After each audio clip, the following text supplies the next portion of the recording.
When the black-haired Superman, Colin, descended upon Earth, the entire aesthetic of the Justice League began to falter. I saved them, and they paid me. Seems reasonable, doesn't it? In response to Clark Kent's disapproval, Colin, armed with an infinite overdraft black card, shrugged and replied, "After all, the expenses of this world are borne by humanity. From charging reporters for photographs to tossing money to clear out restaurants, this Eastern tycoon, who treats superheroism as a profession, is redefining the ethical standards of heroism through a capitalist lens. My cat can do backflips. The most audacious Superman, Colin, illustrates in his own way that saving the world can indeed be a lucrative enterprise. You shouldn't be doing this," a burly man remarked to the somewhat youthful figure before him. "Why not?" The young man pointed to the crowd below and responded, "I saved them from certain death, allowing them to continue enjoying their lives, and they compensated me. It's a win-win, so what's the problem?" Clark observed the young man while his argument appeared sound. It felt unbefitting of a true champion of justice. The notion of accepting payment for his altruistic deeds unsettled him, as he believed that helping others should not come with a price tag. The crowd had noticed the peculiar exchange between the two extraordinary beings above them. "Two Supermen," someone murmured. The burly Superman had been on Earth for quite some time, while the black-haired Superman was a recent arrival. The latter was equally powerful, yet he differed from his counterpart in that he charged for his assistance, seemingly treating heroism as a job, and thus, naturally, he expected payment. One accepts fees while the other does not, and the disparity was evident in an instant. "You do not deserve to be called Superman, Colin. Yet I never claimed to be one." He pointed at Clark and added, "This guy is the Superman. I am merely a human endowed with superhuman abilities. Do not make assumptions." A journalist below was fervently snapping photographs of the two Supermen. Colin even flashed a peace sign at the journalist, beaming widely as he said, "But remember, this comes with a fee." The journalist paused momentarily but nodded in agreement. Colin then looked at Clark and remarked, "Honestly, I find it hard to comprehend you.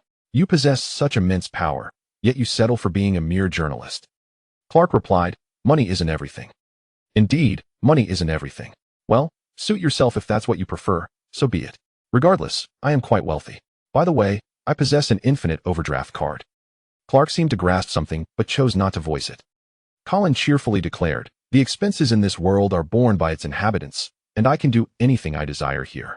Naturally, as a person of decent character, I would not engage in wrongdoing.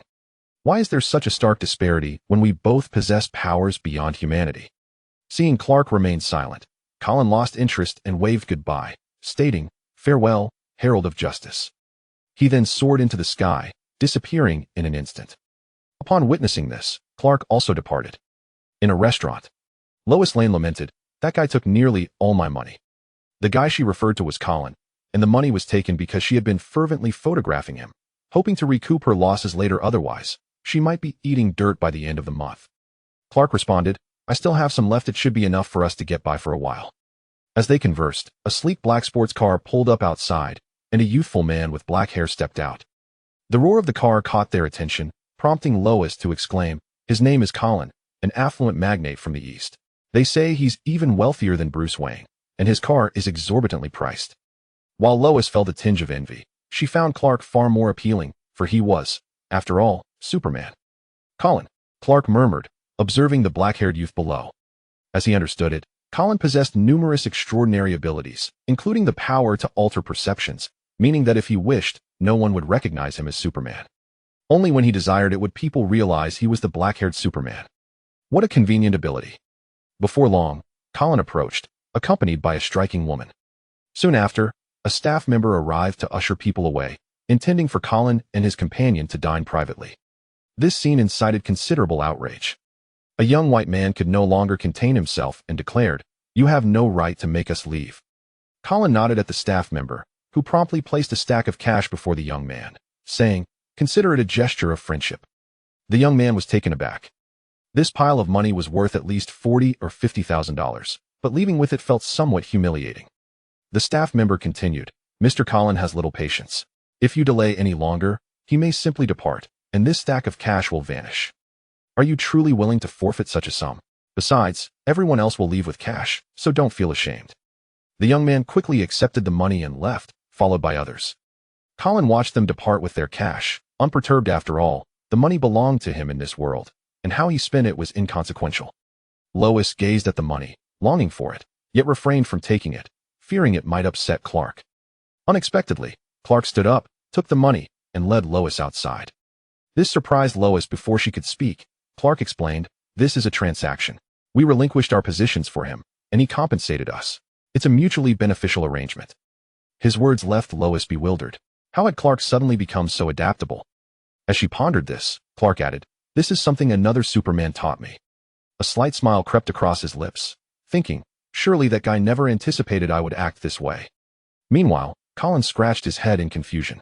This was unexpected. He thought Clark would rise in indignation and admonish him. Instead, he had simply walked away with the money. Did this man possess no pride as a Superman? Beside him, a beautiful woman purred, "Mr. Colin, it's just the two of us now. You can have me do anything you desire." This woman had come at his beckoning. He placed a stack of cash on the table and said, "Show me a backflip." What? The woman was bewildered. She wasn't adept at backflips. "TSK, my cat can do backflips," Colin replied impatiently. Subsequently, with a bewildered expression in the woman's eyes, Colin departed, having taken all the money without leaving her a single cent. As Colin opened the car door, his gaze fell upon the retreating figures of Clark and Lois Lane, a couple radiating affection. He settled into the vehicle and began to drive, gradually picking up speed. After approximately half an hour, a modified car suddenly barreled towards him from an unexpected direction. It was evident that this assault had been premeditated. While an ordinary individual might have felt apprehensive, Colin, being superhuman, harbored no such fears. Not even a nuclear bomb could inflict harm upon him. For Colin, these attacks were merely a source of amusement, a rare diversion in his otherwise invulnerable existence. Bang! The modified vehicle collided violently with his sports car, causing it to crumple upon impact. The modified car continued to push the sports car until it crashed into a nearby building. The deafening noise startled many bystanders, drawing their attention to the scene where the modified vehicle had pinned the sports car against the wall. "Oh my God!" a woman gasped, instinctively retreating, her ice cream tumbling from her grasp. "Yes, let us go capture him." Two masked men emerged from the modified car, driven by their disdain for Colin, who was both affluent and notoriously arrogant, flaunting his wealth to humiliate others. "Huh, you've come to this fate because of your riches," armed with firearms. They strode toward Colin. Yet, as they approached, they were taken aback to find the dark-haired youth unperturbed, showing no signs of injury.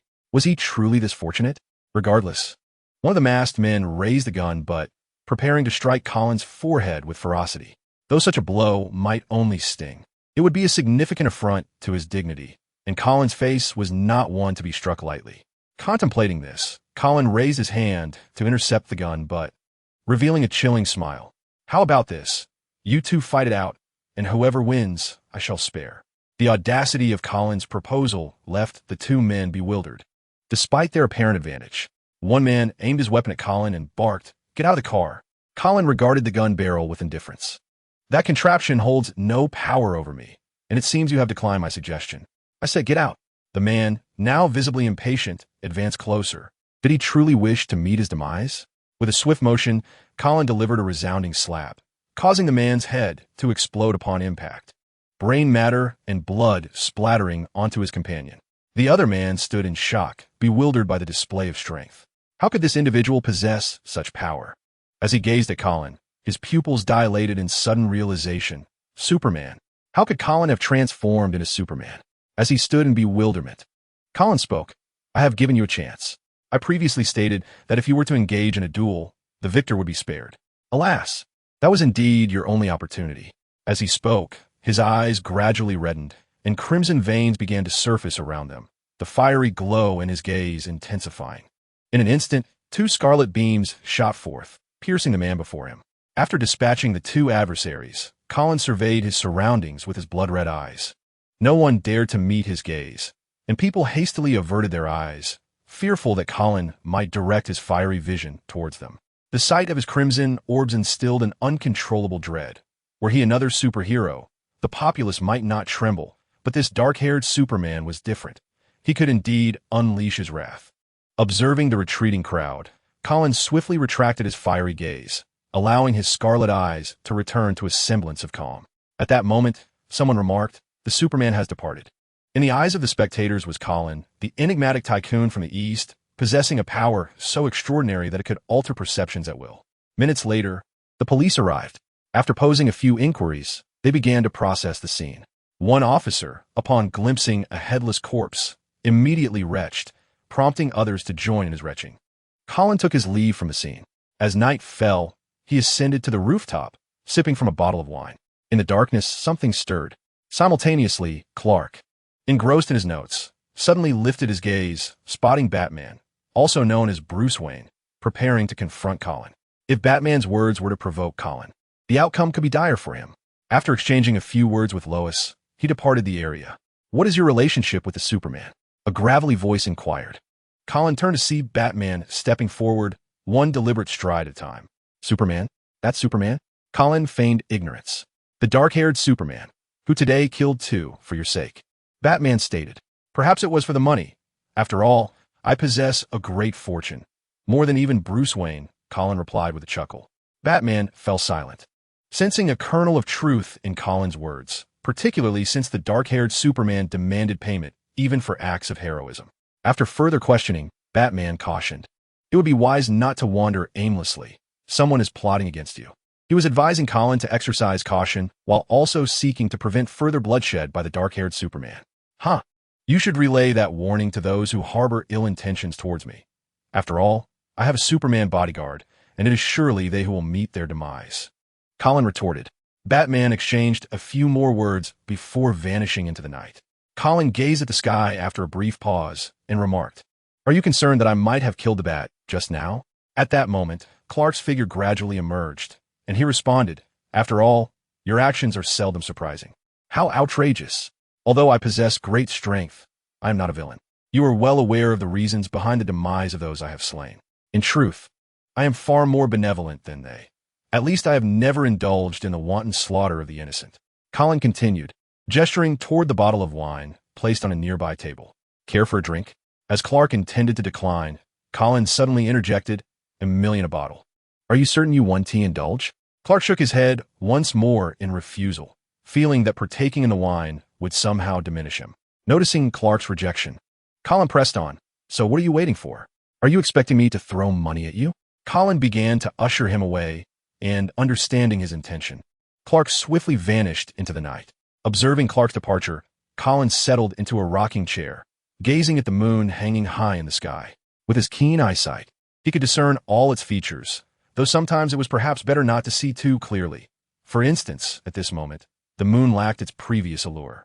Meanwhile, several furtive figures loitered before a jewelry store, knocking on the door.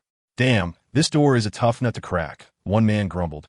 Clad in an oversized trench coat that shielded his face from the evening chill, providing a semblance of psychological comfort, he wielded a crowbar, straining to pry the door open.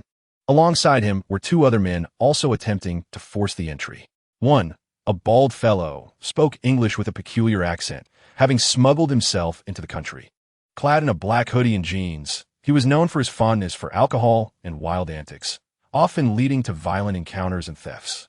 On one occasion, he had become so inebriated that his loud raucousness had disturbed others' sleep, culminating in a punch that knocked him out cold, along with the loss of his money. "Hurry up, damn it, put some muscle into it." Another man, a hot-tempered, muscle-bound brute known for his boxing background, shouted. This man's irritable nature was off-putting, yet he was undeniably capable, especially in a brawl. Just as they struggled with the door, an unexpected figure emerged silently from the shadows. It was Batman. He stepped forward and gently tapped one man on the shoulder. The man, startled by the touch, turned to find himself face-to-face with Batman. He was taken aback, and before he could react, Batman delivered a powerful punch that sent him crashing into unconsciousness. The man collided forcefully with the door, producing a resounding noise. The muscular man and the bald man turned to look. "What are you doing?" The bald man exclaimed, raising the crowbar in his hand to strike at Batman. With remarkable agility, Batman dodged the attack and delivered a powerful punch directly to the bald man's face, rendering him unconscious. At this moment, the muscular man, observing Batman, remarked, "I've heard of you. I thought you were merely a figment of imagination, but here you are in the flesh." He moved his body, scrutinizing Batman. Recognizing that he too had honed his combat skills, evident from Batman's earlier maneuvers, it remained uncertain how long this muscular man could endure. Meanwhile, Colin, perched on a rooftop sipping his drink, unexpectedly shifted his gaze towards Batman and the muscular man. "This drink is rather delightful," he mused, shaking the bottle. The beverage sweet like fruit juice. As Colin observed the fierce clash between Batman and the muscular man, each strike resonated with palpable intensity. The muscular man proved to be a formidable opponent, managing to exchange blows with Batman for a time. However, it was not long before Batman, equipped with superior gear, gained the upper hand. Just then, the bald man regained consciousness, shaking his head, and witnessed Batman launching a relentless assault on the muscular man. He shouted and lunged at the two, seizing one of Batman's arms. The muscular man, realizing Batman's strength, quickly grasped the other arm, aware that engaging Batman head-on was unwise. Entangled by both men, Batman found himself momentarily unable to break free. At that instant, Batman's flying apparatus silently appeared, releasing two small bat-shaped projectiles that accurately struck both the bald man and the muscular man. They felt a sharp sting before the projectiles unleashed an electric current. Instantly, both men convulsed as Batman seized the opportunity to create distance between them. "Is it truly this exhausting?" Colin murmured, sipping his drink as he watched the unfolding drama. It appeared that the pursuit of justice was no easy feat for Batman. "Well, I should go earn some money," Colin decided, setting down his bottle. Unable to sleep just yet, he thought he might seek out some side ventures, perhaps even encounter some amusing escapades. Rising slowly, he soared into the air, soon arriving above a city. He glanced upwards at the sun. It was daytime in this city, while his own home was shrouded in night. Descending into the city, he materialized before a woman cradling a small girl who appeared to be about 3 years old. The woman wore an expression of deep anxiety. Moments ago, her child had been attacked by a stray dog. Although she had managed to chase the dog away, her child lay near death from its bites, leaving her feeling utterly helpless. Now, her only thought was to rush the girl to the nearest hospital. "Please, let nothing be amiss, for I would be at a loss as to what to do. Oh heavens, why must such events transpire?" She was filled with exasperation. Had she merely ensured the door was securely closed, the stray dog would not have entered the yard to attack the child. At that moment, a dark-haired youth materialized before her and spoke. "Even if you transport her to the hospital, they will not be able to save her." The woman gazed at Colin, her expression slowly descending into despair, when suddenly a thought struck her. She implored, "I beg you, save her. I shall do anything you ask if you can save her." The woman recognized Colin as another kind of savior. Though he demanded payment, his abilities were undeniably trustworthy. There were whispers that he had even cured cancer. So surely he could help. Colin replied, "I am uncertain of what I desire. Perhaps it is money, or perhaps something else." With that, he took the barely conscious girl from the woman's hands. Before she could utter another word, Colin had vanished from sight. "Oh God, please save her," the woman prayed earnestly. Colin transported the girl to his studio and commenced the surgery. For one endowed with a super intellect, such an operation posed no difficulty. He possessed countless methods to restore the child's health and could even erase her traumatic memories. Mere moments later, the surgery was a success, and the girl was fully restored. Colin returned her to the bewildered woman, who stood in a daze, astonished that less than a minute had passed. As she looked at the girl, now peacefully asleep, she took her into her arms.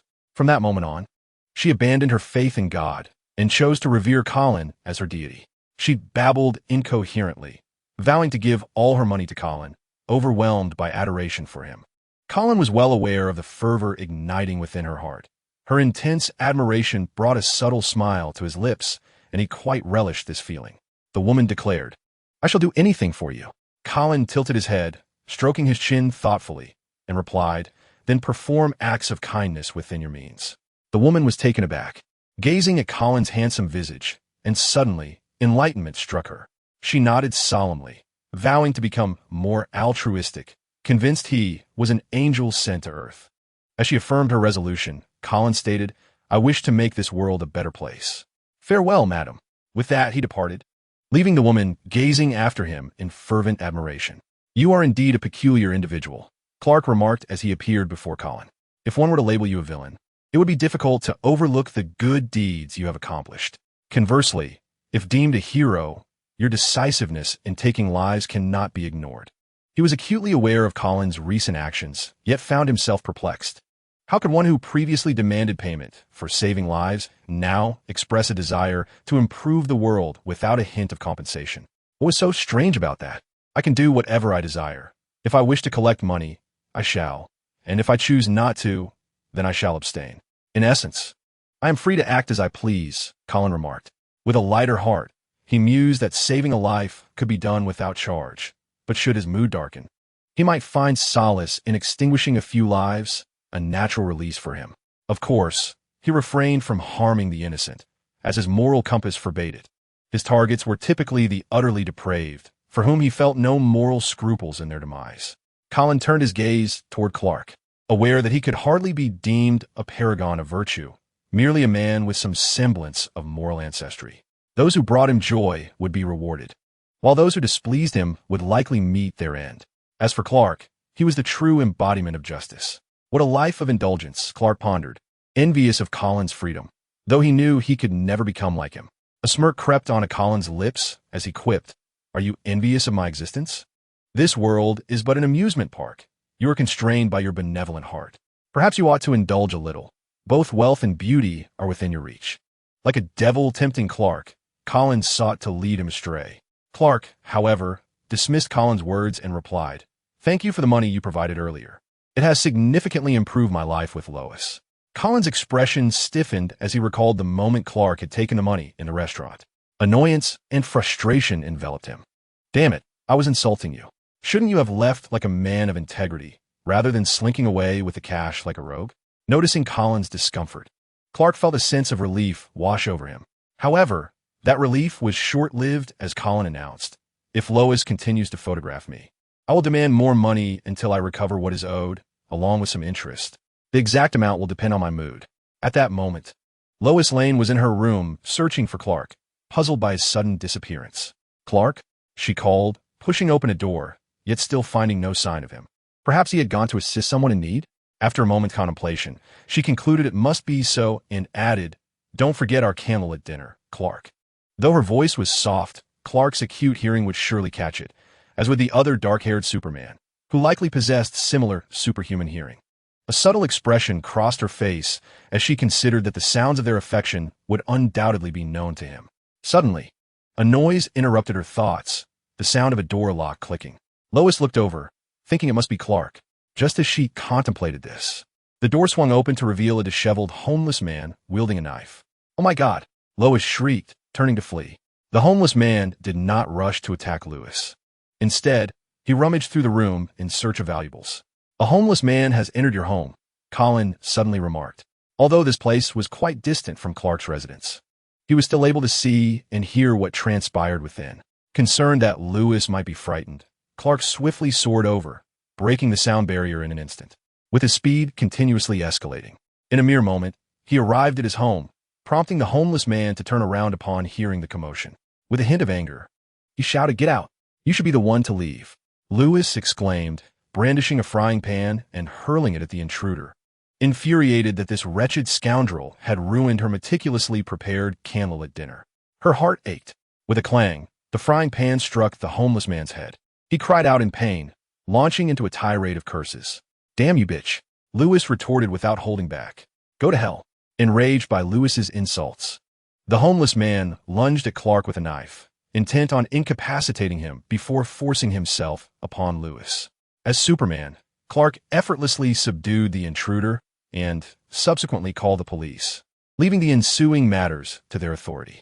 Once Clark departed, Colin returned home to rest. Although he did not particularly require sleep, he had grown accustomed to the routine of nighttime slumber, and thus felt the urge to retire at the appointed hour. As he reclined on his soft, expansive bed, he instantly felt his muscles relax, relishing the soothing sensation. Meanwhile, while Colin rested, Batman continued to uphold peace, engaging in 5 confrontations that night, each time battling multiple foes single-handedly, a formidable task. Fortunately, his equipment was sufficient. Otherwise, he might have been overwhelmed by these opponents. Despite his prowess in combat, facing several burly men simultaneously proved taxing, especially when some attempted to grapple his arms or legs, complicating matters further. Nevertheless, equipped with an array of tools, he managed to vanquish them with relative ease. As the night wore on and dawn approached, Batman returned to his abode, utterly fatigued from the night's exertions. At 8 in the morning, Colin awoke to the enticing aroma of breakfast wafting from the living room below. There, a beautiful young woman dressed in a maid's outfit was preparing the meal. With striking features and a curvaceous figure that demanded attention, she embodied the quintessential Western beauty, yet was adeptly crafting Chinese cuisine. "Good morning, Monica," he greeted. Colin began to speak, stating that the woman named Monica possessed an extraordinary understanding of China, even delving deeply into the nuances of Chinese cuisine. Whatever Colin desired to eat, she would master the preparation within a day and serve it to him. She was exceptionally attentive, ensuring that Colin was free from mundane concerns whenever she was present. Additionally, she tended to a variety of animals on Colin's vast estate, many of which were intended for consumption. Furthermore, she and Colin cultivated a vegetable garden on the estate, from which they sourced their daily produce. In essence, this woman resembled a superhuman. With her around, Colin felt he might become utterly reliant. "Mr. Colin, you may wish to freshen up. By the time you finish, breakfast will be nearly ready," Monica suggested. "All right," Colin replied, nodding before heading off to wash up. Meanwhile, Clark was busily preparing breakfast in his room, crafting a typical Western meal that was a stark contrast to the culinary delights Monica was known for. Clark had grown accustomed to such breakfasts. After a while, Lois emerged wearing a tank top that barely covered her backside, her curvaceous figure and ample bosom strikingly alluring. Colin, brushing his teeth, mumbled, "Not bad at all." He merely intended to glimpse what Superman Clark was doing, only to be met with this unexpected scene. Clark's expression darkened, and with superhuman speed, he assisted Lois in adjusting her attire. "Hey?" Lois was bewildered, entirely unaware of the situation. Colin chuckled as he continued brushing his teeth, remarking, "I wonder if you see all those blemishes and dead skin on her face when you share a bed." Since becoming Superman, he had scarcely kissed a woman, as such encounters conjured thoughts of insects and other unsettling associations. Clark remained silent. Initially resistant, he eventually grew accustomed to it after several encounters. Noticing Clark's reticence, Colin added, "Your breakfast looks rather unappetizing. Why not come to my place for a taste?" Monica's culinary skills are exceptional. At that moment, Monica was diligently preparing breakfast, entirely unaware that Colin was conversing with someone from another city. Clark glanced over and caught sight of the delectable breakfast Monica was preparing, even catching a whiff of its enticing aroma, which made his own meal seem rather monotonous in comparison. "Oh, darling, thank you," Lois exclaimed, embracing Clark's robust physique before they shared a kiss. At that moment, Colin's voice drifted in, "You just kissed a mouthful of insects." Clark retorted, 6 days, God." After teasing Clark for a while, Colin took a seat at the dining table to enjoy his meal, while Monica began tidying up. Monica is a remarkably astute woman, exuding an air of competence in all her endeavors. She is the epitome of a versatile female. Colin lifted a bowl of porridge and began to savor it. The porridge was sweet, though could also be savory. For a considerable period, he had believed porridge to be exclusively sweet until he experienced the intriguing taste of salty porridge. Initially, it felt rather unconventional, yet upon further consideration, he found it quite delightful. After finishing the porridge, he had barely set the bowl down when Monica approached, nimbly tidying up the utensils. The scent she wore was subtle, with a hint of floral fragrance, unlike some individuals whose presence was overwhelming. However, Colin had now mastered the art of self-control, allowing him to avoid any unwanted sensations. He could not help but reminisce about the time he first arrived in this world, when he had just awakened to an array of abilities. At that time, his control was somewhat lacking, and he was bombarded by a cacophony of scents, many of which were horrendously unpleasant and sent chills down his spine. Fortunately, he managed to learn how to control his powers within a few minutes, sparing himself from prolonged torment. The memory of those overwhelming odors still troubled him. This reflection led him to think of Clark. Honestly, the man possessed remarkable resilience, enduring any scent with an expressionless facade, perhaps a testament to his acclimatization. Indeed, habit can be a formidable force. Colin rose and ascended to the rooftop, where another splendid day awaited him. Standing at the edge, he gazed upon the verdant landscape below, teeming with lush trees and a plethora of flowers. His eyes drifted eastward, where he spotted a greenhouse filled with an assortment of vegetables, not far from which various animals were kept, including chickens and pigs. Colin was not particularly hands-on. He tended to engage in animal husbandry or gardening only when the mood struck him. After a brief period of reflection, he declared, "It is time to commence work." With that, he soared into the sky, vanishing in an instant, for his speed was truly remarkable. Although he claimed to be working for monetary gain, in truth, he was the wealthiest individual in this realm. His diligence was commendable. Despite his immense fortune, he continued to strive for more. His current objective was to assist an unfortunate soul who had been struck by a bullet during a routine class. The result of a terrorist attack quelled by the timely arrival of Clark. Medical personnel were already present, yet their effectiveness was minimal. Moments later, Colin arrived on the scene, drawing the attention of many. "Is that another Superman?" Someone wondered aloud. What could he possibly want? Is he here to engage in combat with the other Superman? It seemed unlikely. If two Supermen were to clash, it would be humanity as a whole that suffered, for without humans, the Earth would remain largely unaffected. Lois also discovered Colin. Her rapid arrival here was facilitated by Clark. She snapped a photograph of Colin, who confidently approached the unfortunate soul before him. At that moment, the poor girl appeared pale and drained of color, looking as though she might perish at any moment. Superman, one of the medical staff, spoke up. "Is he here for this girl?" "She is in my care," Colin stated. The medical personnel remained silent. They understood, well, what Colin represented in the medical world. He was the most formidable physician, capable of curing cancer, and even other terminal illnesses were trivial in comparison to his capabilities. Despite Colin's remarkable abilities, his fees were exorbitantly high. Previously, a wealthy individual had sought Colin's services, paying the price of relinquishing all his assets. It was said that the wealthy man later managed to make a comeback, leveraging his former connections. The girl before them, however, appeared destitute, dressed in plain clothing that suggested a lack of financial means. It was perplexing why this money-minded Superman would choose to save her.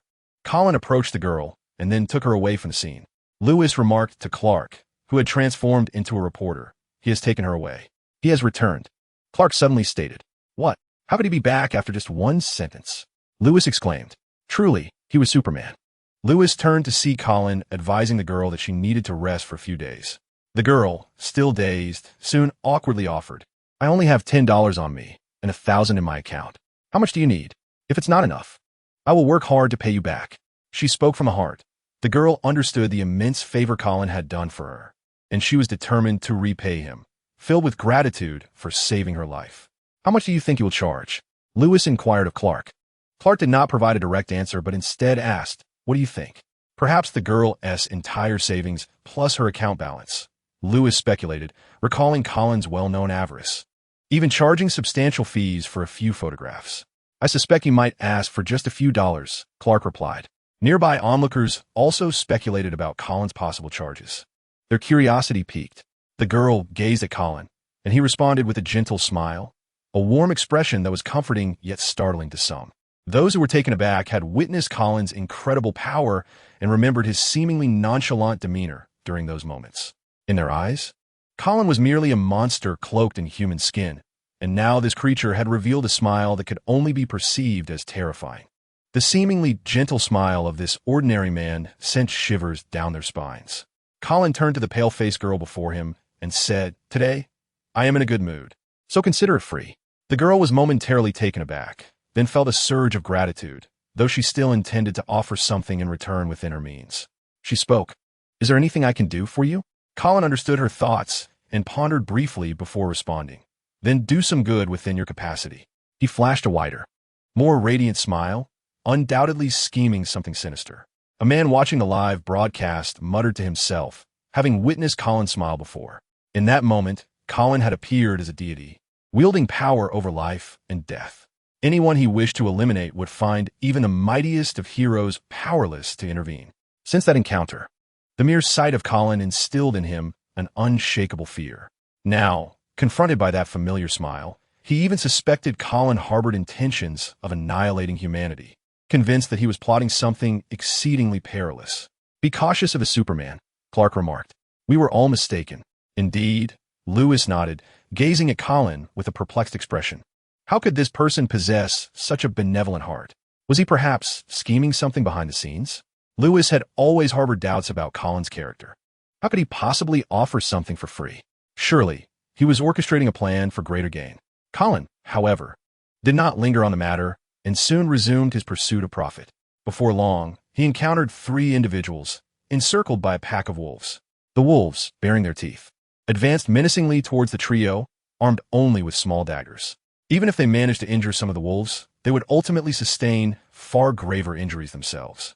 Just then, Colin appeared, stating, "It seems you are in need of assistance." Upon hearing his voice, the 3 looked up at Colin. "The black-haired Superman," one young man exclaimed. Recognizing Colin from his reputation, he was aware that Colin treated rescue as a means of income and that he could indeed kill if necessary, distinctly unlike another superhero. "Since you know me, you must understand the cost of my assistance," Colin said. The young man immediately nodded and replied, "I understand. I know you require payment. So please help us, and we will compensate you." He was acutely aware of their precarious situation. Without Colin's intervention, they were likely to perish. And he had no desire to meet his end, as he had a wife and a lovely daughter waiting for him. Recognizing the young man's sensibility, Colin simply snapped his fingers, and the wolves turned to flee. This was one of Colin's abilities, mental control, not only over animals but also over humans. As the wolf pack gradually departed, the 3 men let out a sigh of relief. At that moment, a bald man spoke up, declaring, "I possess only $100. His gaze flickered, for in truth, he had several $100s on him, yet he was reluctant to part with all of it for Colin. Beside the bald man, a long-haired individual chimed in, saying, "I have merely $10. In reality, his backpack was stuffed with stacks of cash, and to be candid, he harbored a disdain for both Colin and Clark, believing these 2 so-called superheroes to be nothing but trouble. He secretly wished for their demise, labeling them as wretched outsiders. Colin's lips curled into a slight smile, for he was aware of the thoughts plaguing those around him. The young man who recognized him felt gratitude and was determined to contribute as much as he could. Although the bald man had lied, he bore no ill will. Thus Colin felt no anger towards him. However, the long-haired youth's sentiments were excessive. Not only did he lack gratitude, but he also harbored animosity, even wishing for Colin's death. To be honest, Colin felt irked. After all, he was a superhero, and it would be wise for one to be cautious when provoking him. Colin grinned and said, "Allow me to escort you home." With that, he departed with the young man who recognized him and the bald man, leaving the long-haired youth behind, hoping only that he could fend for himself. The long-haired youth, however, remained in silence, convinced that Colin would return to rescue him. 3 minutes later, the dispersed wolf pack began to encircle him once more. Panic set in for the long-haired youth as he shouted, "Superman, I need your help." Meanwhile, in a nearby city, the young man who knew Colin spoke up, "There's still one more person." Colin tilted his head and replied, "I'm not so benevolent as to rescue someone who curses my death in their heart." The angered Clark exclaimed, "What does that mean?" The young man was momentarily bewildered, but quickly grasped the situation. He vaguely recalled someone mentioning that the dark-haired Superman might possess the ability to see into the hearts of men. It seemed to be true, as it was evident that the long-haired youth held a profound resentment towards Colin, even cursing him internally. For a dark-haired superhero endowed with the power to discern the thoughts of others, this was akin to being openly insulted. If someone were to verbally abuse the young man, he might resort to violence. Yet the dark-haired superhero remained composed, allowing the youth to face his own fate. Clearly, the superhero was magnanimous. He comprehended the dark-haired superhero's perspective, while the bald young man trembled in fear, realizing from Colin's remarks that he could see through people's thoughts, meaning he was aware of the hundreds of dollars the bald man still possessed. Cold sweat began to bead on his forehead as he swallowed hard, thankful that his reluctance to part with money stemmed from avarice rather than any disrespect towards the superhero. For if there had been any disrespect, he might very well have faced the wolf pack once more. At this moment, he was engulfed in fear, occasionally glancing up at Colin. As he pondered how to appease him, he noticed Colin's eyes gradually turning a fierce crimson, striking scarlet patterns swiftly emerging around them. The young bald man felt his legs weaken, collapsing to the ground. He understood the terrifying power of the heat vision, capable of piercing through a mountain. Was this how a superhero chose to attack him? Surely, that was an overreaction. He felt utterly unworthy. In the next instant, the scarlet heat vision shot toward the sky, striking Clark, who was soaring above. The attack came with such speed and ferocity that he barely had time to react. There was only one person capable of such an assault. He quickly steadied himself and turned his gaze toward Colin. Colin's eyes emitted a crimson glow, exuding an overwhelming sense of oppression that even Clark could not ignore. Colin's expression seemed to convey a challenge. Step forward a mere meter, and we shall see who prevails. In that moment, Colin radiated a powerful aura akin to a ferocious beast. An instant later, the sounds of insects, birds, and barking dogs vanished. These creatures sensed the imminent danger and dared not make a sound, fearful that the terrifying presence would turn its attention toward them. The young man who recognized Colin stood frozen, feeling an invisible force pressing down upon him. How could such a fearsome aura be unleashed so suddenly? In his vision, Colin had appeared benign just a moment ago, but in an instant, the atmosphere shifted from tranquil to tumultuous, like a small corgi transforming into a fierce lion. The young man hardly dared to breathe loudly, suddenly acutely aware of the thundering of his own heart. Colin and Clark locked eyes, and Clark felt the very space around him solidify, entrapping him within this oppressive atmosphere. Suddenly, an idea struck him, with newfound determination. He looked at Colin and prepared to continue his flight. At that moment, Colin revealed a gentle smile, radiating warmth that felt like a refreshing breeze. Clark suddenly realized something and swiftly flew in a particular direction. Soon, he spotted a pack of wolves viciously tearing at a man who was drenched in blood. His neck savagely ripped open. It was evident that the man was already dead. Anger surged within Clark as he scattered the wolves. If it weren't for Colin obstructing him, this man could have been saved. A voice among the youths lamented, "Tisk, he's dead." The casual tone suggested that the deceased was merely an inconsequential being, provoking Clark's ire. He turned to Colin and exclaimed, "A man has died. So what? Has the earth ceased to turn? Has the sun vanished?" Colin gazed down at Clark, casually remarking, "Why all the anger when there's nothing to be upset about?" His tone was so nonchalant that it incited a fury within Clark's righteous heart. In that moment, he charged towards Colin, perceiving him as excessively callous and utterly outrageous. Must one take the lives of others simply due to the thoughts harbored by a few? Clark, moving with astonishing speed, appeared before Colin in the blink of an eye, his steel-like fist aimed squarely at Colin's face. With a click of his tongue, Colin effortlessly seized Clark's fist with one hand and, with an astonishingly swift kick, sent Clark flying. Clark cried out in pain as he was launched through several mountains, ultimately crashing down onto the streets of Gotham City. The hard ground bore the marks of his impact, leaving deep gashes in its wake. The onlookers were struck with terror, hastily creating distance from the scene. They were astonished by the sheer force capable of sending Superman hurtling through the air. Not far off, Bruce Wayne, seated in his luxury car, came to a halt, taken aback by the sight before him. Who could possibly inflict such damage upon Clark? Another Superman, or something far more perilous? As Bruce pondered this, a shadowy figure descended from the sky. With a resounding thud, the ground buckled and shattered upon his landing, sending shards of glass cascading from nearby skyscrapers. Witnessing this, Bruce felt a palpable sense of dread. It was evident that a battle was unfolding between the dark-haired Superman and Clark. But why were they fighting? Clark slowly rose to his feet and declared, "You killed him." "Huh, I did not slay him," Colin retorted before shattering the ground beneath him and charging forward. Clark followed suit. The two collided at an extraordinary speed, creating shockwaves that sent everything around them flying.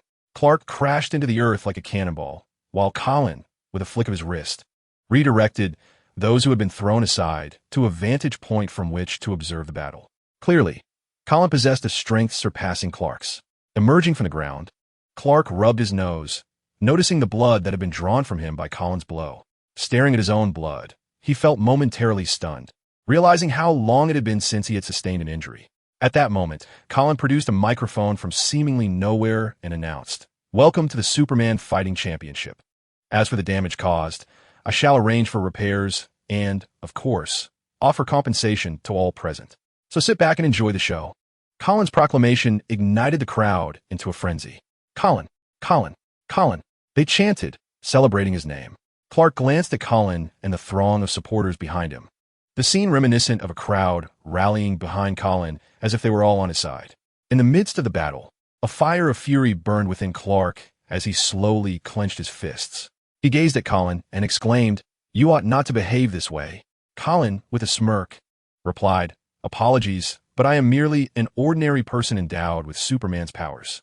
I possess the choice to save those in need or to disregard those who bring me discontent. Tell me, Clark, what benefits has your excessive kindness bestowed upon you? Clark looked at Colin, acutely aware that his benevolence allowed people to insult him freely and hurl objects in his direction. While it was somewhat uncomfortable, he reluctantly accepted it as a facet of free speech. In stark contrast, people dared not speak ill of Colin. Even negative news about him was scarce online, for the world trembled at the thought of provoking him. This evident disparity was not lost on Clark. He believed this to be oppression, with Colin's formidable strength intimidating others from uttering disrespectful words against him. Frankly, Clark found this contemptible. At least he considered himself more magnanimous than Colin. Right is right, and wrong is wrong, he stated, firm in his sense of justice. Colin, with a mocking tone, retorted, "So you think it is right for him to curse me to death in his heart, even wishing for your demise as well?" Clark responded, "That is indeed wrong," but did not voice it. Yet he continued, "However, I am aware that he causes me distress. Thus, I have the right not to save him. So tell me, is that right or wrong?" Colin tilted his head, scrutinizing Clark. If it were Clark himself, he would still choose to save a life, regardless of any knowledge of ill intent. It was evident that Colin was not of the same ilk. He indeed had the option to save or not save, and in that regard, he bore no fault. However, Colin should not impede Clark's efforts to rescue others. That was where he erred. "You should not hinder me from saving lives. Had you not obstructed me, he would not have fallen prey to the wolves," Clark asserted. But you collided with a heat vision beam. I did not obstruct you. You." Clark seethed, incredulous at Colin's audacity to make such a claim, knowing full well it was he who had thwarted Clark's intentions. In a moment of rage, Clark surged towards Colin, determined to make him acknowledge his mistake. "Are you in such a rush?" Colin tossed aside the microphone and charged forward as well. Their speeds were phenomenal, and in an instant, they collided with a thunderous roar that echoed deafeningly, compelling onlookers to shield their ears. This dramatic clash instilled a sense of fear in many, reminding them once more of the stark difference between Superman and an ordinary individual. "Is this truly your limit?" Colin grasped Clark's hands, asserting that, although Clark was Superman and undeniably strong, he still fell short in comparison. "Strength is meant to protect others," Clark declared, then suddenly crashed his head against Colin. "Indeed, I shall wield my strength to safeguard my cherished mood. Why do you harbor such anger?" Without hesitation, Colin charged forward, headfirst. Bang! The tremendous collision reverberated, sending both of them hurtling backwards. Colin swiftly regained his balance mid-air, while the shockwave from the impact left the onlookers struggling as if caught in a tempest. Clark gazed at Colin, nearly amused by his words. What did he mean by using his own power to protect his delightful disposition? He remarked, "If the earth brings you discontent, would you then annihilate it? You are mistaken. The earth does not cause me distress. It is merely the humans upon it who do." Colin replied, slowly clenching his fist. "If this is the extent of your resolve, then you shall suffer." Colin's eyes blazed with excitement as he unleashed a powerful punch. Clark crossed his arms to block the blow, but Colin's fist struck with such force that Clark felt an unyielding strength surging through him. Bang! Clark's body crashed into the ground, creating a vast, shattered crater. Such formidable power. Clark sensed an overwhelming inevitability. Colin was indeed formidable. "What are you dawdling for?" Colin's voice rang out suddenly. Clark turned sharply, only to behold Colin's sweeping kick. He hastily attempted to block it, yet the strike still sent him flying. As Clark soared through the air, just as he sought to stabilize himself, Colin's next attack arrived, a devastating upward strike. This blow was even mightier, propelling Clark beyond the confines of Earth's atmosphere. Bruce Wayne observed silently. To him, both Colin and Clark possessed the potential to devastate the world. Engaging them directly would yield almost no chance of victory. Should he oppose Colin, he might perish even before launching a counterattack. Such thoughts were best left unconsidered for now. Moreover, he must stifle any intent to eliminate Colin and Clark until he possesses absolute certainty, lest Colin become wary. He needed to find a way to suppress the notion of wanting to terminate Colin and Clark. Clark's body shattered the floating meteorites beyond Earth. Colin truly was formidable. He touched his ribs, realizing that Colin's earlier strike had broken one. "Does it hurt?" At that moment, Colin's voice echoed in his mind. "What?" Clark instantly became alert, but it was too late. Colin's fierce punch sent him flying once more. What followed was a relentless onslaught against Clark. The earth, Lois Lane watched the images that had gone viral online, her heart filled with anxiety. How could Clark be fighting Colin? In the footage, Clark appeared to be on the receiving end of a brutal beating from Colin. Despite Clark's formidable strength, he was still being overwhelmed. Was there truly no one in this world capable of defeating Colin? Clark Lewis silently prayed. "Oh God, please protect Clark." Just then, a voice broke through the tension.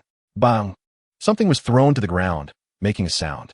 Lewis looked up to see Colin, a smile gracing his face, as he remarked, "It's been a while since I've had such exercise." Lewis's gaze fell upon the figure that Colin had tossed aside, and her heart sank. It was a battered Clark. "Oh no!" Lewis crawled over, her heart aching as she looked at Clark. "Don't worry.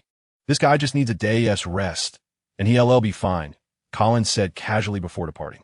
Lewis held Clark close, tears streaming down her face as she uttered, "How did he do this?" "I was the one who threw the first punch," Clark said, acknowledging that he had instigated the confrontation with Colin. However, he could understand Colin's perspective. As long as one did not provoke him, there would be no issues. "Are you feeling better?" Lewis asked, arranging food on the dining table while gazing at Clark with concern. Although Clark appeared to bear no visible injuries at that moment, the memory of his previously battered state lingered painfully in her mind. "I'm nearly fully recovered," Clark replied. "Colin's strength far exceeds mine. During our earlier encounter, I had little power to resist." He touched his nose, recalling the blow that had nearly broken it. But thankfully, his remarkable recovery abilities meant he healed swiftly. "Why did you have to fight?" Lewis inquired, still perplexed as to why Colin had engaged Clark so violently. From Clark's earlier words, she understood that he had struck first. But what could have transpired to make the generally good-natured Clark take such a step? Gently, she caressed Clark's face, thinking to herself how handsome he truly was. Clark pulled Lewis into his embrace, encouraging her to sit on his lap, and began recounting the day's events. After listening, Lewis nodded thoughtfully. Colin had gone to rescue someone and discovered that individual cursing him in their heart, even wishing for both him and Clark to perish. This displeased Colin, but instead of resorting to death, he opted to let the person fend for themselves. In this light, Colin showed a degree of magnanimity, albeit limited. His choice seemed entirely reasonable from a normal person's perspective. Subsequently, when Clark attempted to save that person, Colin had intervened. After the man was slain by the pack of wolves, Clark arrived, witnessing the gruesome aftermath of the man's brutal dismemberment. Overcome with sorrow and fury, he was confronted by Colin, who nonchalantly uttered some dismissive remarks about the deceased. Clark perceived death as a grave matter. Yet Colin's contemptuous demeanor ignited a flame of rage within him, prompting him to strike first.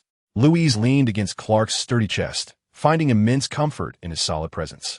Had she possessed Colin's strength, she might have acted similarly, perhaps even more excessively. Unlike Clark, who was innately a Superman, Colin transitioned from an ordinary man to an extraordinary one, resulting in their fundamentally different mindsets. Clark defined himself as a Superman, embodying kindness and striving to assist others. In contrast, Colin viewed himself as a fortunate individual endowed with superhuman abilities. His actions reflected both commendable and malevolent traits. Unlike Clark's purity, Colin exhibited a nature more akin to humanity. Clark's purity was dazzling yet overwhelming.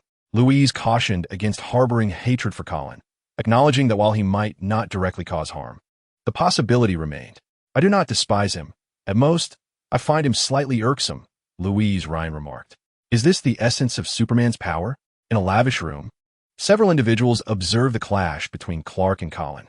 A man adorned with a clownish visage laughed heartily, proclaiming, "If we provoke the dark-haired Superman, death is certain." This individual represented the Joker, a stark contrast to both the previous Superman and Batman. While Superman and Batman refrained from taking lives, this dark-haired Superman was prone to indiscriminate violence. Crossing him could lead to dire consequences. When the dark-haired Superman first emerged, many assumed he was akin to the other Superman and thus sought to provoke him, only to be skewered like shish kebabs, a scene that resembled hell itself. If those gathered were indeed madmen and villains, the dark-haired Superman was undoubtedly a demon, an exceedingly perilous one at that. His sheer danger deterred even the most cunning of foes from challenging him. Even the Joker himself might only contemplate engaging him once he grew weary of this world. Despite their incessant bravado about defeating Batman or Superman, these individuals dared not utter such words against the dark-haired Superman, not even in their minds. for to do so would likely spell their doom, and though they were villains, they were not foolish. In truth, these rogues held even greater respect for the dark-haired Superman than for ordinary people, for he was the embodiment of a true tyrant, flawless and devoid of weaknesses. Suddenly, the door was forcefully kicked open. A young man entered, grinning as he declared, "I wish to become your leader." The youth appeared exceedingly confident. "Oh, of course, that is not an issue, provided you can defeat Superman. Only then can you become the leader among us all," the Joker remarked, his gaze fixed on the young man before him. Yet again, here stood a figure endowed with strength, but lacking in intellect, a common archetype, endlessly recurring. Such individuals often delude themselves into believing that their newfound powers render them invincible, oblivious to the fact that before the dark-haired Superman, they're scarcely more than ants. Superman. Of course, he must be dealt with, but how am I to locate him? The young man inquired, having recently acquired his abilities. His ambition was clear, to dominate the world, and he recognized that these two Supermen were undoubtedly his greatest obstacles. They must be eliminated. Quite simple. You need only provoke him, the Joker suggested, with others nodding in agreement. However, each harbored ulterior motives, fully aware that should this brash youth dare to provoke the dark-haired Superman, his fate would be all but sealed. If one were a virtuous being, perhaps survival could be a possibility, but as a villain, the chances of escape were virtually non-existent. Pray tell, from whence did this fool emerge? The youth pondered aloud. After a moment's reflection, he continued, "Is it possible to do so here?" He perceived that, while the other Superman possessed considerable strength, he still believed himself superior and invincible. "I believe it is entirely feasible," the Joker replied, distancing himself with a slight smirk as the others followed suit. The young man nodded and declared, "Dark-haired Superman, I dare you." Before he could finish his sentence, his head exploded, blood and brain matter splattering everywhere. "Oh, how delightful!" The Joker cackled, then proclaimed, "All right, brothers, it's time to celebrate." "Yes." The crowd cheered in response. "Is this fellow a fool?" Colin murmured to himself, basking in the sun. Having just witnessed the youth he had cast aside perish from a mere trifle.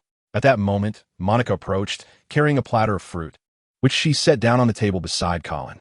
"Mr. Colin, it is said that someone is offering a rather fine ancient gem for sale," Monica began, aware of Colin's fondness for collecting rare items, which he would later exhibit, though tickets were not free. "Is that so?" Colin replied, munching on fruit. If the gem was indeed exquisite, he would procure it shortly. His collection was primarily for personal enjoyment, with the added incentive of flaunting it. As for the exhibitions, they provided a means to earn some extra income. Each event attracted many visitors, and even with significantly raised ticket prices, they sold out swiftly. Monica produced her tablet and opened the image of the gem, beginning her detailed description. The gemstone is a striking red, exuding a remarkable beauty that Colin finds rather appealing. With his current wealth, he can afford to acquire nearly anything he desires. After conversing with Monica for a while, he descended the stairs and set off in his car. As Colin drove past an intersection, a man clad in a coat, obscuring most of his face, casually glanced at Colin's vehicle while engaging in some form of communication. He had already emerged. The man spoke, as it was well known that Colin, the affluent foreigner from the East, attracted the attention of many who sought to kidnap him. The primary reason for this was his complete lack of bodyguards, which practically invited others to attempt abduction. Moments later, Colin found himself intercepted by several vehicles. This time, more than 10 individuals were involved in the kidnapping, all of whom appeared to be well-trained, indicating their determination to succeed in this endeavor. Colin remained remarkably composed, chewing gum as he addressed them. "Who sent you to abduct me? I can offer you 10 times the money if you bring that person to me." A fully armed young man, his face concealed, replied, "Sir, not everything can be resolved with money." "Huh, it seems the money hasn't reached the right amount," Colin retorted, eyeing them. "I'll offer 100 times, provided you bring me that person." A taller figure interjected, "No, that would tarnish our reputation. It would hinder future assignments." Colin scrutinized the man and then said, "You're foolish. I could provide you with more money than you could ever spend, yet you still wish to engage in criminal activities?" Colin's commanding presence was palpable, and though he had scolded them, the man did not seem overly angered, but rather contemplated Colin's words. The kidnappers began to deliberate, ultimately deciding on a plan to control Colin and extract a continuous flow of money from him. They proposed, "Sir, we need not abduct you, but you must consistently provide us with funds. In return, we can assist you with troublesome matters. Bodyguards, then? But who sent you to kidnap me? Bring that person here, and I will welcome you as my protectors, Colin replied cheerfully. The kidnappers quickly conferred and accepted Colin's proposal, though one individual was left behind for safety. This person promptly discarded their disguise, revealing a stunning blonde beauty, though her expression remained somewhat icy. Colin then took the woman to view the gemstone. She was quiet until, after a while, she spoke. You may call me Annie. Ah, greetings, Miss Annie. I must say, you are quite lovely. What brings you to the life of a kidnapper? Colin inquired. I am an assassin. I had intended to retire after one last job, but your offer is far too tempting, Annie replied, running her fingers through her hair. Oh, an assassin indeed. Who was it that sent you to kidnap me? Colin asked. We are unaware of the details. Only that he is a wealthy individual who has promised us 100 million, of which 50 million has already been dispersed, and remarked. 100 million, you say? Quite a significant sum, Colin replied. Speaking of which, if you have no idea who he is, how do you plan to abduct him? Simply find someone to impersonate him. All you need to do is lure him out, and his response remained somewhat frosty. Moments later, they arrived at a villa, where a considerable gathering had already formed. Colin's arrival naturally drew attention, for he was known to be even wealthier and more detestable than Bruce Wayne. It must be noted that the blonde beauty accompanying Colin was truly stunning. Handing the car over to a staff member, he grinned broadly and exclaimed, Greetings, you impoverished lot. Damn, that bastard. A man seethed, glaring at Colin, astonished by his audacity. Colin was well aware of the sentiments others harbored towards him, and thus chose not to temper his remarks, opting instead for brazen provocation. Come on, monkey, if you dare, let us have a fight. A burly man stepped forward, his gaze fixated on Colin. Oh, the crowd erupted in cheers. Take down that damned Oriental. Colin shrugged nonchalantly and replied, Why the rush? Being hasty won't make you wealthy. Before he could finish, the man lunged at him, prompting him to spring into action. She seized the man's hand and unleashed a flurry of blows. Despite his muscular build, the man found himself swiftly overpowered by an S-mite. Why the urgency? And do remember to call the police later, Colin remarked casually. Given the man's initial aggression, Colin's financial prowess was sufficient to ensure the man faced imprisonment. Of course, he could have easily employed his supernatural abilities, but that would have diminished the thrill of the encounter, and quietly approached Colin and remarked, Now I understand why some would pay to have you abducted.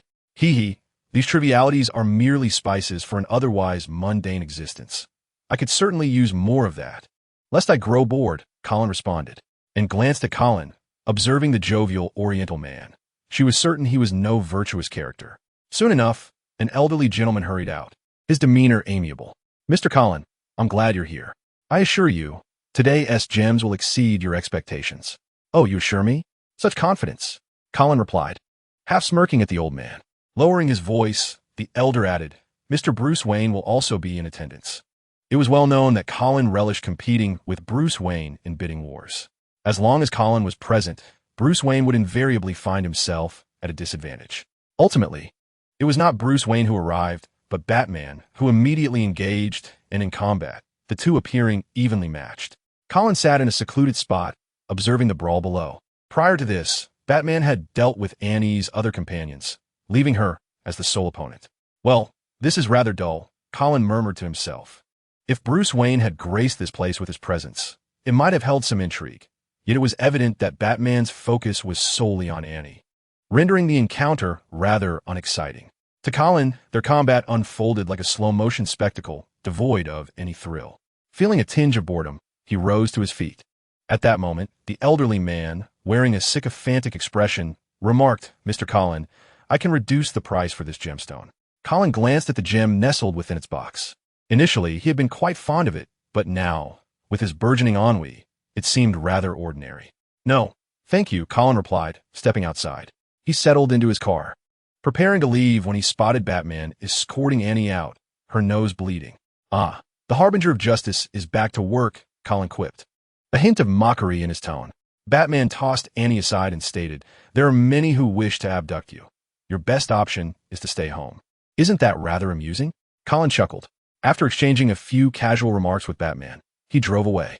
Perhaps I should save someone and make a little profit, he pondered, steering his car toward home in search of a suitable target.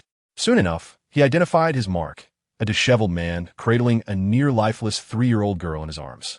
Colin had noticed him because the man was fervently praying to a picture of Colin.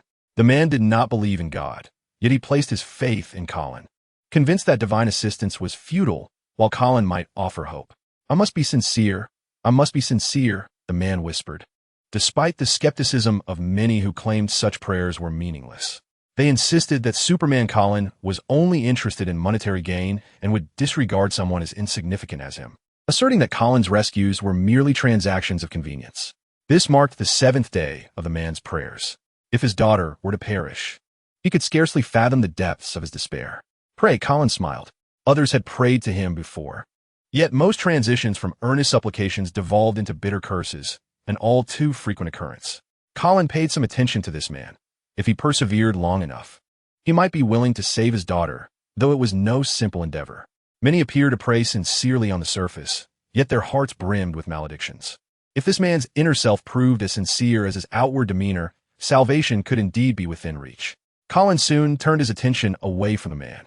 "Almost there," murmured a man clad in prison garb, unable to contain his exhilaration. After 10 long years, he was just one step away from escaping this confinement. Beside him stood an exuberant African-American, equally enthusiastic about the escape. Many inmates were involved, assisting one another in their endeavor. Amidst the excitement, Colin arrived, and the prison warden promptly emerged. The warden, a Caucasian man in his 40s, wiped the sweat from his brow and inquired, "Mr. Superman, what brings you here?"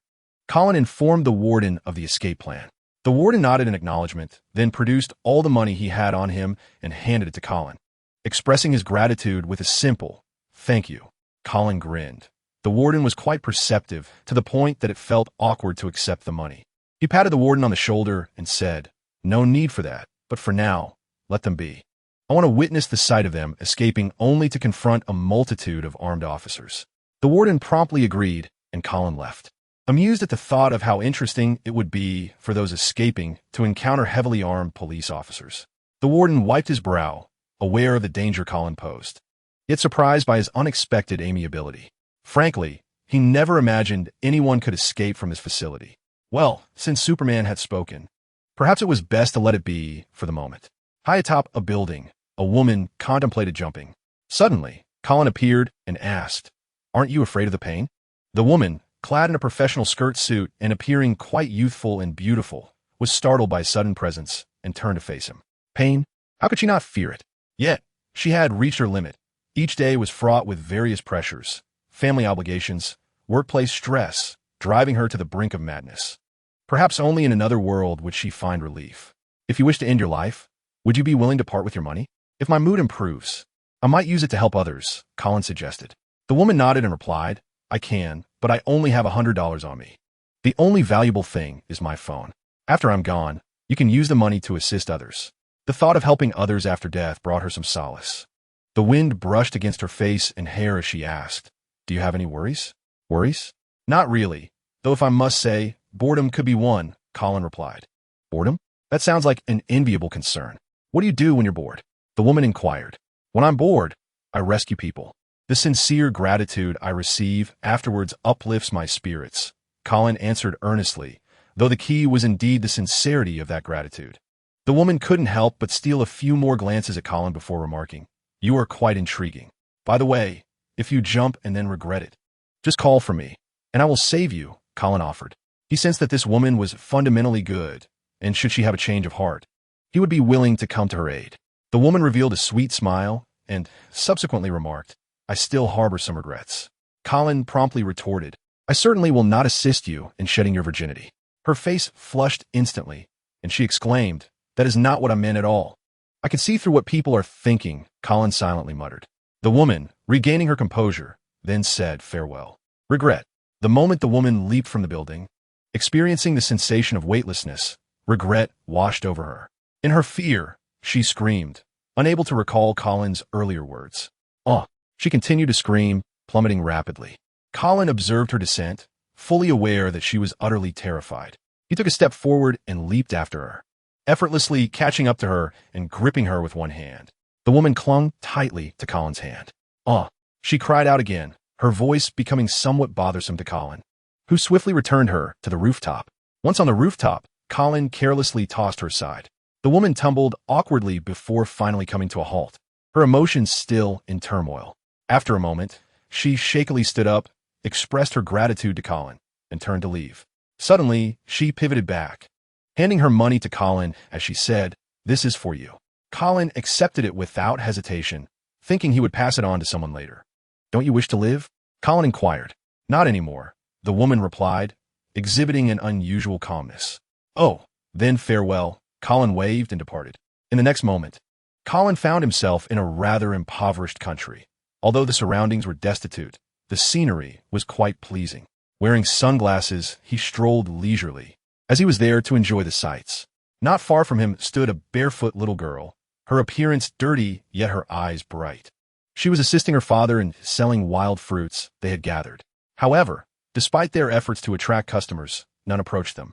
As Colin drew nearer, the little girl and her father noticed him. His black hair, distinct appearance, and expensive attire marked him as different. Colin casually retrieved the money the woman had given him and handed it to the girl's father. "I will fetch change," the father immediately responded. Colin waved his hand dismissively and said, "It's all yours." Afterward, he took the fruits and took a bite, finding them sweet and quite delightful. As Colin meandered, he became the object of attention for a few individuals, including some local police officers. Witnessing Colin's extravagant generosity ignited their ulterior motives. They carefully followed him, waiting for an opportune moment in a less crowded area to strike. Colin strolled for a while before encountering a girl with rich brown skin and short black hair. She wore a pair of exceptionally form-fitting trousers, accentuating her enviable physique.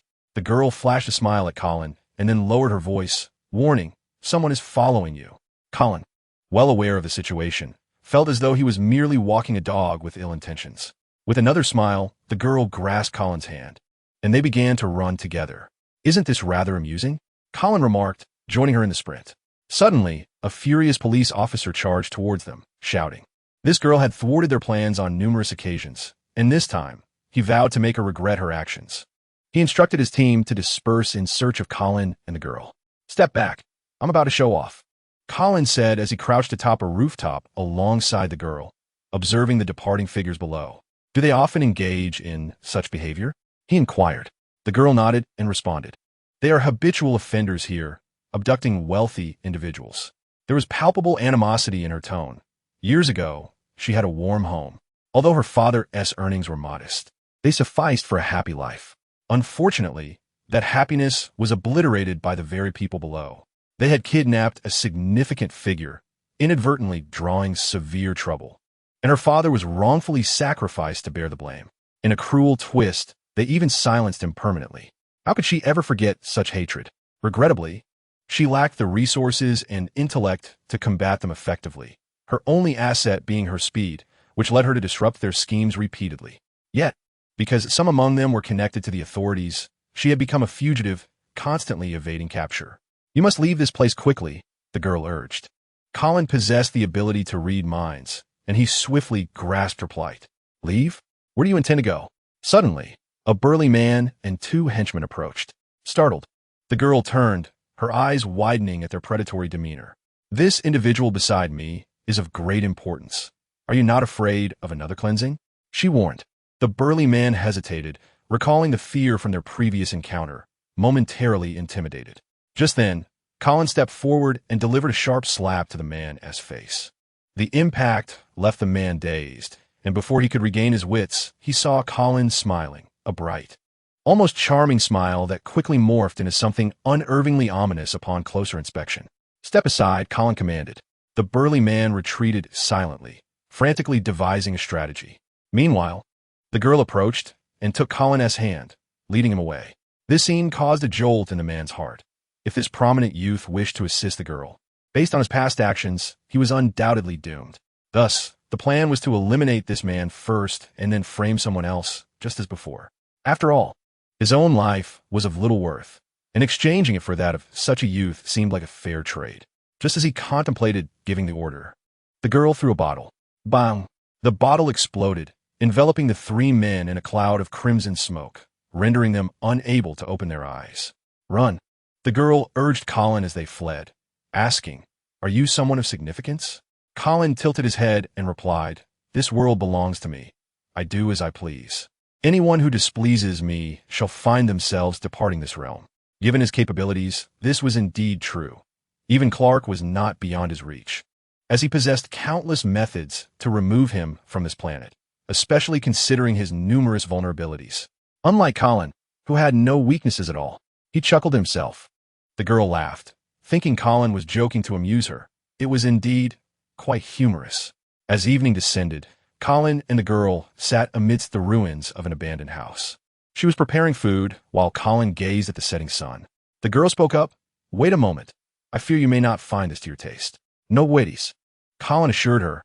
"I could consume poison if necessary." This was no jest. He had truly experienced such things. The first time he ingested something toxic, it made him feel ill, but by the second time, his body had developed an immunity. He recalled a moment when he injected himself with snake venom, and soon after, his body produced anti-venom. His physique was remarkably resilient, capable of adapting swiftly. If placed in an oxygen-deprived environment, he could likely acclimatize within mere seconds. His body was indeed extraordinary. "Ha ha, this is certainly not poison," the girl replied. Her name was Isis, an optimistic soul devoid of friends or family. And even her adopted stray dog had been killed and consumed. What sustained her was her desire to help others, which she regarded as the very essence of her existence. She was so exceedingly kind that it bordered on absurdity. However, her benevolence did not equate to naivety. She could only feel the significance of her life when aiding others. Colin continued to gaze at the sunset. Suddenly, Isis approached with a bowl, offering it to Colin as she said, "Here, eat." The potatoes were salvaged from the market, the vegetables gathered from the wild, and the wooden spoon painstakingly crafted by her own hands. Though there was scarcely enough for one, she still allocated the largest portion to herself. Colin had never encountered anyone quite like her. Her kindness rivaled that of Clark's. He took a taste and remarked, "It's quite good, is it? This is my favorite way to eat." Isis beamed with delight. Colin swiftly consumed all the food available, leaving Isis in a state of disbelief. How could it be gone so quickly when she and T even had a chance to eat? It was evident that boys had hearty appetites. She absent-mindedly touched her head, realizing she had scarcely eaten anything that morning and had been running around all afternoon, leaving her quite famished. It seemed imperative to seek out some sustenance. After all, the forest was home to wild creatures, and she wondered if she might manage to catch one for a meal. Isis felt somewhat embarrassed, her stomach growling and her body weary, a multitude of negative sensations enveloping her. "I'm still hungry. Shall we go for another meal?" Colin proposed. Before long, Colin led Isis to the most luxurious restaurant in the area. However, before they could step inside, a waiter intercepted them. The waiter gestured toward the sign nearby and said, "Sir, dining here requires wearing our local attire. If you wish, I can escort you to try on some outfits." The waiter had no intention of causing discomfort. He was merely adhering to the establishment's regulations. Colin nodded in acknowledgement. At that moment, a woman in a red dress interjected. "Surely you Haven Tea saved up for ages just to dine here?" Isis sheepishly scratched her head and replied, "I can hardly save any money. Dining here is quite costly. If you merely wish to show off, then there's no need," the woman remarked. "Oh dear, what a sight." Two little beggars, another woman in a light purple gown approached, pinching her nose in disdain as she rolled her eyes. Colin responded, while Isis suggested, "Let us leave." Colin, feeling somewhat irritated, declared, "Step back. I'm about to make an impression." The woman in the light purple gown entered the hotel, finding the earlier two paupers rather bothersome. She gracefully linked arms with her male companion, exuding an air of elegance, as if they were a prince and princess. Once they settled at a table, they prepared to summon the waiter. It was then that they noticed Colin and Isis entering, still in their original attire. Were they intruders? Yet, the previous waiter followed them respectfully. Curiosity piqued among the onlookers, who began to speculate about Colin and Isis. Y&T the waiter intervened. Some astute individuals began to ponder the unfolding drama. A spectacle was about to ensue. A woman in a black gown rested her chin on her hand, observing Colin and Isis. The handsome youth seated opposite her inquired, "Do you know those two?" The woman, smiling faintly, replied, "I don't know the girl, but the boy is Colin, reputed to be unable to find anything he cannot purchase in this world." "Is he wealthy?" The handsome youth couldn't help but ask. "A wealthy individual. exuding an air of arrogance, even more irksome than Bruce Wayne, yet undeniably more handsome and youthful, with a fortune surpassing that of Bruce, captured the attention of a woman. She recounted a time when she had encountered Colin. At that moment, she felt unworthy of his presence. She vividly remembered how Colin demonstrated that, to him, money was merely a numerical concept. The dashing young man was well aware of Bruce Wayne's immense wealth, and the revelation that this dark-haired youth possessed even greater riches was nothing short of astonishing. Colin's gaze shifted to a waiter behind him, who, displaying remarkable discretion, stepped forward and announced, "This establishment has now transformed into this gentleman's private domain. Therefore, he possesses the authority to dismiss everyone present. However, he is inclined to foster camaraderie, so all patrons may enjoy complimentary service. Naturally, any who offend our gentleman will not be permitted to remain." As the waiter spoke, his eyes fell upon the woman in the lilac gown and her male companion, clearly indicating that they had crossed Colin. "What? Are you jesting? Summon your boss." The woman in the lilac dress exclaimed in indignation, feeling the weight of everyone's gaze upon her. The waiter retreated slightly, his focus returning to Colin as he stated, "This gentleman is now our employer." The crowd erupted in laughter, with a woman in a black gown remarking, "He remains as audacious as ever. I heard Bruce Wayne once did the same, purchased the entire place." The handsome youth was taken aback, astonished by such extravagant decisiveness. Colin then addressed the man beside the woman, suggesting, "Perhaps you deserve a more suitable partner." The man, quick-witted, realized that Colin was urging him to sever ties with the woman, intending to humiliate her in the process. He glanced at her, recognizing her haughty demeanor and the trouble she had stirred with Colin, and felt apprehensive about the potential repercussions. Colin's imposing gaze conveyed a clear message. "Should you remain, the future holds uncertain prospects." Reluctantly, the man nodded in agreement, stating, "Indeed, I deserve better." The moment his words left his lips, the woman was left speechless, only to erupt into a fit of hysteria resembling a madwoman. Colin snapped his fingers and commanded, "Remove this unwelcome individual from our midst." Several waiters approached, escorting the woman out. Silence enveloped the room. Colin then declared, "Today, all expenses are waived. Please indulge at your leisure." With that, he and Isis departed, ascending to the hotel rooftop where the city's nightscape unfolded before them. Isis leaned against the glass railing, gazing at the illuminated skyline, and remarked, "You truly are a significant figure. Did I not mention that this world belongs to me?" Colin replied, chuckling softly. Ishi smiled, believing Colin was merely joking. Soon, food was served, and Ishis and Colin took their seats at the dining table to indulge in their meal. Once they finished eating, Colin inquired, "Do you intend to continue your resistance?" "Well, I cannot simply stand by while they harm others," Ishis replied. Colin pondered for a moment before responding. "Perhaps I can assist you. However, you must help me teach these individuals a lesson." He produced a vial of serum, a concoction developed in a laboratory that could enhance physical capabilities. For Colin, Ishis was sufficiently kind-hearted and not overly altruistic, making it acceptable to entrust her with this serum. Of course, it would augment her strength, but it would not elevate her to his level. He would never create something that could pose a threat to him. "What is this?" Ishis asked. "It is something that will empower you," Colin explained. Ishis inspected the vial, questioning how to use it. Colin then utilized a syringe to inject the serum into Ishis' body. After the injection, Ishis felt a warmth coursing through her, casting a worried glance at Colin. "I shouldn't have any issues, right?" The dark-skinned girl trembled slightly, revealing her apprehension. Colin reassured her, "You'll be fine shortly." A few minutes later, Ishis sensed her body temperature returning to normal. Colin meticulously analyzed her condition, aware of every transformation she underwent under his gaze. Ishis' physique had significantly strengthened, with the most notable enhancement being her speed, followed by defense, while her strength had surpassed the human limit by a small margin. If the two were to engage in combat, Colin could easily defeat Ishis in an instant. Even if she could not best others, she could certainly escape with ease. Ishis turned to Colin and asked, "May I go for a run?" "Feel free," Colin replied. Ishis joyfully sprinted away, unleashing her full speed, and swiftly darted off. Colin's eyes tracked her movements. While her speed was not on par with the Flash, it was certainly adequate. Before long, Ishis returned, her hair disheveled, but her spirits soaring. With a radiant smile, she exclaimed, "That was so fast. With this, I can help even more people." Colin regarded Ishi's, recognizing that her thoughts aligned closely with her words. She was akin to a second Clark. Yet, this was advantageous. The superhero would save more lives, and those rescued would generate greater value, ultimately benefiting Colin. For all the wealth in this world belonged to him. As long as one lived, they would create value, and all of it was rightfully Colin's.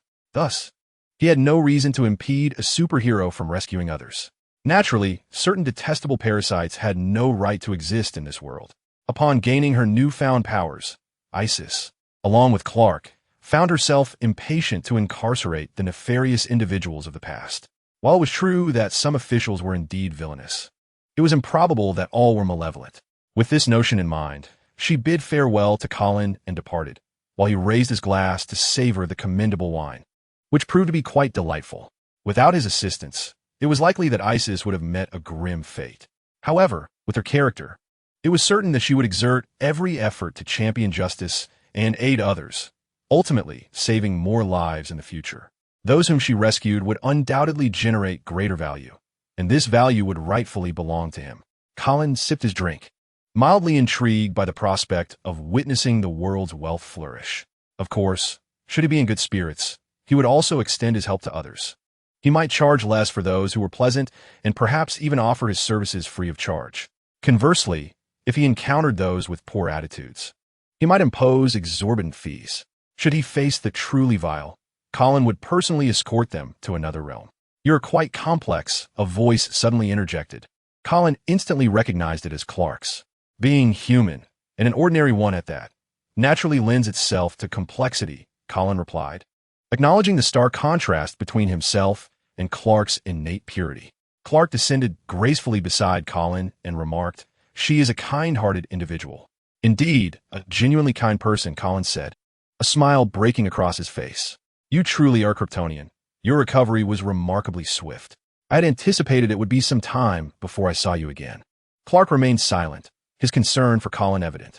Both possessed powers far beyond those of ordinary mortals.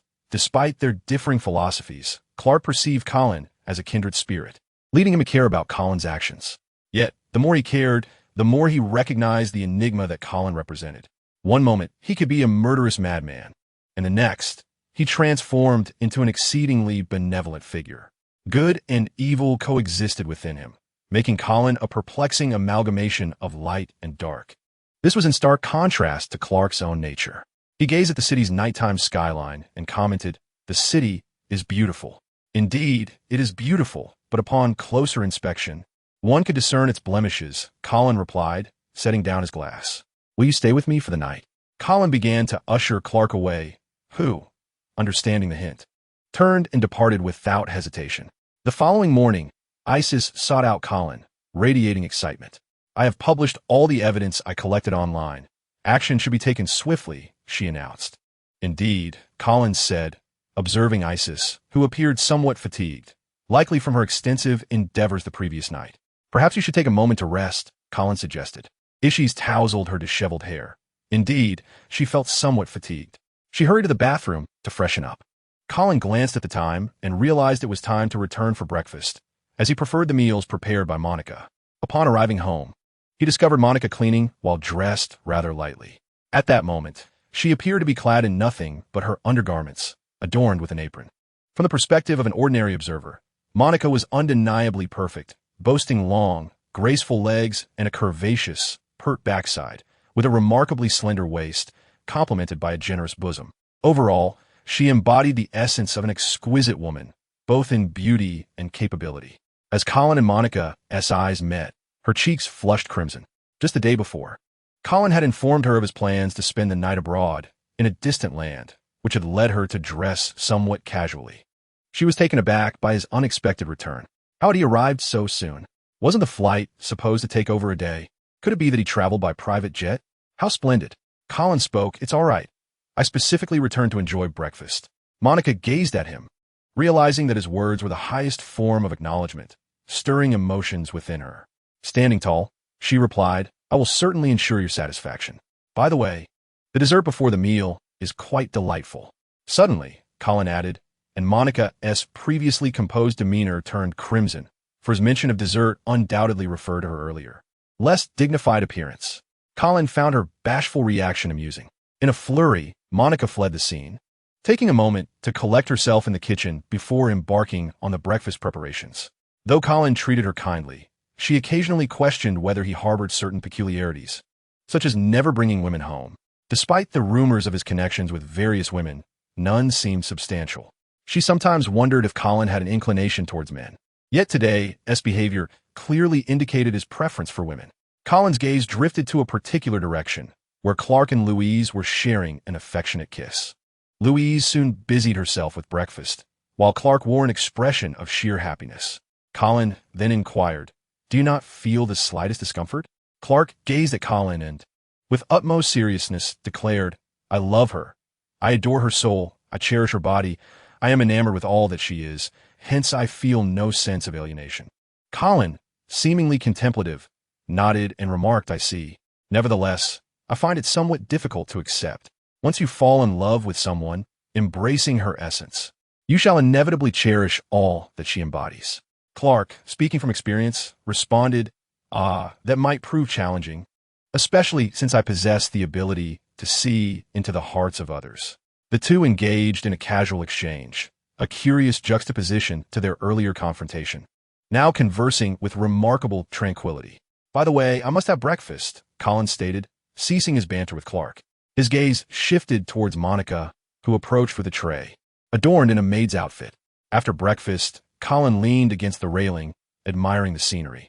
A gentle breeze wafted through the air, and not far ahead stood a grand tree, rustling softly in the wind, a sound that was not at all jarring, but rather soothing. The splendid view uplifted his spirits, and in such a joyous state, he felt compelled to assist others. After a moment of contemplation, Colin soared into the sky, swiftly ascending above the clouds. In the distance, he spotted an airplane piercing through the clouds. He could discern the passengers within, while they remained oblivious to his presence. "Let me see who might need assistance today," Colin mused as he searched for a target. With his superhuman vision, he could clearly observe everyone below. Shortly, he identified a distressing situation. A terrorist wielding an AK-47 was holding a classroom of elementary school children hostage. "Do you wish to die?" the terrorist shouted, brutally striking a white female teacher with the butt of his gun. The unfortunate woman collapsed, yet the assailant showed no signs of relenting. Just moments prior, she had implored to be taken as a hostage in place of the others, an absurd notion. The more hostages he had, the more secure he felt. The man, surveying the trembling children, suddenly grinned and said, "Do not be afraid. As long as you do not run, I shall not harm you. However, should you choose to flee, do not blame me for the consequences." He raised his weapon, emphasizing his lethal control. The man reveled in the power he held over life and death, his gaze shifting to a black female teacher. Though not conventionally attractive, she possessed a commendable physique that stirred his desires. He pointed his gun at her, beckoning her to approach while gesturing towards his groin. Realizing the implications of his gestures, the woman, filled with humiliation, crawled towards him, facing a profoundly devastating experience. Certainly, Colin would not allow such a situation to transpire. He descended from the heavens, akin to a meteor piercing through the rooftop and landing behind the man. The thunderous sound naturally drew the attention of many, who turned to gaze at Colin. The man was no exception. Upon seeing Colin, panic engulfed him. He was acutely aware of Colin's formidable prowess. Swallowing hard, he promptly knelt down and cast his firearm aside, humbly uttering, "I surrender." The black woman regarded Colin with tear-filled eyes, her voice trembling as she expressed, "Thank you. I shall repay you well." Colin cast a fleeting glance at her before employing his mind-reading ability, instantly grasping her thoughts, which were a tumult of fear, anger, and humiliation. Yet her feelings towards Colin were sincere. He stepped before the woman, smiling as he lifted her up, and gently reassured her, "It is all right now. You must strive to nurture your children better." The woman gazed at Colin in a daze, suddenly perceiving him as an exceptionally handsome individual, embodying kindness. At that moment, to her, Colin was a divine presence, his words imparting a sense of purpose. Overwhelmed with emotion, she nodded vigorously and replied, "I will." Colin then departed from the scene, leaving the woman to earnestly pursue the mission he had bestowed upon her. Suspended in the air, Colin found the world sufficiently stable. allowing him to enjoy watching the gradual increase of wealth unfold before him. His complexity intrigued him. Lewis Ryan found herself increasingly perplexed by Colin. She watched a news segment featuring a black woman fervently extolling Colin, akin to a fervent disciple, seemingly brainwashed. She turned to Clark, inquiring, "Does he possess the power to manipulate human hearts?" Clark approached with a cup in hand, responding, "He indeed possesses such power, yet he seldom utilizes it." On this occasion, he did not employ that ability. He recounted Colin's words to the black woman to Lewis Ryan. She furrowed her brow, placing herself in the woman's predicament. At the brink of humiliation, a godlike figure descends from the skies, gently comforting her and encouraging her to work diligently and educate her children. What manner of person is he, then? Greedy for wealth, yet saving lives without charge. He is deemed a good man, yet has taken many lives, labeled a villain, yet has rescued numerous souls, with many in reality supporting him. Lewis felt Colin was an enigma, a creature of whimsy. Clark remarked, "Colin has repeatedly affirmed that he is a being of caprice. If anyone displeases him, he ensures they are equally displeased." Lewis Ryan rose to embrace Clark, stating, "You are the better one. If I were Colin's girlfriend, I would undoubtedly live in constant fear of provoking his ire and facing dire consequences." She nuzzled her face against Clark's shoulder. He's not that dangerous yet," Clark remarked. Naturally, Colin was aware of the conversation between Clark and Louise. He interjected, "Louise isn't even qualified to be my girlfriend. She pales in comparison to my looks." Clark chuckled, but said nothing in response. "What's wrong?" Louise Ryan asked, noticing Clark's laughter. "Nothing," Clark said, gazing affectionately at Louise Ryan. Colin shivered slightly, his mind wandering as he walked. Nevertheless, it was best to seek out other targets first. In Gotham City, Bruce Wayne had also seen the news. Observing Colin's affable demeanor, he couldn't shake the feeling that Colin was scheming something. That guy was certainly no saint. Driving at a leisurely pace, he suddenly heard a maniacal laugh. It was the Joker, who pulled out a gun and shot through a man's thigh. He hadn't killed an ordinary person in quite some time. Of course, villains and rogues were fair game. The reasoning behind this was Colin. Through analyzing Colin's behavior, they concluded that if they merely injured someone, Colin would hardly interfere, but if they took a life, well, surviving to see the next day would be quite the feat. The Joker grinned, vaguely aware that Colin was the true ruler of this world, as his power was overwhelmingly formidable, and his character was entirely distinct from that of any other superhero. Living in another's realm necessitated a degree of restraint, though that was only because he hadn't yet had his fill of playing with Batman. Once he had, he would undoubtedly wield a Gatling gun to sweep through the streets. People screamed and fled, while Bruce Wayne took note of the Joker. Just as he intended to intervene, he heard a voice. "Hello, Mr. Bruce Wayne. We might need a bit of cash," Harley Quinn said, aiming her gun at him. They had come to rob a bank and unexpectedly encountered Bruce Wayne. Although he was no longer the wealthiest individual around, he was still quite affluent, making his abduction a sound decision. Bruce Wayne slowly raised his hands in surrender. "Hurry up and get out of the car. We need the money transport," Harley Quinn urged. Bruce complied, stepping out obediently and watching silently. As he contemplated how to deal with these individuals, a figure descended from sky, a dark silhouette. Colin's arrival was striking. He plummeted to the ground like a cannonball, the resounding impact heralding the arrival of the dominator of this world. At that moment, Harley Quinn was eagerly preparing to drive. Upon seeing Colin descend from above, she couldn't help but mutter a few words. Then, decisively exiting the vehicle, she elegantly opened the car door and flashed a sweet smile. "Greetings, Mr. Superman. This is the vehicle I have prepared for you. Isn't it particularly stylish? Taking it out tonight will surely impress any lady you wish to escort to a hotel." She chattered on, noticing that Colin remained silent, and continued, "Of course.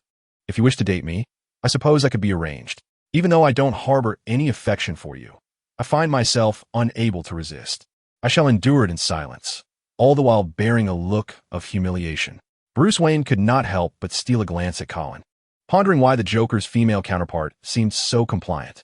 If it were Clark in this situation, he was certain she would not hesitate to attack him. Yet, with Colin present, she appeared remarkably docile.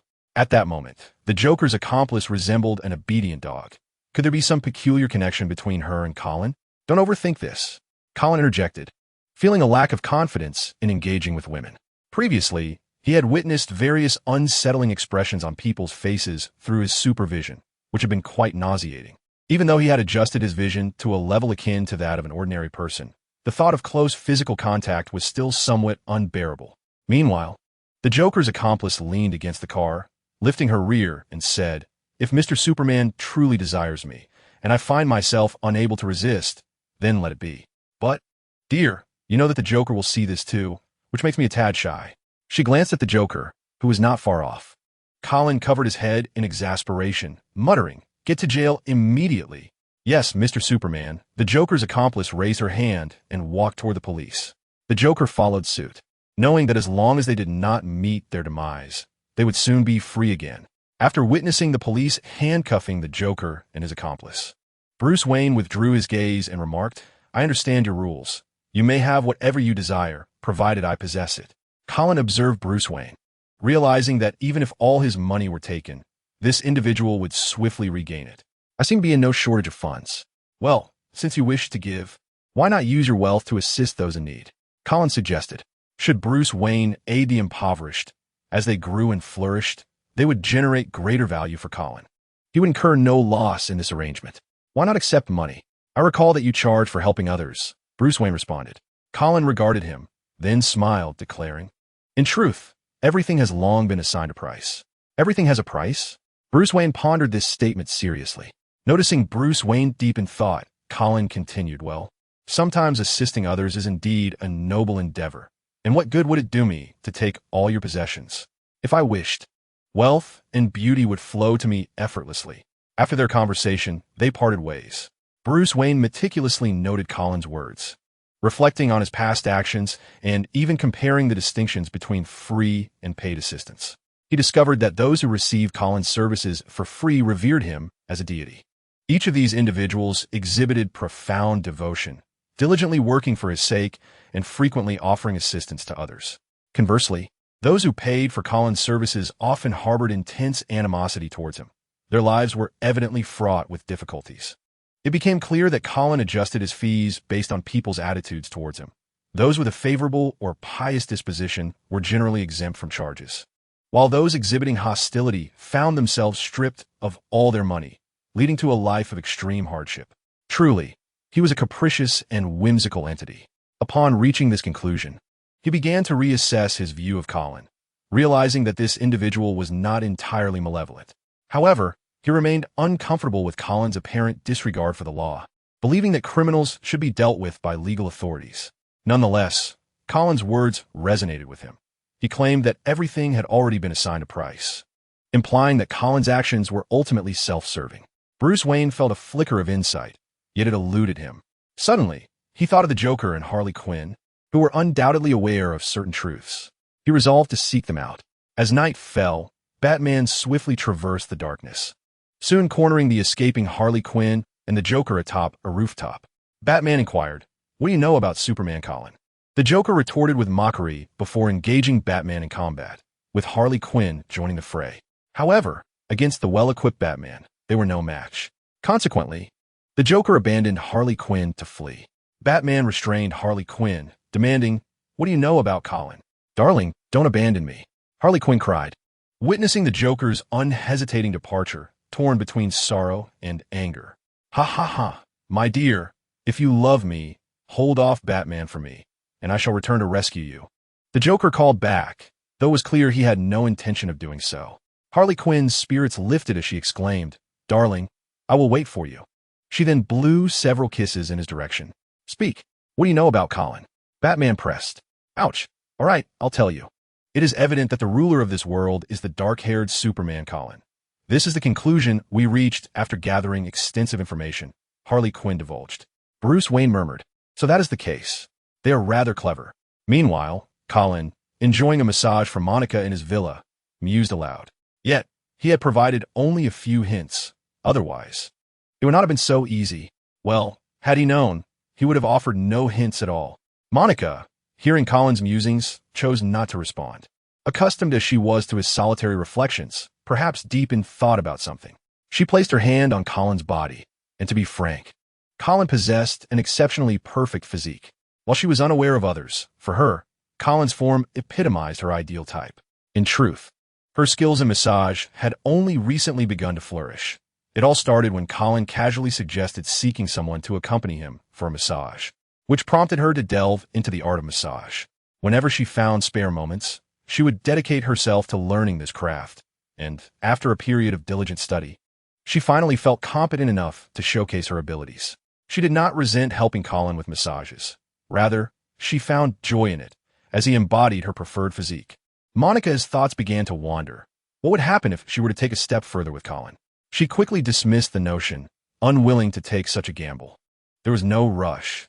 If Colin were to develop feelings for her, that would be splendid, but if not, it was of little consequence, for she earned a decent sum each month. Truth be told, the job was somewhat arduous, and perhaps she would need to enlist assistance. After the massage concluded, Monica left the premises, as she had other work awaiting her. Colin tidied up and then hurriedly departed. Sleep eluded her, and she wondered if anything intriguing would unfold that night. Meanwhile, the Joker's accomplice was bound to a lamppost by Batman. Naturally, she unleashed a torrent of curses at Batman for his actions, a plethora of profanities spilling from her lips. Batman paid little heed to her vitriol, for his focus lay in capturing the Joker. He climbed into his vehicle and sped off in pursuit of the villain. Damn it! The Joker's accomplice struggled against her restraints. Yet her efforts only resulted in pain and proved futile. As she raged against Batman, a striking woman with red hair, adorned in high heels, made her entrance. She was a tall, beautiful figure. "Hey, Ivy, what brings you here?" The moment the Joker's accomplice spotted this woman, her spirits lifted. The red-haired beauty was Ivy Pepper, known as Poison Ivy, who had seemingly vanished for some time. Truthfully, she had been concerned for Poison Ivy's well-being, considering they were quite good friends. "Just finish my work," Poison Ivy replied with a hint of self-deprecation. During her absence, she had been assisting Colin in cultivating an array of peculiar plants. Though the labor was strenuous, she found it rewarding. Furthermore, she deemed Colin to be, if somewhat begrudgingly, a good person. After all, who but a decent individual would tend to plants alongside her? After completing the task Colin assigned, she had decided to venture out and check on her row companions. It was evident that things were not going well, at least not for the Joker's accomplice, who clearly had been apprehended by Batman. "What have you been up to lately?" The Joker's accomplice inquired with curiosity. Just as Poison Ivy was about to respond, the wail of police sirens pierced the air, clearly directed at the Joker's accomplice. "Let us find another place to converse," Poison Ivy suggested. Poison Ivy snapped her fingers, and green plants erupted from the ground, tearing apart the streetlight. Harley Quinn swiftly freed her handcuffs from the light pole. "Ivy, we must hurry," she urged. "Indeed," Ivy replied, and the two quickly departed. Before long, they arrived at a safe haven. As Harley rummaged for a tool to unlock her cuffs, she quipped, "So, have you taken up tree planting recently?" Harley was well aware of Poison Ivy's tendencies. It was evident that she had been off somewhere planting trees, and now she had returned, likely with intentions of robbing a bank or committing murder. "Yes, helping black-haired Superman with his arboreal endeavors," Poison Ivy responded, reclining on the sofa, remote in hand, selecting television programs. "Wait, really? Did you too?" Harley inquired, her curiosity piqued. "No, that fellow has little interest in women, though he enjoys being a source of amusement," Poison Ivy replied. She had contemplated a dalliance with Colin, primarily to assert control over him and eliminate a significant portion of humanity. She found him attractive and an excellent means to fulfill her physical needs, not to mention his formidable strength and fondness for plants. Alas, Colin was entirely immune to her toxins. Once, she had asked Colin why he was disinterested in women, and he shared his perspective, revealing the myriad of insects crawling on human skin. What appeared smooth to the eye transformed into a greasy, repulsive sight from his viewpoint. It was a most stomach-churning image, and she could understand why Colin was averse to women. To him, the act of intimacy would be akin to engaging with a living, oily, insect-ridden mass of flesh. Merely contemplating such a scene was nauseating, and having experienced Colin's perspective, she found herself reluctant to grow too close to anyone unless she could genuinely love another person. To love their soul in a way that would allow her to endure those horrifying visions. "I found it," Harley exclaimed, discovering the tool and freeing herself from the cuffs. She tossed them carelessly onto the floor and leaped in front of Poison Ivy. "Ivy, let us go rescue my beloved." The beloved Harley referred to could only be the Joker, a figure Poison Ivy held little affection for. No, Harley. He has betrayed you time and again. Why do you still care for him? Poison Ivy questioned. In her recollection, the Joker was either betraying Harley or plotting to do so. She recalled a time when Harley had rescued him from prison, only for him to abandon her in their escape, professing love but fleeing without hesitation. It was clear to any observer that the Joker had no genuine affection for Harley. His sole concern was Batman. Ivy, he loves me, Harley insisted. After the Harlequin uttered those words, she departed from the scene. It seemed that the current Batman was in pursuit of the Joker. Thus, she too needed to hasten her pace. Damn that insufferable Bat. Harley, you fool, Poison Ivy lamented. Goodbye. Yet at that moment, the Harlequin had already shattered the glass and leapt into the sky. From this height, Colin could observe numerous sights, including Poison Ivy and the Harlequin. He stroked his chin, recalling that his memory held two distinct versions of Poison Ivy, one as Ivy Pepper and the other as Pamela Lillian Isley. In this universe, she was Ivy Pepper. To be fair, Poison Ivy possessed a profound understanding of botany. Colin had previously entrusted her with several rare seeds, all of which had taken root and flourished remarkably well. This individual was undeniably perilous and appeared to wield some influence over Clark. However, she could not control Colin, for his body could develop antibodies to a myriad of toxins in mere moments. After observing for a brief time, he soared toward a certain direction, soon arriving before a man.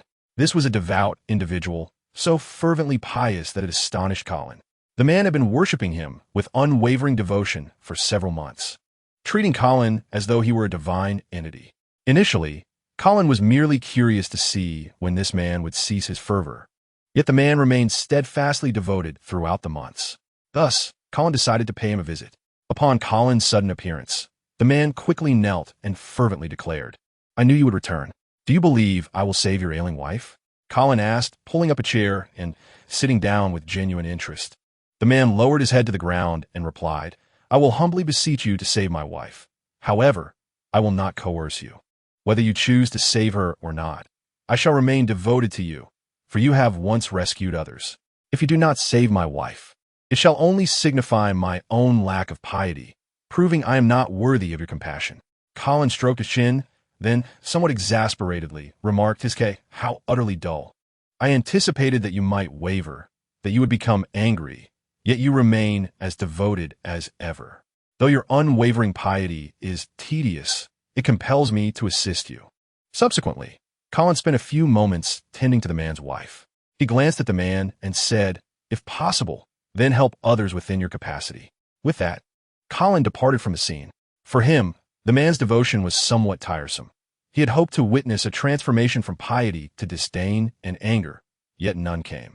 This man remained steadfast, so devoted that Colin found it increasingly difficult to watch.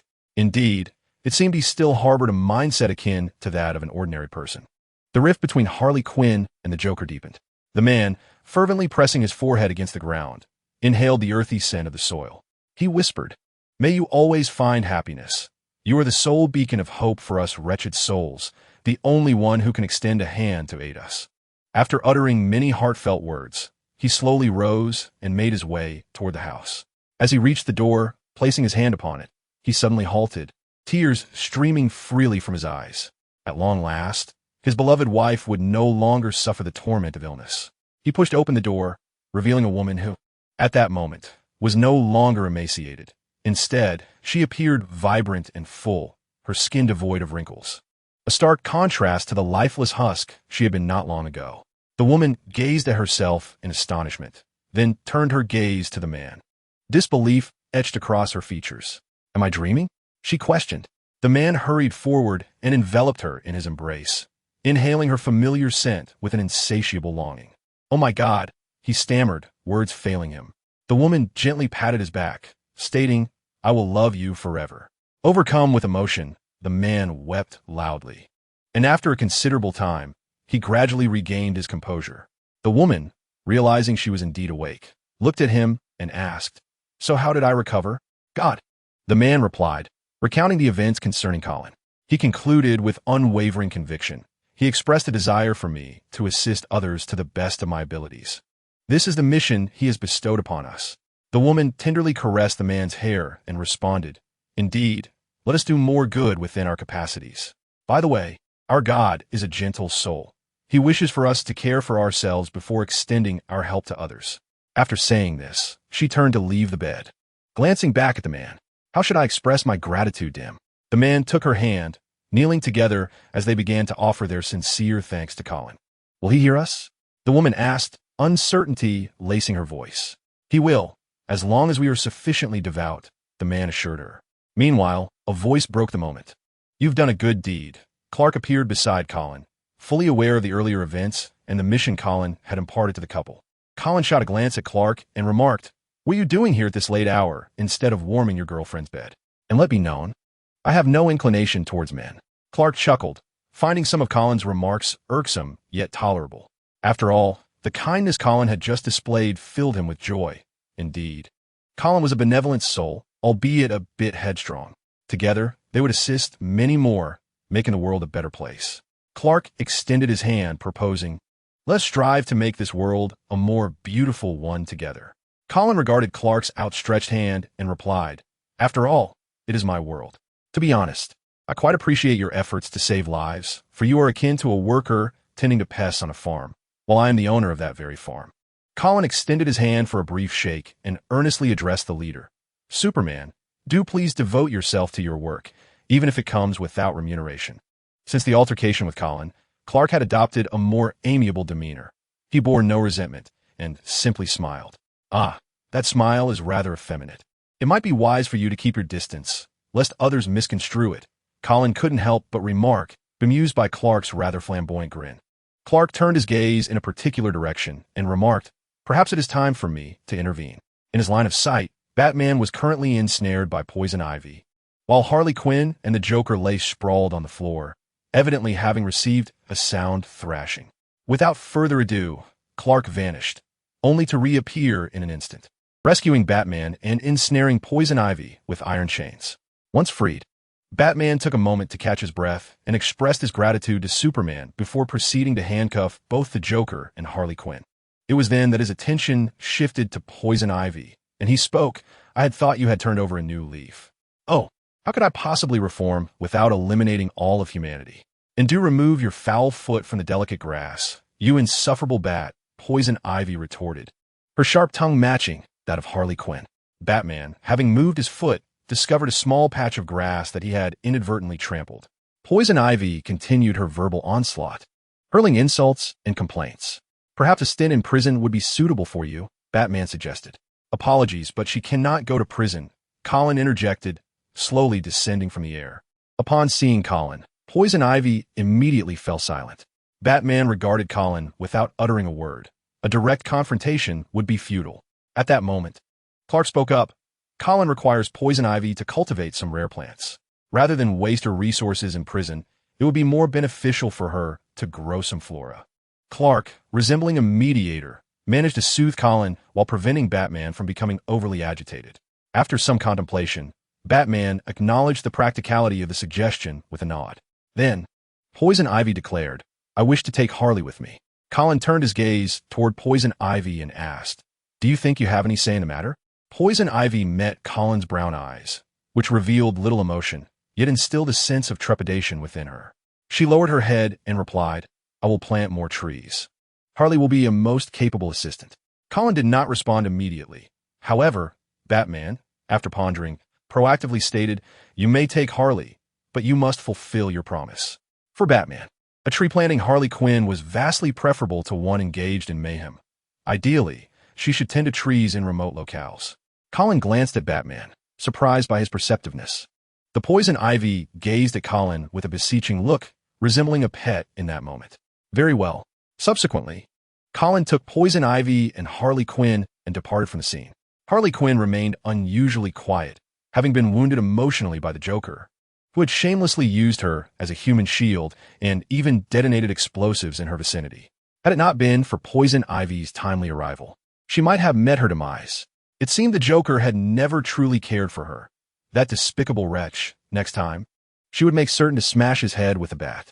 The Joker's actions had ignited her fury entirely. Batman observed as Colin led Harley Quinn and Poison Ivy away, and as the trio receded into the distance, he could not help but utter, I hope they won't return anytime soon. Frankly, Both Poison Ivy and Harley Quinn were exceedingly formidable adversaries, particularly Poison Ivy, who proved to be exceptionally vexing. Beside him, Clark spoke up. They shall not return until the task assigned by Colin is accomplished. After exchanging a few more words, Clark took his leave. Upon returning home, he found Lois Lane seated at the table, diligently writing something. He inquired, "Would you care for a drink?" "Yes, please bring me a bottle of beer," Lois replied. Continuing her writing, racking her brain for an eye-catching headline, Clark fetched 2 bottles of beer and approached Lois, placing one bottle before her. He settled into a chair and stated, "Colin just saved someone." He took a sip from his beer. "Really? Do tell. If it's compelling, perhaps we can write about it." Lois looked up at Clark, opening her beer. After taking a sip, she felt her previously foggy mind begin to clear. Clark recounted Colin's recent deeds.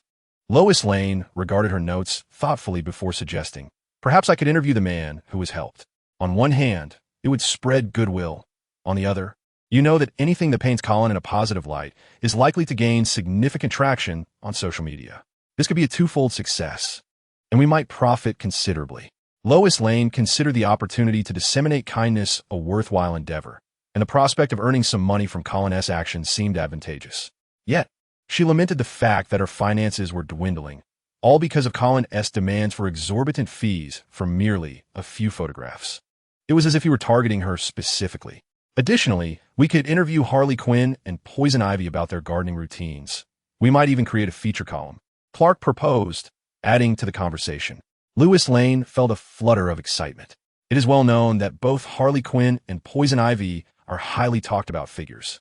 Should they choose to redeem themselves and engage in tree planting, it would undoubtedly become a sensational topic. But would Colin allow it? She voiced her thoughts. I doubt Colin would agree. Clark pondered for a moment before responding. This is simple. We can allocate 70% of the column's income to Colin, and in return, help with the tree planting. I believe he would have no reason to refuse. Lois Lane couldn't help but admire Clark a bit more today. His ingenious ideas seemed endless. That works, she nodded. Even 30% would be an extraordinary revenue.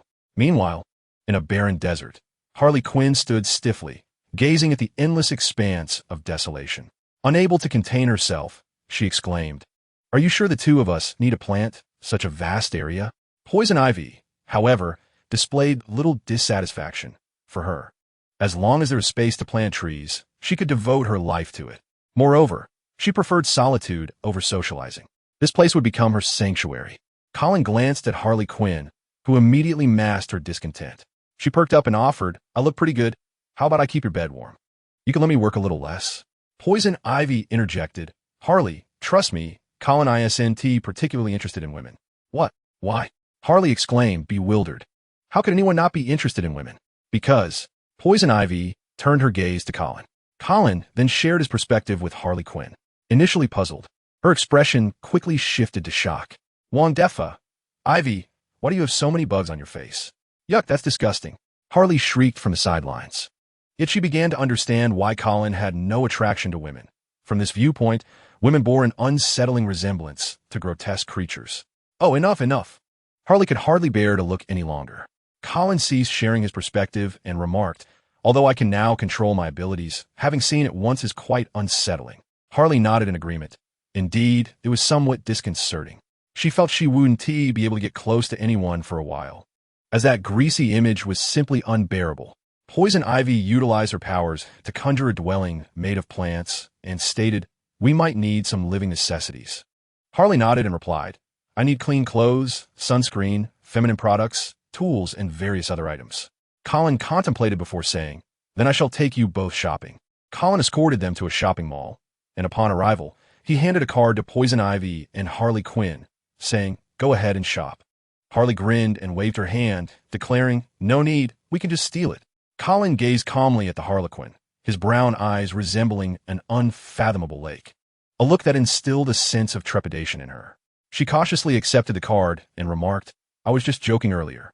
All right, Ivy, let us go shopping." With that, she tugged Poison Ivy along for their retail excursion. Colin turned to leave, knowing they would undoubtedly spend a considerable amount of time shopping, allowing himself a moment of leisure. The Harlequin mused aloud. Colin must have a fortune on that card, right? Surely, it must be substantial. Poison Ivy was uncertain of the exact amount, yet she concurred that it was likely considerable.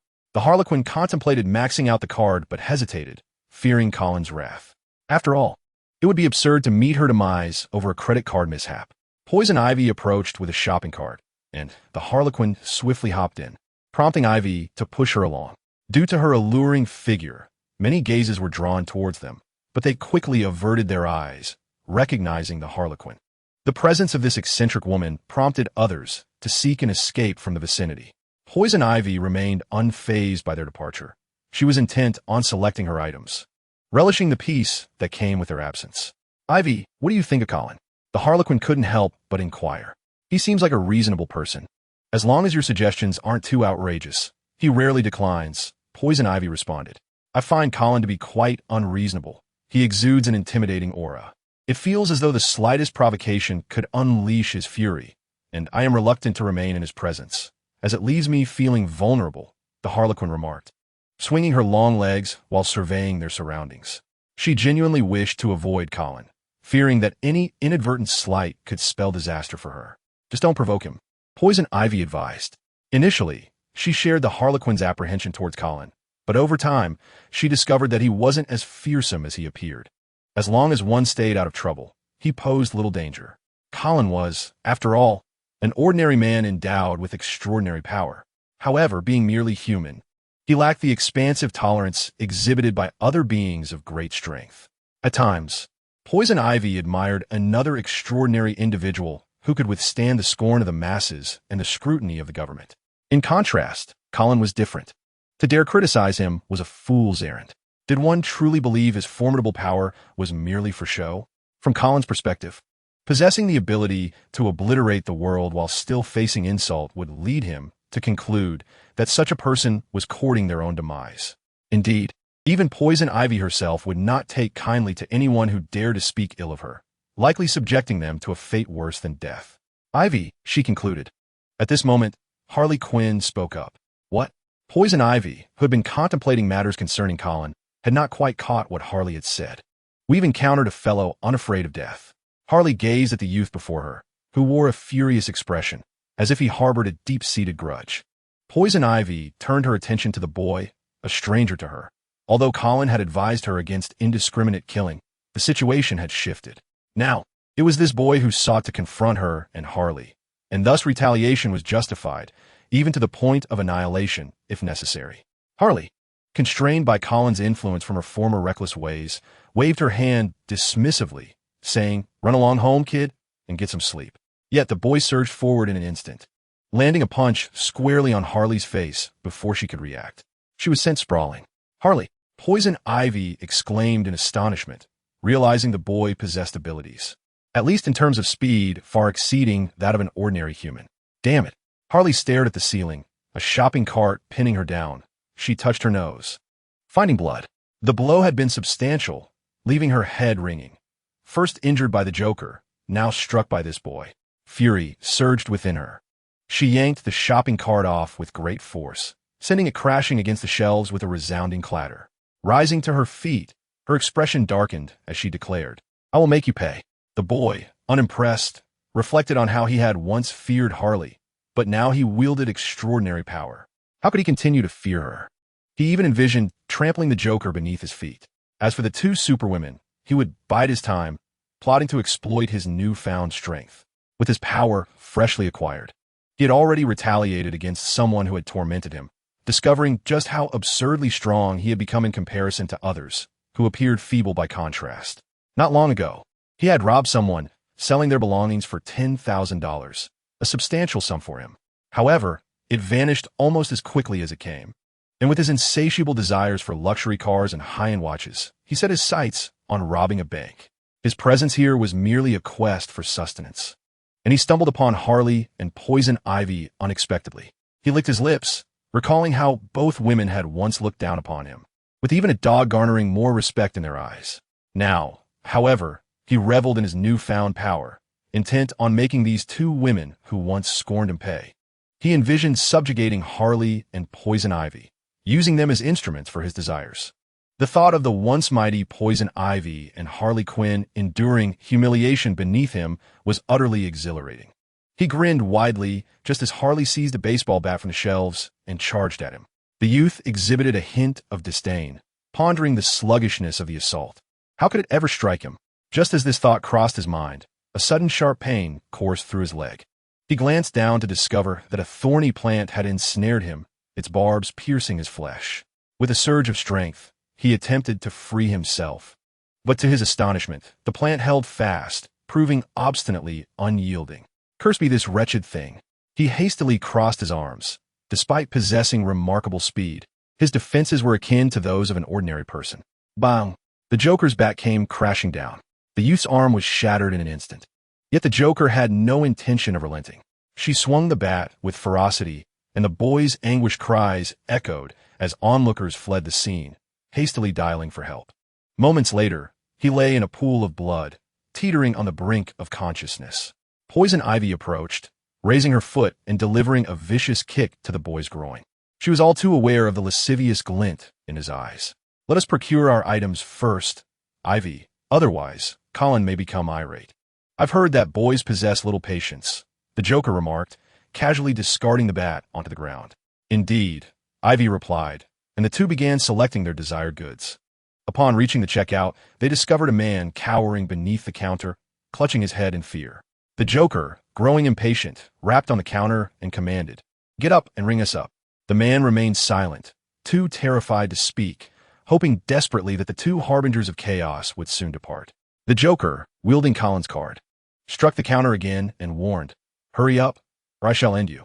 Reluctantly, the cashier rose, his eyes averted from the Joker and Poison Ivy. Why would these two fiends bother to pay? They could simply take what they wanted. Meanwhile, Colin lounged under the sun on the opposite side of the earth, rising and casting his gaze towards the direction of the Joker and Poison Ivy. It was time for him to return. After stretching, he soared into the sky, unnoticed by anyone. In mere moments, Colin arrived at the supermarket's entrance. At that moment, the Joker and Poison Ivy emerged with their purchases, their eyes immediately landing on Colin. Clad only in beach shorts, his physique was impeccable, compelling both women to steal glances. The Joker glanced at the sky, noting the moon's prominence. Indeed, this fellow had just basked in sunlight on the other side of the planet, a truly enviable ability. His physique is quite remarkable. Merely gazing upon him is captivating. The Joker mused, "I can only imagine how delightful it would be to share a bed with you." Colin cast a sidelong glance at the Joker. While she appeared somewhat attractive at that moment, the myriad of peculiarities upon her face stirred a sense of discomfort within him. "Now that we have our items, let us depart," Colin declared. In a swift turn of events, Colin led both Harley Quinn and Poison Ivy into the desolate expanse of the desert. Poison Ivy had prepared 2 botanical chambers, one for herself and Harley, and another designated for Colin. Though she was acutely aware that Colin was unlikely to spend the night there, she still made the arrangements, as Colin appeared genuinely intrigued by the surroundings. Harley reclined on the bed, casting a glance at Poison Ivy and inquiring, "When can we leave this place?" Her thoughts were consumed with the desire to strike that insufferable face of the Joker with a bat, the wretched scoundrel who toyed with her emotions. "It won't be any time soon," Poison Ivy replied. "Let us focus on nurturing the plant for now. If we show some improvement, perhaps we can depart for a while." Exhausted from the day's myriad events, Poison Ivy settled on her bed, her eyelids feeling as though they were glued shut, rendering her unable to open her eyes. "Ivy?" Harley called softly, only to realize that Poison Ivy had already succumbed to slumber. "I should rest too," she mused, closing her own eyes. As dawn broke, Clark and Lois Lane, fully prepared, set forth on their journey to find the man whom Colin had previously assisted. They were in no particular hurry, taking their time as they meandered to the man's residence. After a couple of hours, they arrived, resembling a couple on a leisurely date. Had they been pressed for time, Clark could have transported Lois there in an instant. Upon their arrival, they spotted a vibrant woman tending to her garden. Noticing Clark and Lois observing her from the yard, she assumed they might require assistance and called out, "Do you need help?" Should they indeed require aid, she was more than willing to offer her assistance within her means. "Actually, we heard that Superman Colin helped someone in this area, and we would like to conduct an interview," Lois replied, presenting her press credentials. "Reporters?" The woman expressed surprise. The speed of their arrival was rather astonishing. Nevertheless, she welcomed Clark and Lois into her home. Clark directed his camera towards the woman and Lois. "Madam, what are your thoughts on Superman Colin?" "Loi planted." As the woman reflected on Colin's benevolence, she recalled how her salvation was made possible through her husband's earnest faith, which had touched Colin's heart. Colin had even encouraged them to contribute to the greater good within their capabilities.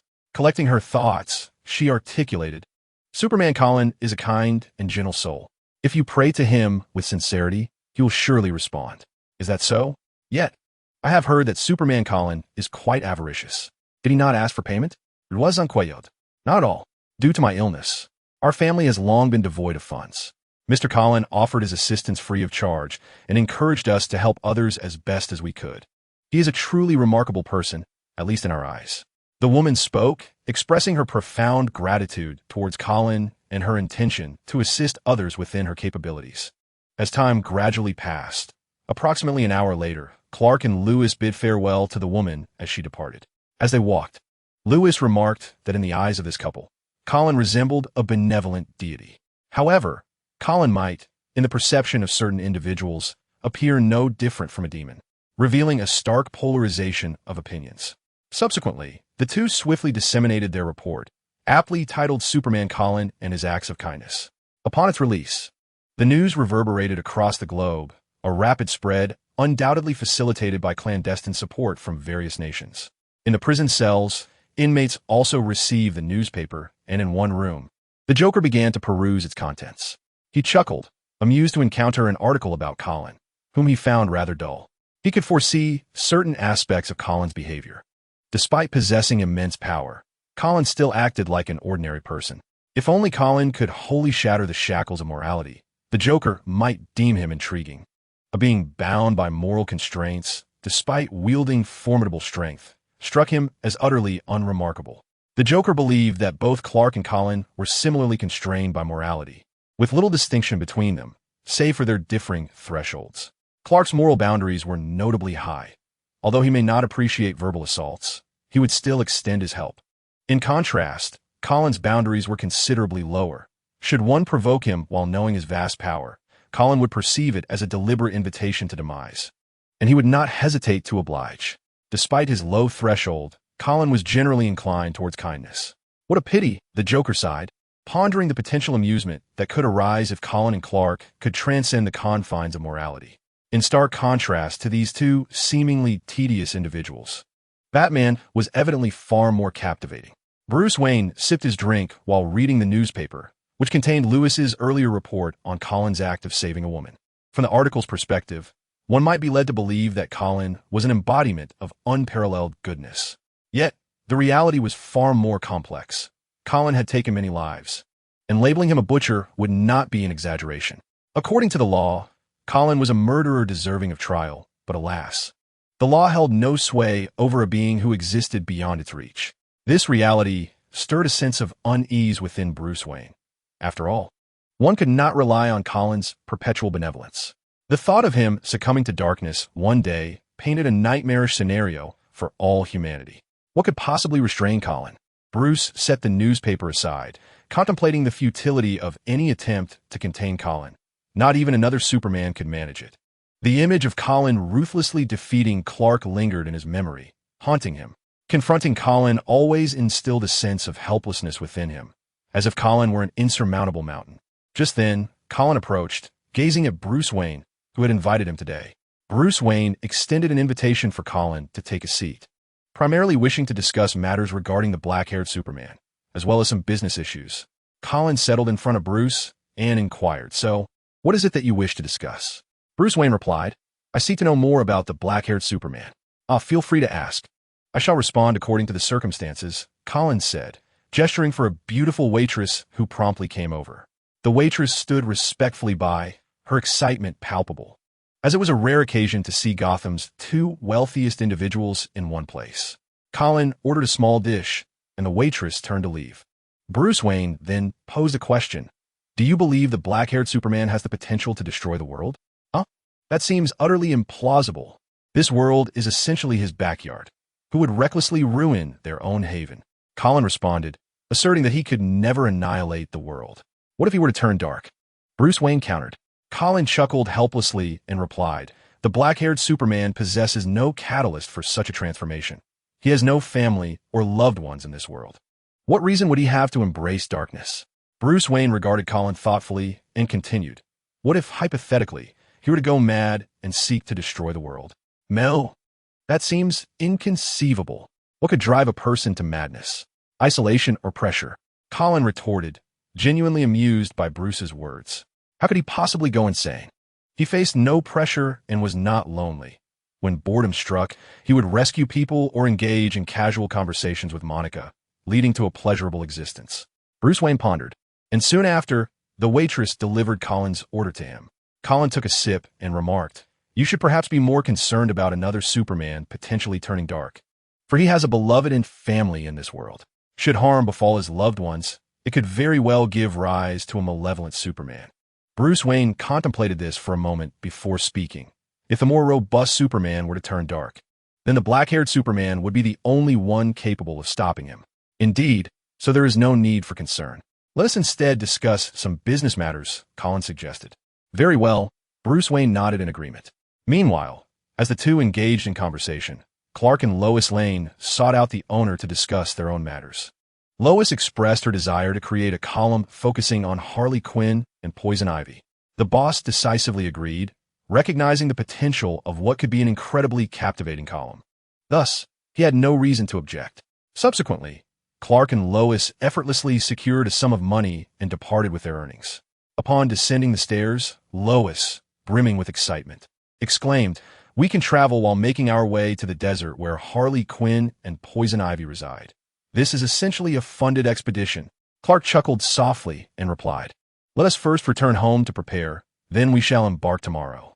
Lois nodded in agreement, producing the money and suggesting, "Let's treat ourselves to a splendid meal." Indeed, Clark affirmed with a nod.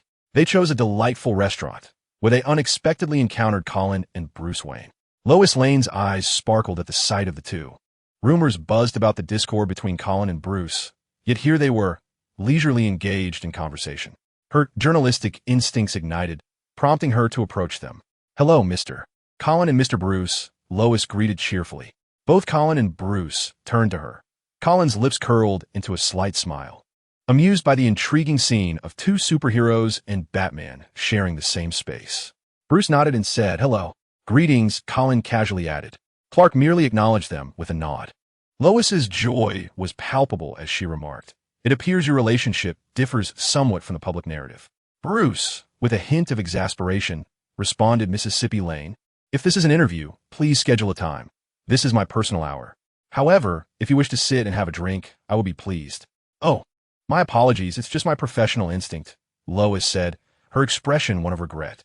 In the desert, Harley Quinn leaned against a shovel, glancing up at the sky. "It's so hot. Ivy, do you have anything to drink?"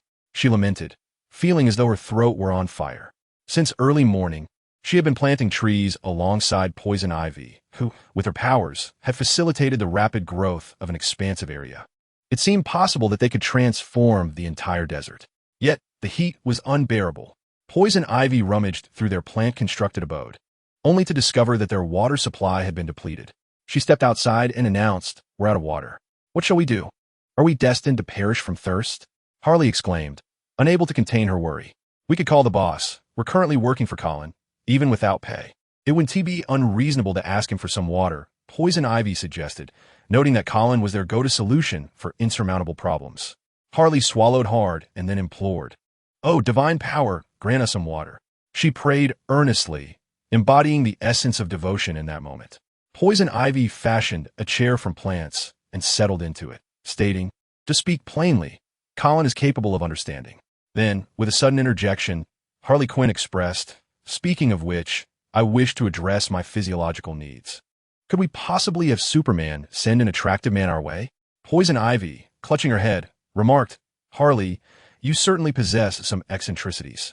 Can we please finish our current tasks before indulging in such whims?" Their conversation had strayed significantly. Colin, after engaging in discussion with Bruce and the others for a while, announced, "I have matters to attend to. I shall take my leave." With that, he departed, procuring some beverages and snacks along the way. Once he felt adequately prepared, he returned to present his offerings to Poison Ivy and Harley Quinn. At that moment, Harley was still in a posture of prayer. Upon noticing Colin's arrival, her excitement surged as she murmured, "Oh, Great deity, could you send a man as dashing as the dark-haired Superman to our presence? Colin, with a hint of exasperation, replied, do we not share a perspective previously? Why are you still so intrigued by this? Without hesitation, Harley retorted, but it's thrilling. Besides, my tolerance is quite robust. I even feel a bit exhilarated at present. Colin silently acknowledged her with a thumbs up, saying, you're truly invincible. Colin glanced at the barren landscape and decided to take up a shovel to plant trees. The reason for his efforts in this desolate place stemmed from his fondness for the sensation of creating something from nothing. His affection for this endeavor prompted his visit, and perhaps soon this area would be adorned with an abundance of trees, transforming it into a picturesque locale. Moreover, the presence of peculiar plants could serve as a potential attraction for profit, a truly advantageous venture. Additionally, neither Poison Ivy nor Harley Quinn required a salary. He merely needed to provide them with daily necessities. Perhaps he could even invite a few more villains to assist in the planting, as they would not demand monetary compensation. He would cross that bridge when he came to it. Should he encounter suitable miscreants in the future, he would bring them here to cultivate trees. Convinced that Poison Ivy and Harley Quinn would warmly welcome new companions. Seated upon a chair crafted from foliage, Harley munched on her food while observing Colin's tree-planting efforts. Genuinely surprised by his ability. This food is delightful, she mused, thoroughly satisfied with the fare Colin had brought. It had been ages since she had savored anything so delectable. Poison Ivy nodded in agreement, equally enjoying her meal while watching Colin work. This scene held great appeal for her. A man who was handsome, invincible, and skilled in horticulture. He epitomized her aspirations for an ideal partner. Alas, she lamented, she possessed only the privilege of admiration without the right to partake. If someone were to be with Colin, that individual would undoubtedly be his true love. After all, from Colin's extraordinary perspective, people appear as mere animated masses of flesh, often infested with greasy insects. To be able to overlook such grotesque aspects signifies nothing less than genuine affection.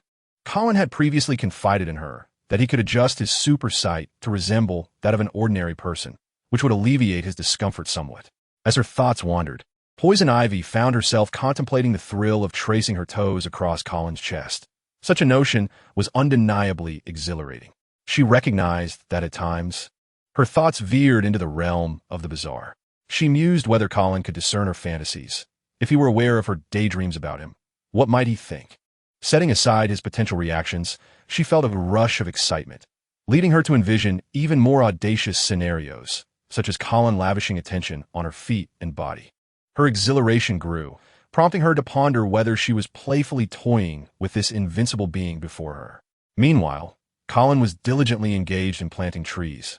His mind-reading ability switched off, as he preferred not to be burdened by the myriad of unwholesome thoughts that often occupied people's minds. It was not uncommon for a seemingly gentlemanly young man to harbor base, lascivious thoughts, yet Colin deemed this natural, as long as one did not transgress the law.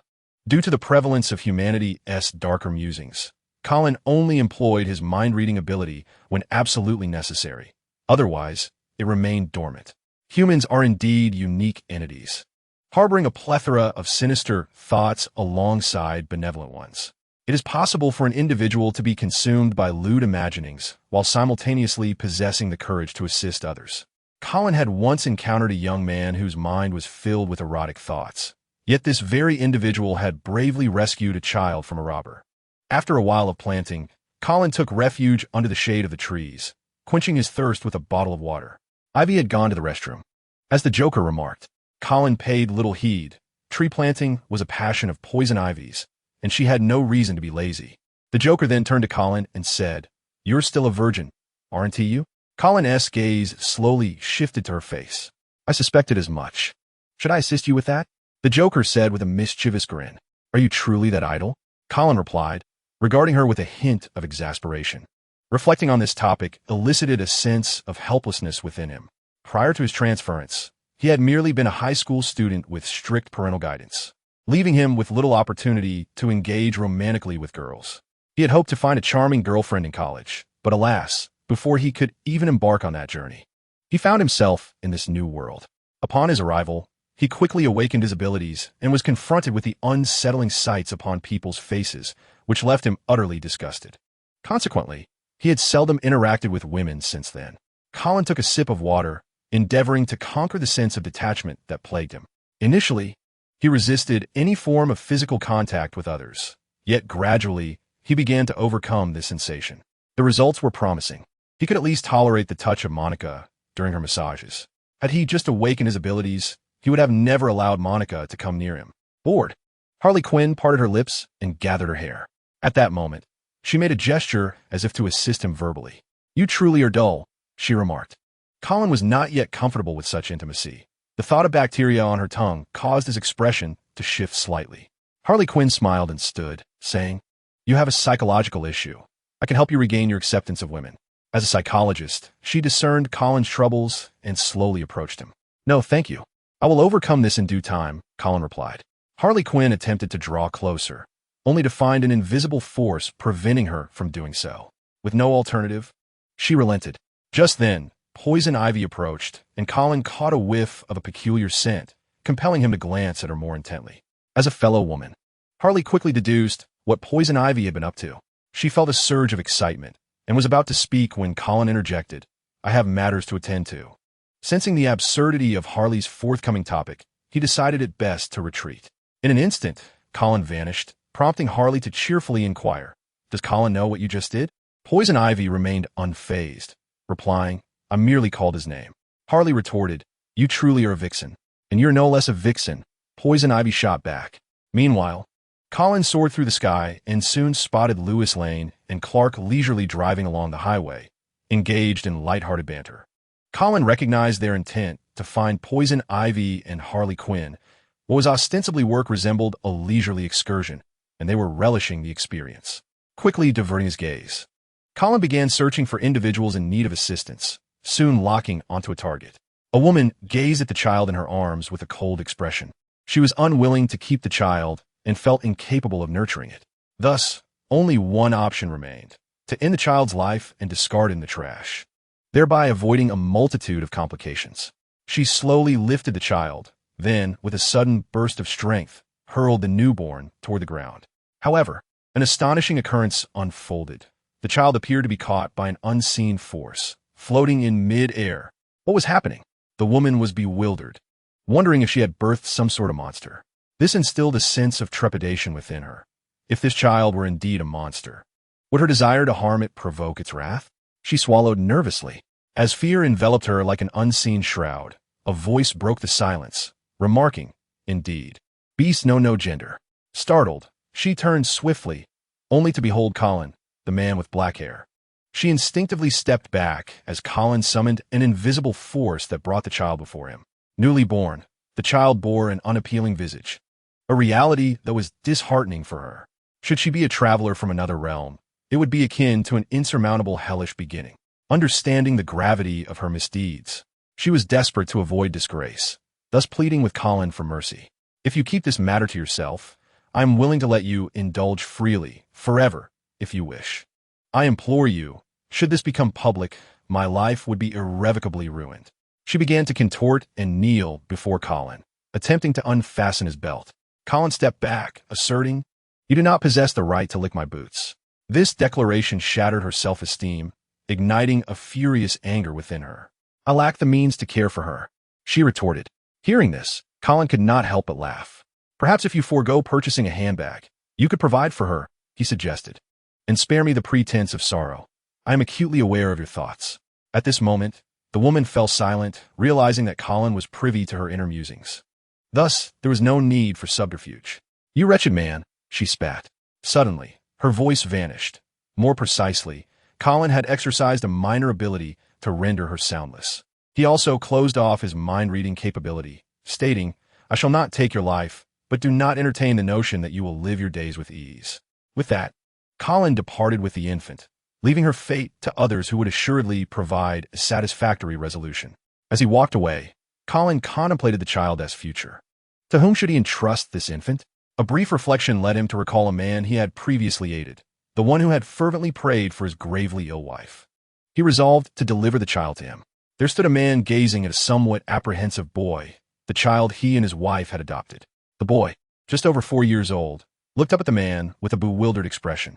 He was unaware of the unfolding events, Earlier that day, the director of the orphanage had suddenly informed him that he had parents now. While joy filled him, fear also gripped him, for he had never encountered his parents before. He was at a loss as to how he should respond. The man gazed upon the boy before him, who stood there in a state of bewilderment, and was suddenly reminded of his own past. He too had felt utterly lost upon learning of his wife's grave illness. Yet he was fortunate enough to receive a divine response. With a somewhat strained smile, he endeavored to convey warmth and kindness. The boy approached him cautiously, step by step, before extending his arms for an embrace. The man enveloped the boy's small frame in his own, feeling how fragile he truly was, as if a mere squeeze could cause harm. The man spoke softly, "From now on, I shall be your father, dear one." At that moment, a woman's voice called out to him from outside. "What is it?" he replied, lifting the small boy as he stepped outside, only to be met by Colin and an infant, seemingly just born, floating beside him. Colin quickly recounted the situation regarding the baby girl. The gravity of Colin's words plunged both the man and the woman into deafening silence, a silence pregnant with immense fury. How could anyone so easily abandon their own child? How could a mother contemplate such a fate for her daughter? What a wretched woman she must be. Would you be willing to adopt her? Colin inquired. Of course. I will provide financial support. He intended to recover the funds from the infant's biological parents. Whatever they earned, after covering their basic needs, would rightfully belong to the girl, with a portion designated as a reward for the couple. We agree. The man and his wife quickly assented. However, when presented with the card Colin offered, they declined hastily, believing that with their means, adopting 2 children would not pose a challenge. Colin insisted, this is for the child, and the funds will be sourced from her parents, thus serving as compensation for her. After delivering his message, Colin departed, anger simmering within him at the thought of what had transpired that day. A child was involved. Consequently, many villains faced Colin's wrath that day, receiving a thorough beating before being cast into prison. The unexpected turn of events left the villains bewildered. They had been adhering to Colin's rules and wondered why they were being punished. They began to ponder the reasons behind it, ultimately concluding that Colin was simply in a foul mood that day, as evidenced by his sour expression. Thus, they resigned themselves to their misfortune, knowing they had provoked Colin's ire. The Joker, having absorbed the day's news, understood the underlying reasons and could not help but exclaim, "What a benevolent yet capricious champion of justice!" It was evident that Colin's anger stemmed from the incident involving the infant, and he had unleashed his fury upon the villains. While none were killed, each villain suffered greatly. The Joker felt a twinge of relief for not attempting an escape that day, for he surely would have been met with a similar fate and returned to his cell. The prison was overcrowded with formidable foes, and he mused that perhaps he could use these villains to create some trouble for Batman. He stretched his mouth into a grin. The one who suffered from the foul mood was indeed the villain. That fellow was truly outrageous. A man with a peculiar hairstyle spoke up, having been beaten by Colin and subsequently thrown into prison. Ever since Colin's arrival, any villain possessing even a modicum of sense adhered to Colin's rules. No killing was permitted, though inflicting harm was acceptable, but murder was strictly off limits. Otherwise, one faced a high probability of death. This rule had been established at the cost of countless villainous lives, and the man with the strange hairstyle followed this unspoken decree, yet still found himself on the receiving end of Colin's wrath. Although he complained about Colin's unreasonable behavior, deep down he felt a sense of relief. At least Colin had not executed them outright. Indeed, it was a challenging time to be a villain. Indeed, it is rather excessive, another man chimed in, his teeth having been knocked out in the scuffle. While an ordinary person might have to seek dental work, he required no such remedy due to his commendable self-healing abilities. His lost teeth would soon regenerate. This toothless man had previously attempted to rob a woman, a beauty clad in a red dress. Initially, he intended to assault her first before taking her belongings, but he quickly composed himself, mindful of Colin's presence. He recalled that when Colin first arrived in this world, he had personally dealt with several notoriously heinous rapists. He realized that if he were to assault this woman, he might increase his chances of attracting Colin's ire. Thus, he opted merely to rob her. It still found himself in Colin's sights. At that moment, Colin's demeanor had been grim, and the man feared for his life, only to discover that Colin merely delivered a beating. Though it was painful, he was grateful to have survived, harboring little animosity towards Colin. Frankly, if Colin truly wished to kill him, even fleeing to another planet would be futile. He surveyed the other inmates in the prison, astonished by the sheer number of captured villains, including many notorious ones. He couldn't help but exclaim. Even the most formidable supervillains were but playthings in Colin's presence. His speech was somewhat slurred due to his missing teeth. The man with the peculiar hairstyle interjected, "Indeed, before Colin. The villains here are nearly akin to ants on the ground. With a mere lift of his foot, he could crush a multitude of them." Lost in reverie, the man recalled a once powerful leader he had, a figure with formidable superpowers who was utterly ruthless, a veritable overlord in their locality. In the man's eyes, this leader was invincible, far superior to any superhero or Batman. Yet this seemingly indomitable leader met his demise at Colin's hands, his head crushed in an instant. At that moment, he was left in bewilderment. How could such an invincible figure fall so swiftly? Colin did not take his life. Rather, he confined him within the prison walls. Subsequently, he orchestrated an escape with a group of accomplices, only to be met with an unexpected confrontation from Colin, who, with a rather displeased expression, delivered a beating before returning him to incarceration. However, this time, the prospect of escape seemed imminent, as the notorious villains had no desire to linger within these confines. In fact, some among them possessed the means to flee, yet fear held them back. They remained uncertain about the temperament of the outside world. If it remained hostile, their escape would likely result in a brutal thrashing before being sent back. Thus they waited, hoping for a shift in Colin's mood. Bruce Wayne found himself perplexed by Colin's method of filling the prison with villains. Why was this seemingly lackadaisical figure, who typically exhibited a hit-or-miss work ethic, suddenly so industrious?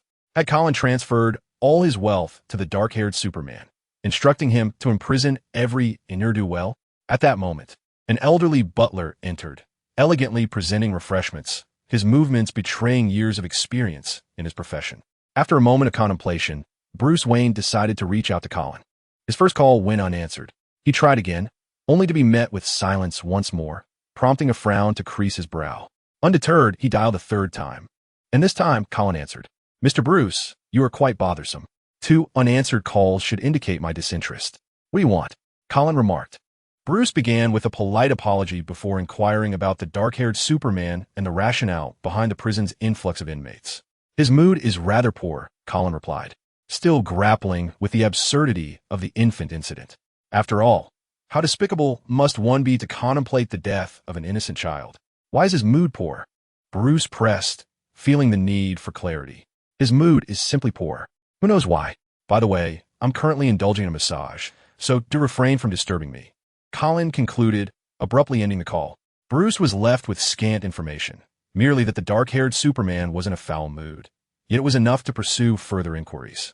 He began to sift through the latest news concerning Colin, and soon stumbled upon a report detailing Colin's heroic act of saving an infant girl, accompanied by a narrative of the events.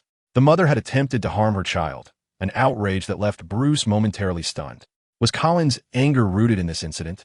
He pondered the implications of the news, lost in thought.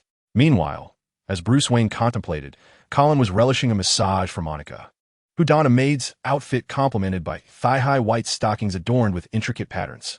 Monica has recently been spending time with Colin and has sensed that he seems somewhat discontented. Consequently, she offered to give him a massage to help him relax. After massaging him for a considerable duration, she paused as Colin drifted off to sleep. Gently, she withdrew her hands and quietly left the room, as she had work to attend to. Approximately half an hour later, Colin awoke and dressed before exiting the room. "Sir, I have prepared some food for you," Monica announced, appearing with a tray of delicacies. Colin responded. Monica carried the food to the rooftop, a place Colin particularly favored, and set it on the table, gesturing for him to take a seat. As Colin savored the meal while gazing at the distant scenery, a gentle breeze caressed him like a tender woman, creating a delightful moment that he relished. The exquisite food, the beautiful view, and the enchanting presence of Monica gradually uplifted his spirits. Observing Colin's expression soften, Monica realized that his mood was improving. Soon, Colin finished his meal, prompting Monica to swiftly collect the dishes and depart. Colin, reclining in his chair with his legs crossed, took out his phone to indulge in some leisurely entertainment. Meanwhile, Clark and Lois Lane were speeding down the highway, not in haste to reach the desert where Harley Quinn and Poison Ivy resided, but simply to enjoy the thrill of the ride. Lewis particularly relished the excitement. This pace did not invigorate Clark, yet he was content to let Lewis enjoy herself. As night fell, they parked in an open area, intending to camp there. Together, they pitched their tent and looked up at the night sky, where the moon hung high and stars twinkled. Lewis admired the view, exclaiming, "It's beautiful." Clark glanced up as well, while it appeared quite lovely from a mundane perspective. His supervision revealed a more ordinary scene. Nevertheless, he chose not to dampen the moment with unflattering remarks, and while setting up a pot, he asked, "What would you like to eat?" Although they had a pot, they had not brought any food, as Clark could instantaneously travel anywhere in the world to procure fresh ingredients as needed. "How about hot pot?" Lewis suggested, recalling that she had enjoyed it on several occasions. "Very well," Clark replied, rising swiftly into the sky, disappearing in an instant. As Lewis began to kindle a fire, she settled in a chair, pulling out her phone to play, occasionally glancing at the surrounding landscape. Suddenly, the haunting howl of a wolf pierced the night air. Though it may seem distant, she harbored no fear even if it were nearby, for she was confident that Clark would arrive before any danger could befall her. Clark instilled in her a profound sense of security. The howling of wolves did not perturb her. She was engrossed in her phone when she stumbled upon news regarding Colin. The report indicated that Colin had incarcerated numerous individuals today. Had he lost his senses? He was hardly a paragon of virtue. Why had he suddenly imprisoned those typically deemed villains? As she continued to scroll, she soon encountered another piece of information. Colin, in a foul mood, had taken his frustrations out on the antagonists. This revelation bore a semblance of credibility. Colin was not known for his magnanimity, and it seemed quite plausible that he would unleash his wrath upon others when in a bad frame of mind. Nevertheless, it could be seen as a good deed. She mused that there were moments when she found Colin less intolerable, although there were times he truly tested her patience. Delving into the comments beneath the article, she quickly encountered a rather intriguing remark discussing the reasons behind Colin's ire. Curiosity piqued, she clicked to read further, only to find a multitude of individuals seeking clarification. The original commenter began to elucidate, recounting an incident at their university where a female student had given birth in a restroom and attempted to kill her newborn. It was Colin, the superhero, who came to the child's rescue. The commentary suggested that Colin's anger stemmed from this incident, and it was mentioned that the woman would be subjected to exceedingly harsh punishment, one that would be more torturous than death. Her perception of the superhero Colin began to shift. He appeared less detestable than she had previously thought. At least, in this instance of saving a child, he had acted rightly. Frankly, she hoped Colin would impose a hefty penalty upon the woman as retribution for her heinous act. As Lewis observed the comments, it seemed Colin's reputation was gradually undergoing a transformation. Indeed, the hope was for this woman to pay a steep price. She was a demon, a malevolent entity risen from the depths of hell. We ought to flush her down the toilet back to where she belonged. One Indian user commented, "Could we send this woman to India?" A Turkish commenter retorted, "Sending her to India would likely lead to her being assaulted. After all, it's a country where even monitor lizards are subject to such horrors." An English user chimed in, "Fools, while this woman deserves punishment, she should not be sent to India to be victimized by people like you." The discourse in the comments began to shift. After a brief perusal, Lois Lane set her phone aside, gazing at the sky where the moon shone brightly, casting a silver veil across the earth. Still absorbed by the news of a woman attempting to harm her own child, she had never fathomed that someone could possess such malice. It was, after all, a child. Perhaps the comments were correct. This woman was indeed a demon, for how else could one explain such a depraved act? In comparison to these demons, even the somewhat bothersome Colin appears considerably more favorable. Although he has taken lives, he refrains from harming the innocent. The majority of those he has killed were perilous villains. By this measure, Colin's morality surpasses that of many. Were a demon akin to a woman to acquire the abilities of Colin or Clark, it would pose an immeasurable threat to the world. Lois Lane suddenly felt she had been overly stringent with Colin, as the presence of Clark had led her to subconsciously assume that Colin, as a Superman, should embody the same kindness. She pressed her lips together, pondering that perhaps she should not impose such strict expectations on Colin, for he is not Clark. Colin had repeatedly asserted that he is merely an ordinary man, and upon reflection, it became clear that what he meant was that his mindset is that of an average person. Thus, one should not anticipate him to exemplify the unparalleled righteousness of Clark. Ordinary, Lewis placed herself in Colin's perspective. If she were to possess immense power, her behavior might well mirror Colin's, or perhaps even be more egregious.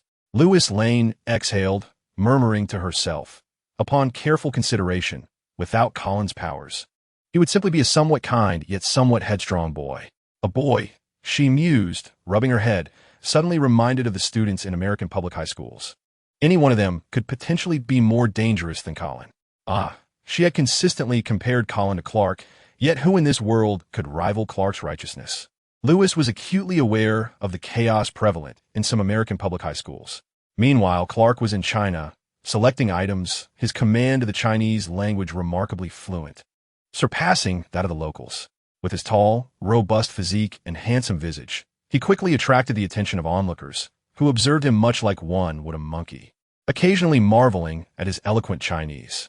Recognizing that these people meant no harm, Clark paid them little mind as he gathered the necessary ingredients.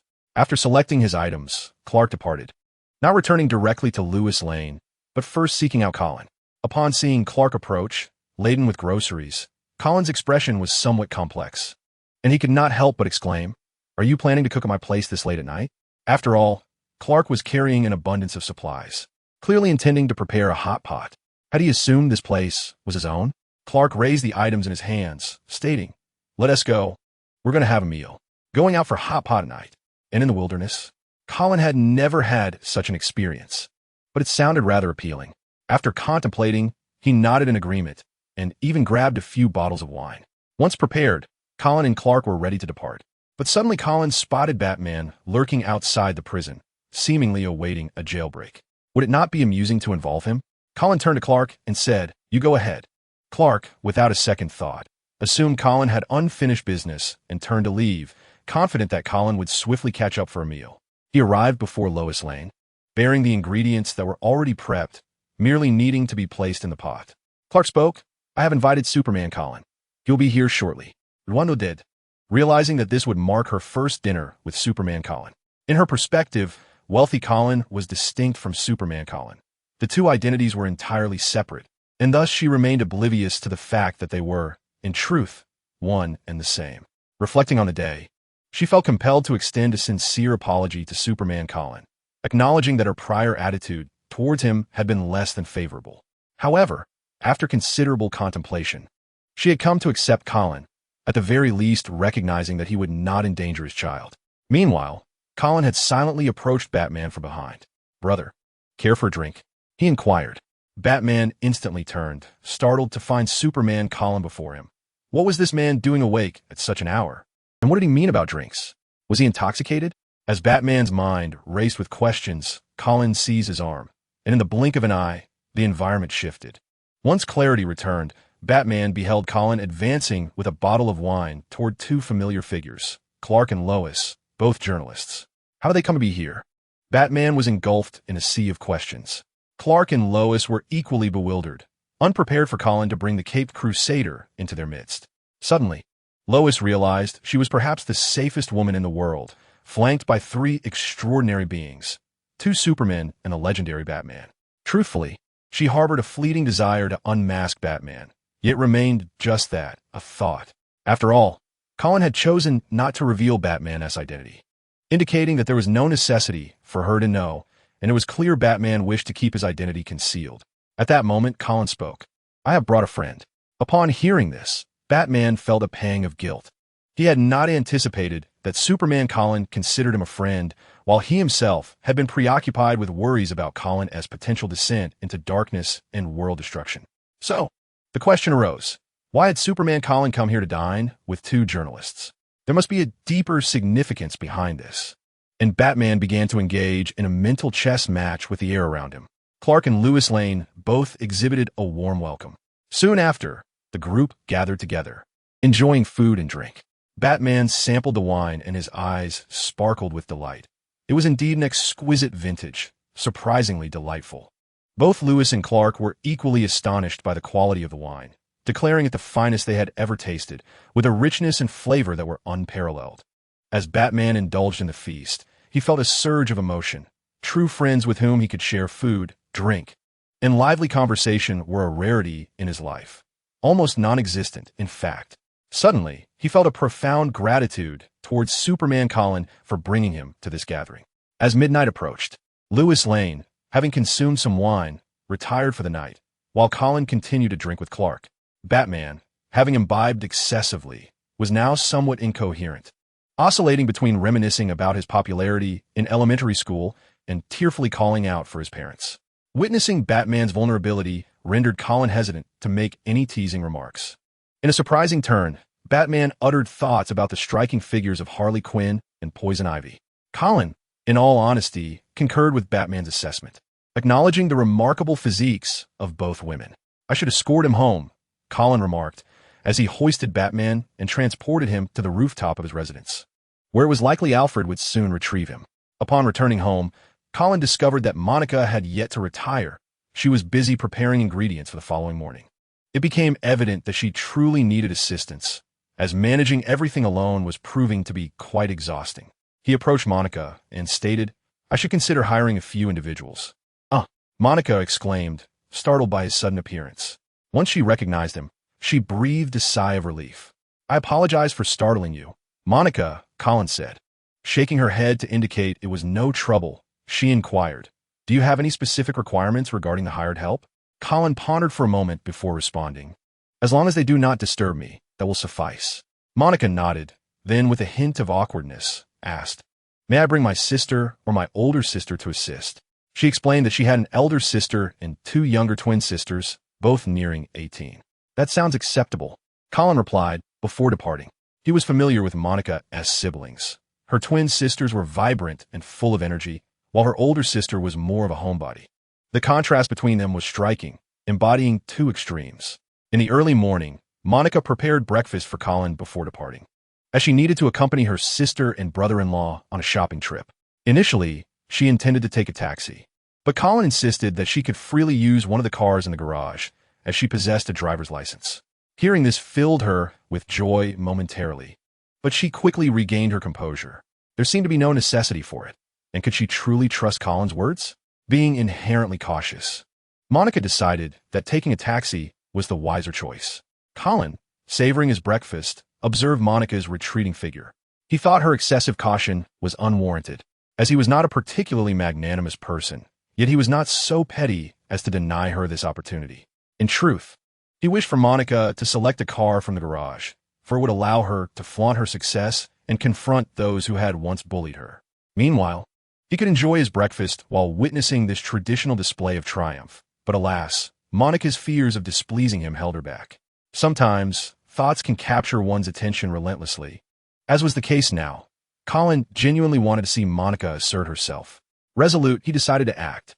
He swiftly made his way to the garage, selecting a limited edition car, an exclusive model that he had acquired at a staggering cost. However, he felt no remorse, for in a world where wealth existed, it was merely a number to him. This car was designed for ostentation, and now was its moment to shine. He hopped in and sped away. Just as Monica approached the entrance, she was startled by the roar of the engine. Turning around, she saw Colin parking the car right in front of her. "Good morning. Sir, are you heading out?" she inquired. Colin quickly exited the vehicle and tossed the keys to her.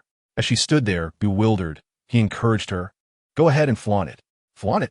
Monica was momentarily taken aback, but soon recollected herself. Coming from a modest background, she had worked diligently to earn scholarships and alleviate her family's burden. However, in school, those who excelled academically were often labeled as nerds and subjected to various forms of bullying. High school had been a painful chapter for her, particularly due to the torment inflicted by the neighborhood children. Colin's suggestion to flaunt herself implied that he was aware of her past struggles. Grasping the keys, she gazed at Colin's confident departure, feeling a surge of gratitude and a renewed determination to strive even harder. Colin, returning to the table, urged, "Hurry up. Monica, I'm eager to witness the spectacle." In truth, this world is far from lacking in amusement, for there will always be individuals who unexpectedly conjure up various forms of entertainment.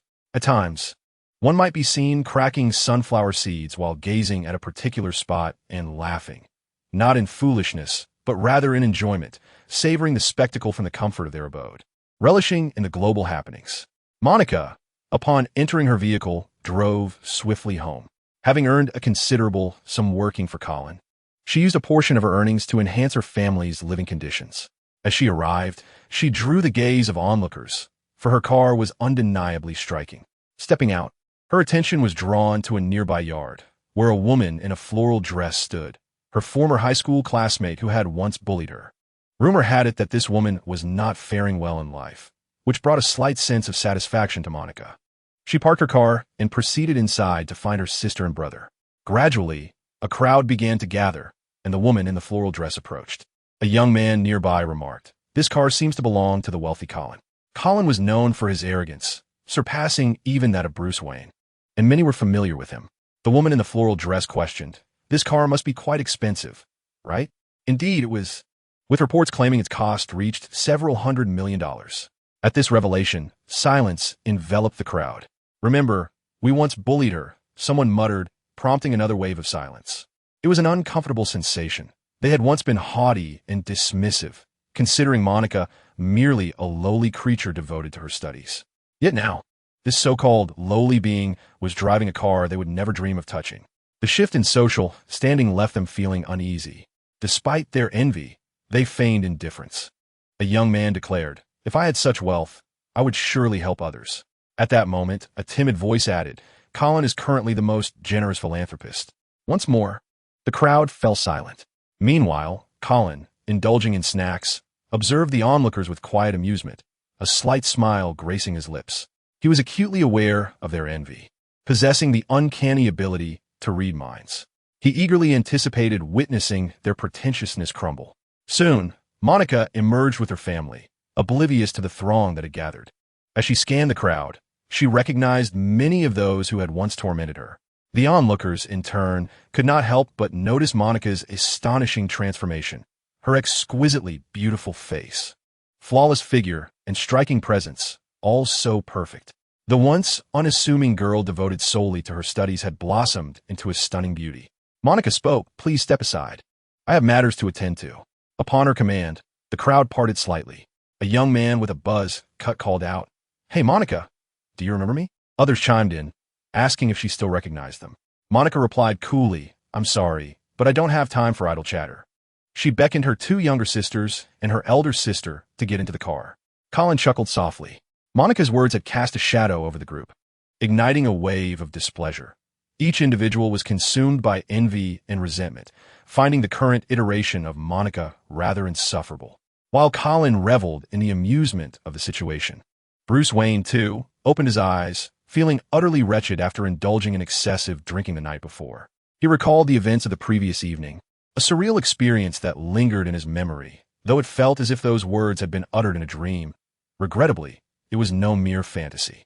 He had revealed much about himself, boasting of his popularity during his elementary and middle school years, but when thoughts of his parents surfaced, he could not help but weep. The memories remained vivid, a poignant reminder to moderate his alcohol consumption to avoid further embarrassment. Not long after he had risen, the elderly butler entered bearing refreshments. "Drink this. It will ease your discomfort," he suggested. The twin sisters, seated in the car, were brimming with excitement. "Sister Monica, are you Colin's lover?"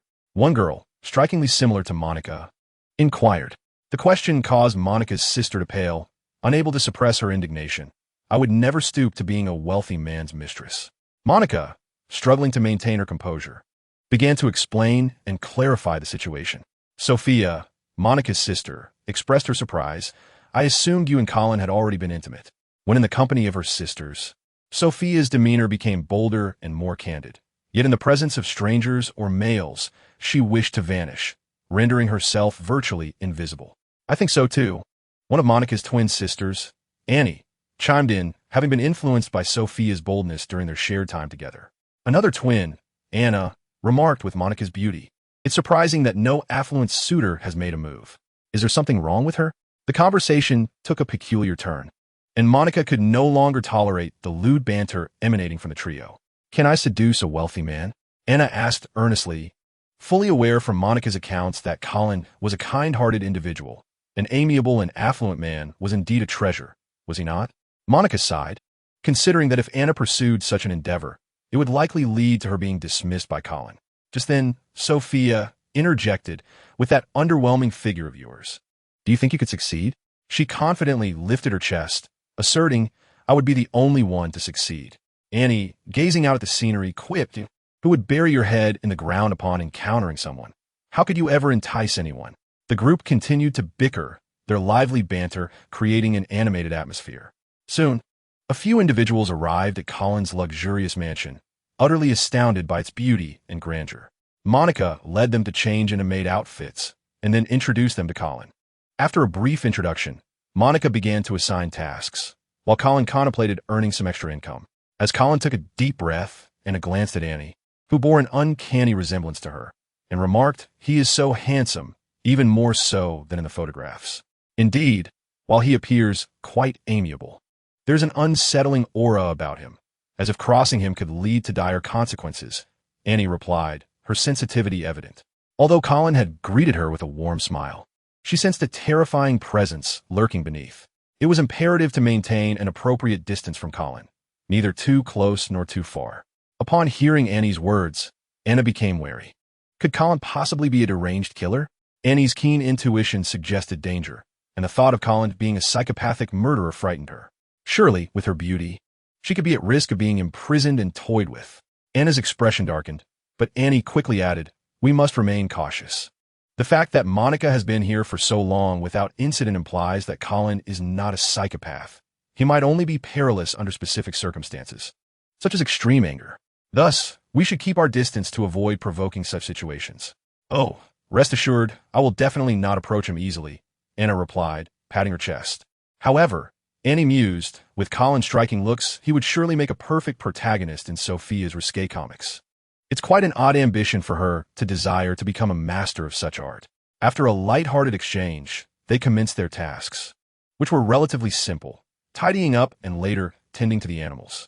In the heavens, Colin gazed down upon the city below. Suddenly, a plane pierced through the clouds nearby, and the occupants quickly noticed him. "Is it a person?"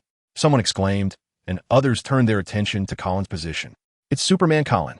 They gazed in envy at Colin floating above the clouds, marveling at the freedom of flight. Each individual wished for such extraordinary power. While they admired him, Colin was focused on identifying a target, which he soon spotted. In his line of sight, a grotesque, charred creature moved stiffly like a zombie, while people scattered in panic around it. Unfortunately, they were trapped on an island, and with the boats destroyed, escape was impossible. It was evident that this was a sacrificial ritual. Someone intended to offer the island's inhabitants as a sacrifice. Colin discerned the truth at a glance, swiftly identifying the mastermind behind the nefarious plot. Endowed with a remarkable ability to read minds, he was able to pinpoint the orchestrator in an instant. This individual was named William, a locally renowned young tycoon in his 20s, whose promising life took a tragic turn upon being diagnosed with cancer. Consequently, he fell under the insidious influence of a demon, sealed within a dagger, whose ancient confinement had weakened over time, granting the fiend an opportunity to manipulate the affluent young man. Accompanying the demon was a pallid-faced man, who was none other than William himself, now expressing a fervent eagerness. Hurry, eliminate them. Clutching onto a faint hope for survival, he had resorted to various desperate measures, even praying to the superhero Colin. However, his lack of genuine devotion rendered his pleas unanswered, fostering a lingering resentment towards Colin. At that moment, Colin descended with a resounding thud, creating a large crater upon impact. Both the demon and William gazed at the hero who had fallen from the sky. Colin stood within the pit, casting his gaze upon the demon and William. Overwhelmed with emotion, William erupted in anger. "I prayed to you, yet you never responded. It is you who led me down this wicked path." Colin regarded William with a discerning eye before retorting, "Is your prayer merely a pretense, while your heart harbors contempt for me?" It was evident that William had never offered a sincere prayer, and thus Colin chose not to intervene on his behalf. William fell silent, acknowledging the truth of his insincerity. His words were merely a ruse to buy time for the demon to grow even stronger. The island was thick with fear, bolstering the demon's power. Though it appeared that the demon was focused on Colin, it was surreptitiously siphoning the terror of the populace. The demon observed the young man with dark hair. Despite his seemingly benign demeanor, was known to possess notable abilities as gleaned from William's prior disclosures. Consequently, the demon resolved to engage Colin in idle chatter to stall for time, until it could absorb sufficient fear to overpower him. William, too, strained to contribute to the conversation. But Colin, ever forthright, interjected, "If you lack anything of substance to discuss, I shall grant you 3 minutes." Colin understood the demon's intent to grow stronger by feeding on fear. His unwavering confidence dispelled any concern regarding the demon's potential to defeat him. In truth, he hoped the demon possessed some measure of skill, for an unchallenging foe would lack intrigue. Hearing Colin's words, the demon felt a surge of contempt and rage. As a formidable fiend, it could not tolerate being belittled by a mere human. It vowed that in 3 minutes, it would dismantle Colin into pieces. Never before has any human dared to treat him with such contempt. Even those who once sealed him away paid with their lives. A fierce rage burned within him. William perceived a certain arrogance in Colin, yet he found it favorable. Once the demon defeated Colin, he envisioned the exhilarating moment of trampling Colin's head beneath his foot. The demon turned its gaze upon Colin and proclaimed, "Arrogant human, you shall pay dearly for your hubris." Colin took a few steps forward and leaned against a tree, responding, "Perhaps, but not now." He could sense a shift in the demon's aura as time slowly passed. Soon, 3 minutes had elapsed. William, brimming with excitement, exclaimed, "Demon, kill him. Indeed, I shall slay him, but before that, I hope you can assist me," the demon replied. Initially, it intended to eradicate the inhabitants of this island to undergo a transformation, but with Colin present, that plan was thwarted. Without the nourishment of flesh and souls, the demon could not grow stronger. Thus, it shifted its focus to William, a human sufficiently wicked to facilitate a minor transformation. This way, even if it failed to overpower the human before it, it would still gain the ability to flee. William, now intoxicated with ambition, declared, "As long as you kill Colin, I am willing to do anything." The demon then bared its fangs, its sharp claws piercing William in an instant. Stunned, William found himself slowly lifted by the demon as it uttered, "Then surrender your life." Witnessing this scene, Colin remained unperturbed, even finding it somewhat cliched.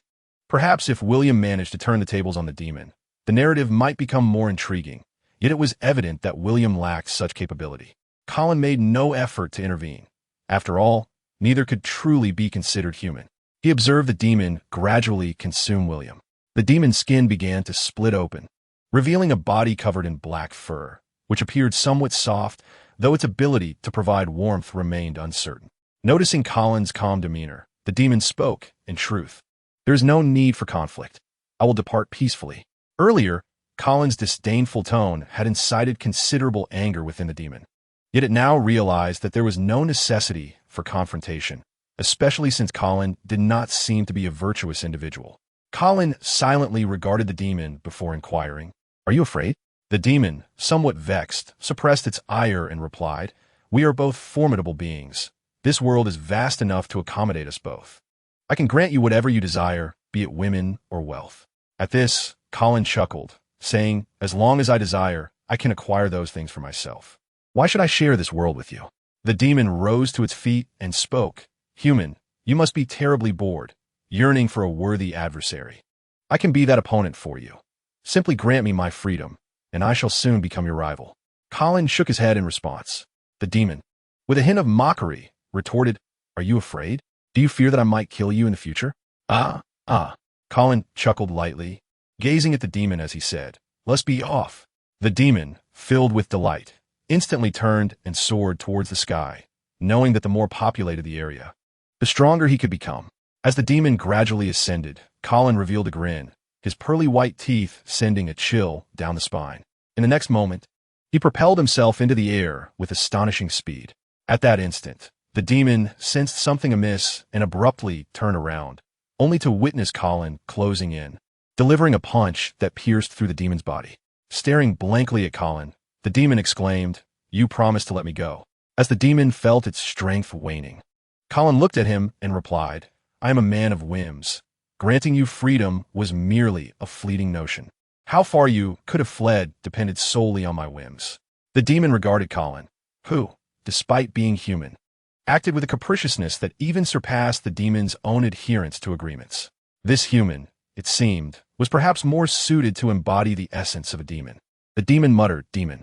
Suddenly, The temperature around Colin began to rise dramatically, and in an instant, the demon's body ignited in flames. Colin pushed the demon's burning corpse away, watching as it plummeted, destined to turn to ash before reaching the ground of the city. It was absurd for a demon to refer to itself as such, but it seemed he had indeed embraced a darker nature. However, being a person of reasonable morality, he would never target the innocent. Yet, those with ill intentions should beware. You killed him. Suddenly, Clark appeared, having believed Colin would spare the demon, only to witness its swift demise. Indeed, but he was far too weak. One punch was all it took. How dull, Colin remarked with a hint of loneliness. He had anticipated a more formidable challenge. He was taken aback by the ease of the victory. But why did you agree to let him go? If you made a promise, you ought to honor it.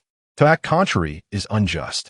Clark assumed Colin had chosen to let the demon escape due to its weakness, thinking it unworthy of Colin's effort.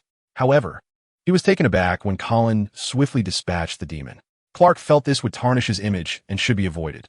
Colin, somewhat resigned, inquired, "Did the demon take a few steps away?" Indeed, Clark nodded in affirmation. "So, if he has left, is it not permissible for me to end his life?" Colin stated. Clark gazed at Colin, who was always fond of sophistry. He spoke, "Are you not afraid of tarnishing your image?" "Ha, not at all. I am now wholly attuned to my innermost thoughts and care little for the opinions of others, provided they do not affect my mood." "Perhaps I should refer to myself as an ancestral talent," Colin murmured. Feeling homesick, Clark decided to leave, recognizing that lingering here served no purpose. On his way back, he thoughtfully brought along ice cream, a favorite treat of Lewis Ryan. Naturally, Lewis was overjoyed by the ice cream Clark had brought, embracing and kissing him in delight. Clark reciprocated with warmth, and as their lips met, their breaths grew increasingly hurried. Lewis surveyed their surroundings, noting that they were in nearly an uninhabited area, where their actions would go unseen. Thus, her hand began its journey towards a clandestine place, and they embarked on a tender exploration. Meanwhile, Colin commenced his own endeavors, this time with the intention of aiding a man whose child had fallen gravely ill. The man, desperate, turned to Colin in prayer. He was relatively devout, and Colin was willing to assist him. Had the man mirrored William's character, Colin would have certainly declined to help. Earlier on the island, a young man had raised his phone to record Colin, capturing the moment as he gradually vanished. This video, once exposed, would undoubtedly bolster the public perception of Colin as a virtuous individual. The terrifying demon had been effortlessly vanquished by Superman Colin, which thrilled the young man. A devoted fan of Colin, he had once been aided by Colin, who charged him merely $1, leaving the remainder as fare for his journey home. He was deeply moved by this gesture, especially as most others who sought Colin's help were required to pay a significantly higher sum. Colin's differential treatment brought him immense joy, and from that day forward, he became an ardent supporter. Whenever news of Colin emerged, he would eagerly share it multiple times. To him, Colin was the epitome of an idol worth championing, as Colin radiated positivity, inspiring him to occasionally perform small acts of kindness, even if not everyone appreciated them. At times, he felt a sense of helplessness. The misinterpretations of his good deeds could wear on his benevolent spirit. Yet, after watching Colin's videos showcasing his free assistance to others, he reassured himself that only a fraction of people reacted negatively, rekindling his desire to help. And William? At that moment, a woman approached, her makeup disheveled. She had anticipated a gathering, but was instead confronted by a demon. The man spoke. William was devoured by the demon. He brought this upon himself by summoning it with the intent to harm us. The two individuals began to engage in casual conversation when a helicopter descended nearby. Shortly thereafter, a robust African-American woman emerged from the aircraft, introducing herself as Amanda Waller, a representative of the government. She stated, "We require your cooperation as we conduct an investigation." Colin soon identified his target, who appeared remarkably haggard and was accompanied by a child. The man's surprise upon seeing Colin swiftly transformed into overwhelming joy, tears nearly streaming from his eyes as he implored, "I beg you to save this poor child." Colin did not act immediately. Instead, he remarked, "You have shown remarkable resilience. Humanity is capricious, and few possess the fortitude to maintain sincere prayers." There was a time when Colin had aided an individual who now harbored deep animosity towards him. This person, who once regarded Colin with less disdain, had turned against him due to a perceived slight. Colin had charged him $100 while offering assistance to others for merely $1, or, in some cases, free of charge. This disparity incited his wrath. Colin, however, merely smiled at the situation. His fee structure was straightforward. For those who treated him with kindness, he would often provide his services at no cost or for a nominal amount. For those who showed indifference, he would charge more, though never exorbitantly. As for those who exhibited hostility, Colin reserved the right to refuse help or impose a hefty fee. The man pleaded, "My child is afflicted with a terminal illness. Many say there is no hope, yet someone advised me to pray earnestly to you. They claimed that with genuine devotion, your assistance would surely follow." This was the man's sole hope, and he clung to it fiercely, dedicating time each day after work to watch videos praising Colin's kindness, reinforcing his faith. Should Colin choose not to help him, it would only signify his lack of sincerity, especially since there were already reports online of Colin saving a woman with a terminal condition. Thus, the man believed that sincere prayers would lead to salvation. However, neighbors and family members were skeptical, ridiculing the man for his folly. They deemed it absurd that Colin would come to the aid of an ordinary person, dismissing claims of free assistance as mere theatrics. Initially, they offered gentle counsel, but as time passed and they recognized the man's stubbornness, they resorted to cold mockery, deeming their kindness futile. Colin then spoke, "Allow me to assist you." With that, he began to treat the man's child, whose terminal illness presented merely a trivial challenge to Colin. He was indeed willing to extend his help to those who embodied kindness. Soon, Colin successfully healed the man's child. Upon seeing his child standing before him, rosy-cheeked and vibrant, the man wept, his sobs echoing loudly. Colin, observing the man, was reminded of his own father. He recalled a time in his youth when he had a fever, and his father had cradled him in his arms, sprinting through the torrential rain. A wave of nostalgia washed over him. He longed for his family and believed that one day he would return to the world he once knew, where he could proudly showcase his abilities to them. Truth be told, this world owed a debt of gratitude to his parents. Had they shaped him into a villain, it would have faced an unimaginable threat. The man's cries grew increasingly fervent, to the point where Colin felt compelled to leave the scene. Uttering a casual remark as he departed, the man, choked with emotion, could barely articulate a single coherent sentence. After Colin's exit, those disturbed by the man's cries began to emerge from their homes. The neighbors gaped in astonishment at the weeping man and his child. Wasn't this child gravely ill? How could he appear so healthy? Some began to piece together the puzzle. Could it be that Colin had indeed aided the man? Witnessing this spectacle, many felt inclined to offer their prayers to Colin, though the sincerity of their devotion was known only to themselves and to Colin. "Chris, your child." The limping man could not restrain his curiosity. If the remarkable Colin could heal Carlos's child, surely he could mend his own leg with ease. His limp had long subjected him to the piercing gazes of others, whether filled with astonishment or pity. Both made him feel uncomfortable. Because of this discomfort, he seldom ventured outside. Many were intrigued, their eyes drawn to Chris's child. The man spoke. "I prayed to him, and he answered me." "Is that all it takes, just to pray?" someone inquired. "Of course, it must be a sincere prayer," Chris replied. The crowd continued to bombard him with questions. Meanwhile, within the prison walls, the inmates remained dutifully confined, most reluctant to attempt an escape, uncertain whether a superhero awaited them outside.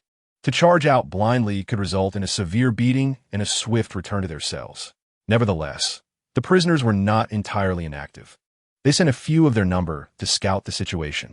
If Colin captured them, it would indicate that he was still in a foul mood, necessitating further patience. If they returned unscathed, it would mean Colin had calmed, and they could make their move. They waited, anxious for confirmation. Outside the prison, a young man sprinted with wild exuberance, laughing joyously as he ran. "Ha ha ha! Finally, I'm free."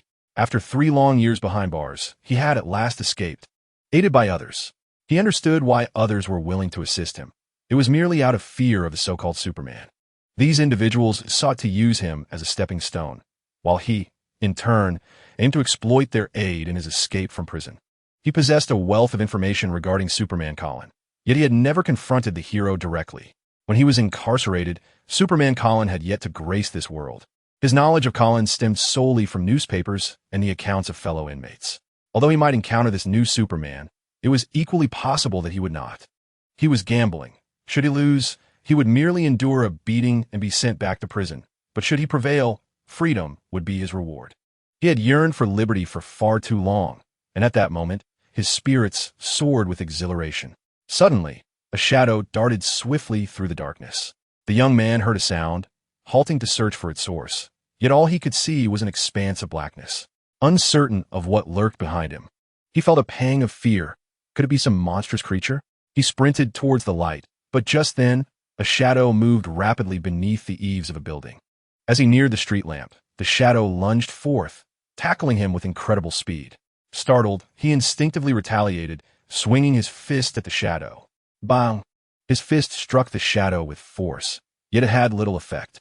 Just as he was taken aback by the shadow as resilience, it retaliated with a swift punch that left him dazed, stumbling to the ground like a marionette with severed strings.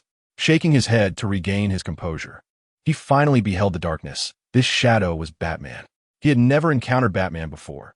His understanding of the vigilante was derived from the tales shared by other inmates. The young man gingerly touched his nose, finding it broken. This fellow was indeed ruthless.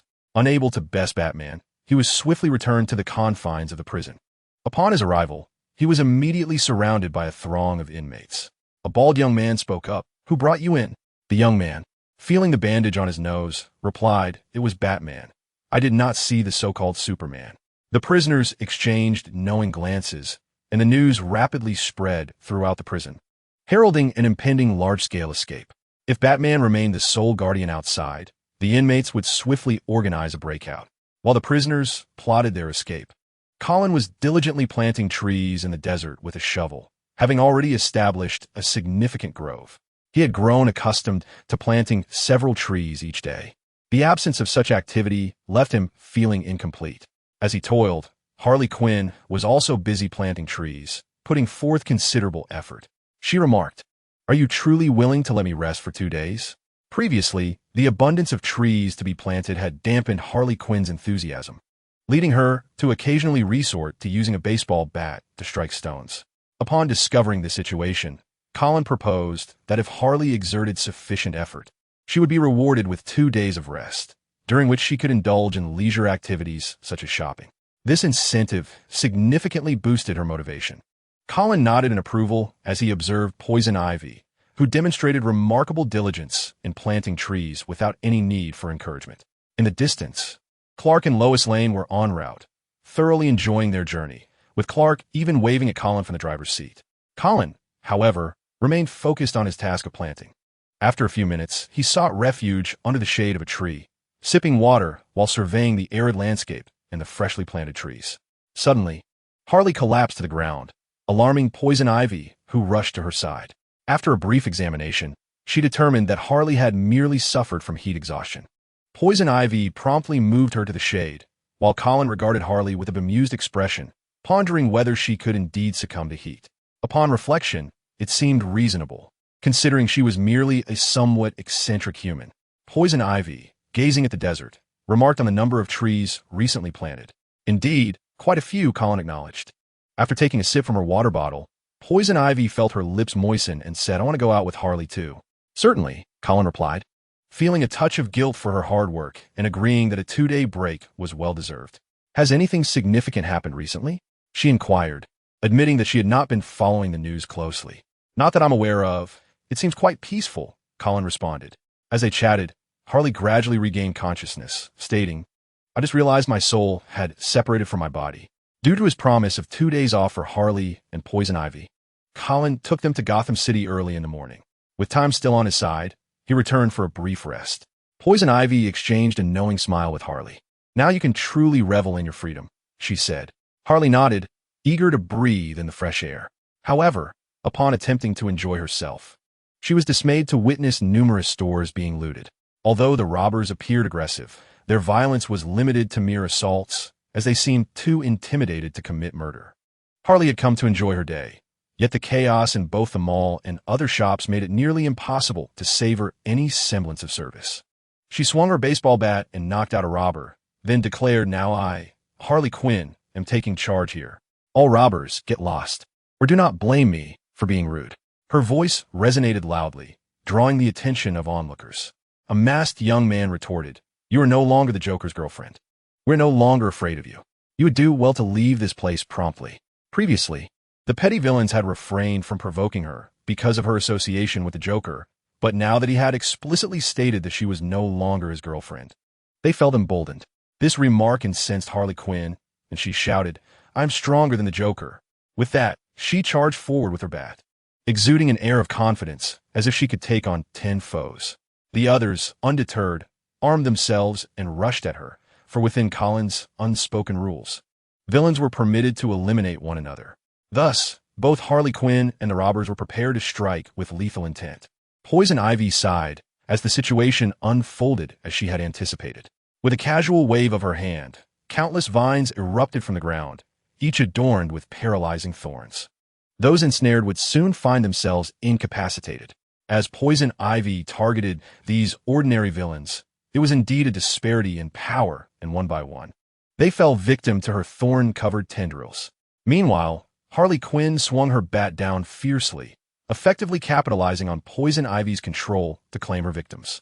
As time passed, Harley Quinn grew weary and plopped down onto a chair, pointing at a nail salon employee.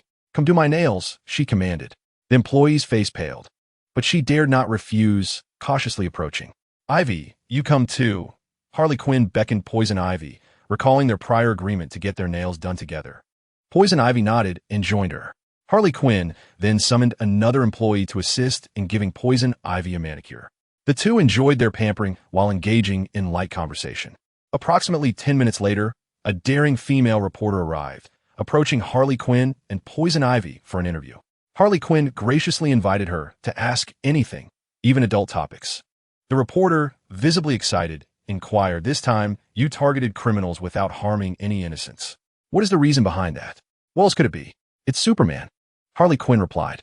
The reporter continued, "I've heard that you two are currently being taken by Superman Colin to plant trees. Is this true?" "Indeed, it is," Harley Quinn confirmed with a nod. The reporter then asked, "Are you two considering a career change to become superheroes?" The utterance suddenly prompted Poison Ivy and Harley Quinn to exchange glances, for indeed, they were now two reckless villains who had even taken on the task of desert reclamation. Truly a commendable endeavor. Thus, both nodded resolutely. "Indeed, we are now superheroes, and our name shall be the tree-planting squad of Superman," Harley Quinn exclaimed with fervor. "Yes, we are a perfect duo," Poison Ivy added. After Colin arose from his slumber and performed a brief morning ablution, he made his way to breakfast, which was once again under Monica's purview. Her sisters were occupied with various tasks, such as cultivating vegetables and tending to livestock. As Colin munched on his meal, he sought any intriguing occurrences and stumbled upon an interview video featuring Harley Quinn and Poison Ivy. It was displayed on a grand screen, where the duo presented themselves with a haughty demeanor, proclaiming their redemption and newfound status as superheroes. He also learned the name of their team, though he pondered if it was a tad too overt. What on earth was the tree-planting squad of Superman? Colin found himself bemused, wondering if conjuring a fitting name was truly so challenging. While watching the video and enjoying his meal, he found it somewhat entertaining. Soon, having finished his breakfast, Monica hurried over to collect the dishes. Colin paid little heed to the affairs of Harley Quinn and Poison Ivy. Instead, he stood and leaned over the railing to admire the scenery below. With a slight shift in perspective, he spotted twins Annie and Anna diligently tending to their garden. Their resemblance was striking, and to be candid, almost uncanny. Sophia appeared as a larger, socially anxious version of Monica, while Annie and Anna resembled youthful incarnations of her. Colin took a brief glance before departing, feeling quite cheerful today as he sought opportunities to lend a hand. Meanwhile, Batman was in pursuit of an escaped convict, but suddenly the ground began to tremble violently, making it difficult for both him and the criminal to maintain their footing. The earth cracked open, and a multitude of thorny green vines erupted from the fissures, ensnaring the felon. "Help! Help me!" the criminal screamed in terror. Batman instantly recognized this as the power of Poison Ivy. Just as he contemplated the situation, Harley Quinn leapt into the fray, swiftly knocking the criminal unconscious with her bat. Batman's vigilance heightened. These two were not supposed to be here, having been engaged in tree planting. A myriad of questions flooded his mind. After incapacitating the felon, Harley Quinn turned her gaze toward Batman, flashing him a broad smile. "Hello, Batman," she greeted. Batman remained on high alert. aware that the combination of Harley Quinn and Poison Ivy presented a formidable challenge, at least from his perspective. Upon observing Batman's vigilant demeanor, Harley Quinn immediately began to elucidate her excitement. Now Ivy and I are superheroes, and our team is called the Superman Tree Planting Squad. Batman, perplexed, pondered her words. What is this about superheroes and the Superman Tree Planting Squad? It took him a moment to fully digest the information. He finally inquired, so you two are now superheroes? Absolutely. Harley Quinn replied with glee. Batman gazed at Harley and Poison Ivy before him, pondering whether their newfound ambition to become superheroes was merely a whimsical fancy. Nevertheless, he acknowledged that as long as they remained enthusiastic about their roles, their contributions could be invaluable. He extended his hand, stating, "Let us collaborate fruitfully." Harley eagerly grasped Batman's hand, exclaiming, "Together, we shall combat the criminals." In truth, Harley sought to eliminate bothersome criminals while simultaneously searching for the Joker. If he made an appearance, she would undoubtedly give him a good thrashing before consigning him to prison. The Joker had a peculiar fondness for Batman. Thus, remaining close to Batman would heighten the chances of his emergence. A subtle smile graced her lips. At that moment, Poison Ivy interjected, "There are some individuals approaching." Batman and Harley turned to see a large group of people advancing toward them, predominantly escaped convict from the prison, many of whom harbored significant grievances against Batman. Unfazed, both Poison Ivy and Harley Quinn remained resolute, for few among the approaching crowd posed a formidable threat. In a confrontation, Poison Ivy could likely overpower them single-handedly. The Joker, perched at the edge of a high building, observed the duo below with amusement. Beside him stood several accomplices. One heavily armed man remarked, "I have no desire to take down the current Poison Ivy and Harley Quinn. They are essentially Superman's allies now. Harming them would lead us to certain doom." This man was Deadshot, a master of various weapons. Despite his considerable skills, he recognized that against Superman Colin, he stood no chance, and thus sought to avoid confrontation. In truth, he felt little concern. He would not intervene in a skirmish between villains. Before Superman Colin arrived in this world, both Harley Quinn and Poison Ivy had been notoriously malevolent figures. Even though they had now acquiesced to Superman Colin's tacit rules, they still belonged to the realm of villains. The battles among villains, regardless of the outcome, would hardly attract Colin's attention. After all, they were villains. "I still prefer to avoid unnecessary risks. I only wish to make some money," Deadshot declared, needing substantial funds but unwilling to confront a creature like Superman Colin. The last time he faced Superman Colin, he had even lost the will to fight. "Perhaps we might embark on a bank heist, for Batman is preoccupied with these fools," someone suggested. The Joker chuckled and remarked, "Is it merely wealth that you seek? Indeed, we only desire money. After all, we are not deranged like you." The group turned to leave, preparing for the robbery. The Joker gazed at the sky, murmuring, "It remains as tedious as ever." Even with Colin's extraordinary powers, boredom persists. Preventing villains from harming ordinary lives only renders this dull world even more monotonous. He looked skyward, envisioning Colin reshaping the planet with his own hands. "Your presence has rendered this world increasingly tiresome," the Joker whispered. Initially, when Colin arrived in this realm, he was welcomed, especially after eliminating several formidable figures, which sent the Joker into a frenzy of excitement. He once deemed Colin an intriguing character, but as he delved deeper, disappointment ensued. Colin possessed the heart of an ordinary man. Despite a darker side, he was predominantly good and exceedingly rational. Thus, upon understanding Colin, the Joker found himself somewhat disenchanted. In comparison to Superman Colin, Batman appeared far more captivating. To the Joker, Colin resembled a somewhat lethargic farmer, with Earth as his field. He occasionally eradicated pests, but lacked the relentless diligence of another superhero. Colin's languor, however, allowed the world to gradually progress, albeit at a sluggish pace. Everything existed under Colin's rules, which rendered life rather dull. He favored chaos over order, particularly global disarray, as it promised to be far more entertaining. "Sister, are you all right?" A girl frantically called out to her sister. They had ventured out for a hike, but unexpectedly, her sister had slipped and fallen into the abyss, leaving the girl terrified. She rushed to her sister's side, only to find her on the brink of death, unable to move or even respond. Checking her phone, she realized there was no signal in the valley. Undoubtedly, her sister would perish if left there. Resolute, she decided to carry her sister to safety, knowing it might inflict further harm, yet with no other option, as remaining in the chasm led only to despair. She hoisted her sister onto her back, securing her with a rope, and declared, "Sister, I will bring you home." The steep, rocky incline posed her first challenge. She climbed with her sister on her back, using both hands and feet. The sharp stones threatened to tear at her flesh, and without gloves, she would soon be bloodied. The girl could feel her sister's faint breaths. As long as there was breath, there was hope. She persevered, clawing her way upward. Time passed slowly, and after approximately half an hour, the girl finally reached the top of the slope, panting heavily, her clothes soaked with sweat. She felt as though her thighs and arms could no longer lift. "I can still walk, I can still move." The girl staggered forward, carrying her sister on her back. Tears began to well up. She realized that she might not be able to get her sister to the hospital alive. Yet, she was unwilling to surrender, for her sister was her only family. "I can still walk, I can still walk." Tears streamed down her face. If it were not for her insistence on bringing her sister here, her sister would not have suffered such a grievous injury. "God, if only you would allow my sister to be saved, I would pay any price." The woman prayed fervently in her heart. Suddenly, the girl felt her legs give way, and she collapsed to the ground. She wished to continue moving, but her thighs felt as though they had lost all strength, leaving her to crawl. "I can still move forward, I can still move forward."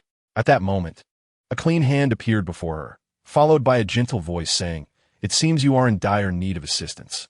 The girl struggled to lift her head and saw a man blocking the sun. The girl glanced up at Colin and then fainted. Colin began to attend to the girl's sister, who was on the brink of death. It would not be long before she succumbed, but with Colin present, even the gravest of injuries could be remedied. After all, he was a superhero. While Colin treated the woman, the unconscious girl began to have a nightmare. In her dream, her sister abandoned her, and she cried as she chased after her. Her sister ran swiftly, and after a desperate pursuit, the girl caught up only to find her sister wearing a sinister smile, saying, "Sister, you are the one who has caused my demise, if it weren't for you." The girl felt as if she had plunged into an icy abyss, her eyes snapping open as she frantically searched for her sister. Suddenly, she spotted her sister chatting with a handsome young man with black hair. Was this still a dream? The girl remembered that her sister was gravely injured. How could she be so leisurely conversing with someone? Just then, the young man turned to the girl, and she thought he bore a striking resemblance to the superhero Colin. "Are you all right, sister?" Her sister approached, supporting her as she stood up, still dazed. Was this dream too vivid? As she pondered this, her sister spoke. "It was the superhero Colin who saved us." The girl paused, and then realized with sudden clarity that she had heard rumors about superheroes.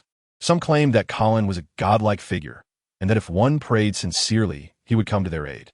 There had been stories of Colin saving a woman afflicted with cancer. Yet, others lamented online, asserting that superheroes only save the wealthy, indifferent to the lives of ordinary people. The girl pressed her lips together, sensing that Colin might demand a substantial fee from her.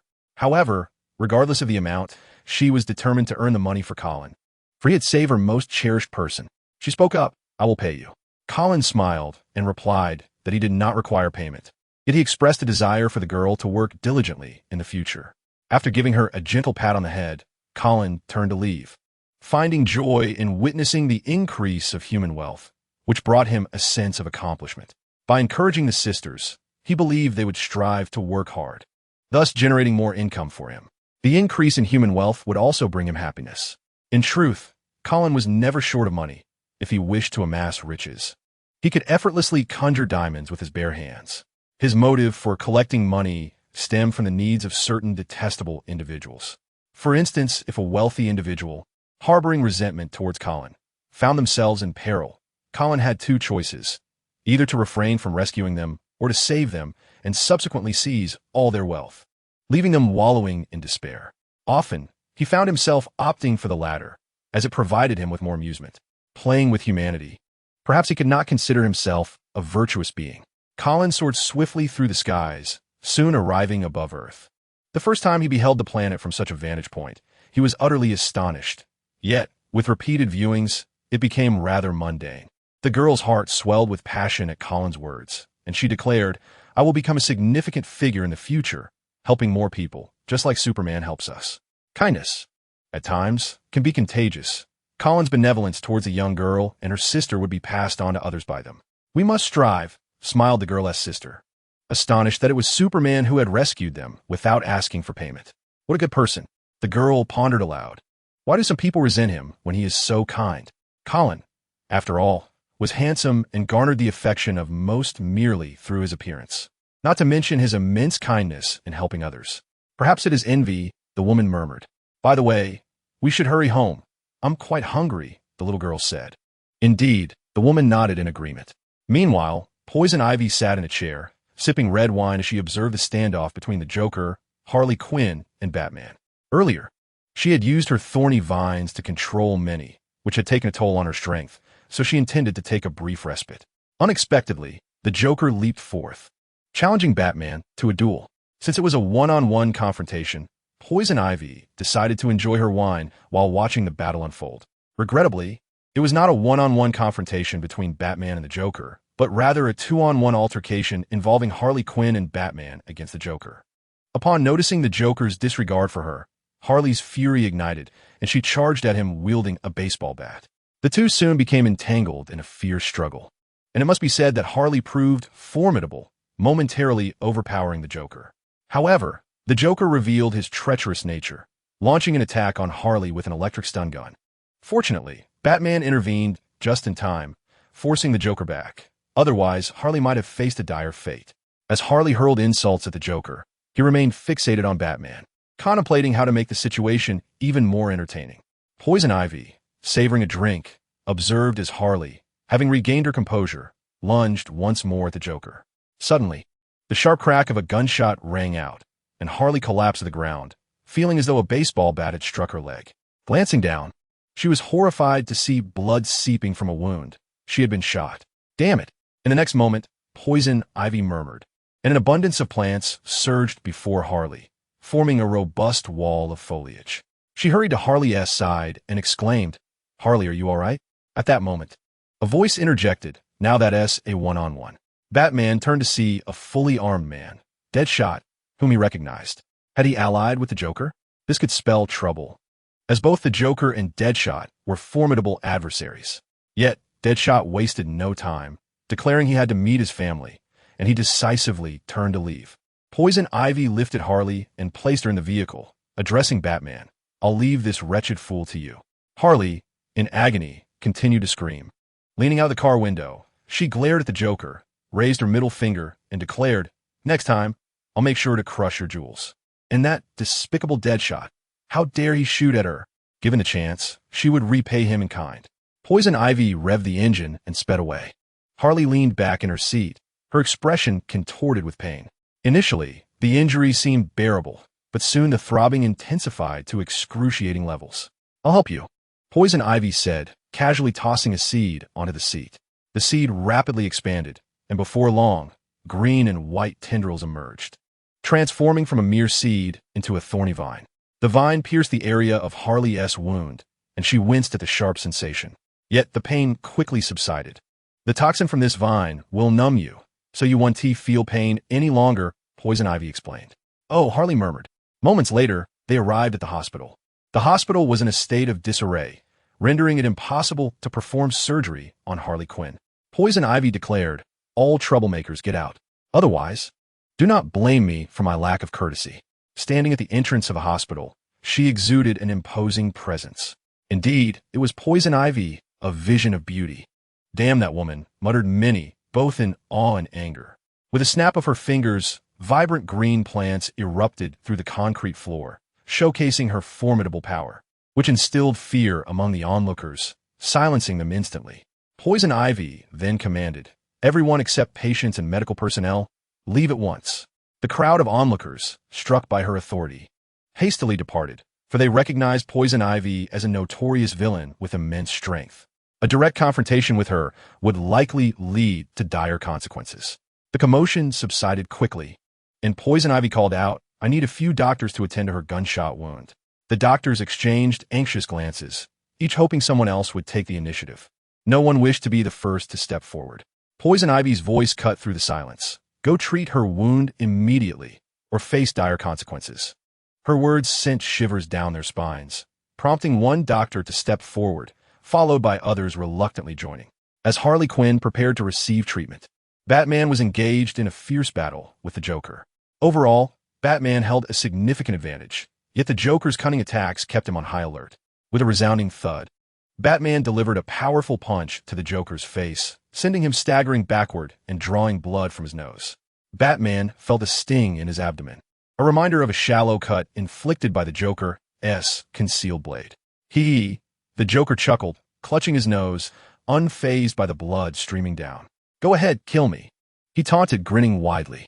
Batman replied, "I will not kill you."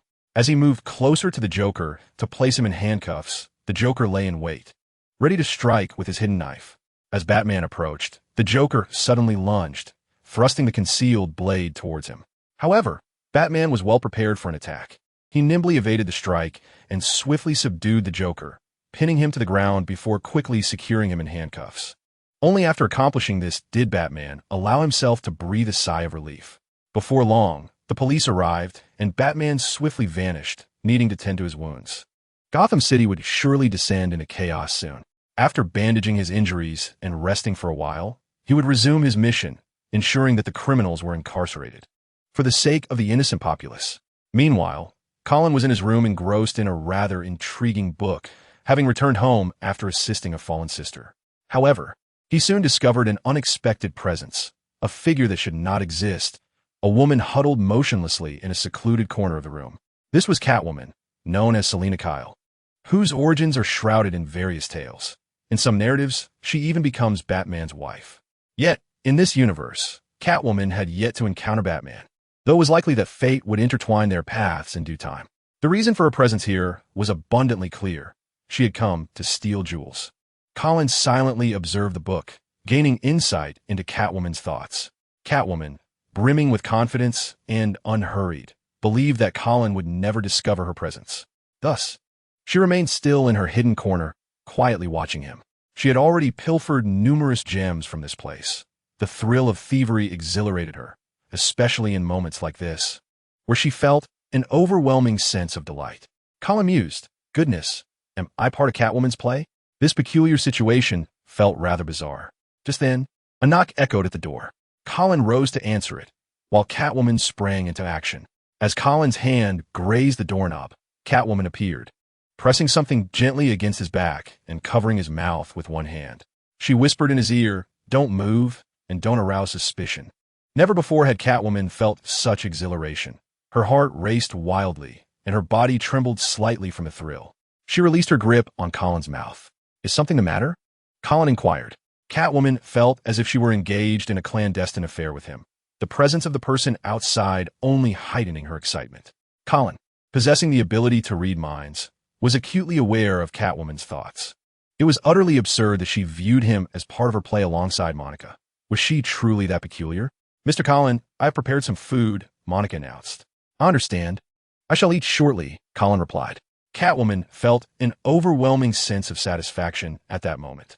"Understood, sir," Monica responded before departing. Catwoman leaned close to Colin's ear and whispered, "Goodbye, my dear." With that, she vanished at lightning speed. Colin then opened the door and stepped outside, confident that no one could take his belongings. However, there was no need to rush. He would savor the meal Monica had prepared while it was still warm. In comparison to the sumptuous fare prepared by Monica, Catwoman's offerings were indeed insubstantial. Colin swiftly approached the dining table, took his seat, and began to savor the delectable dishes that Monica had crafted. The flavors as exquisite as ever. Given that Catwoman had pilfered some of his gemstones, was it truly unreasonable for him to reclaim all her treasures? As Colin relished his meal, Selina Kyle, also known as Catwoman, found a secluded spot to change her attire. Simultaneously, Colin was afforded a glimpse of her wardrobe change. Adjusting his vision to the perfect acuity revealed that Catwoman possessed a rather admirable physique. Once she had donned her new outfit, she glanced at the jewels she had stolen, each a rare gem, undeniably valuable, perhaps even priceless. Yet now, these treasures belonged to her. Colin, being among the wealthiest individuals in the world, would undoubtedly acquire more gemstones soon, and could continue his thieving ways, though the next endeavor would likely present greater challenges. She surmised that Colin, having been robbed once, would bolster his security measures, making future thefts considerably more arduous. However, Therein lay the thrill. With that thought, she hastily departed.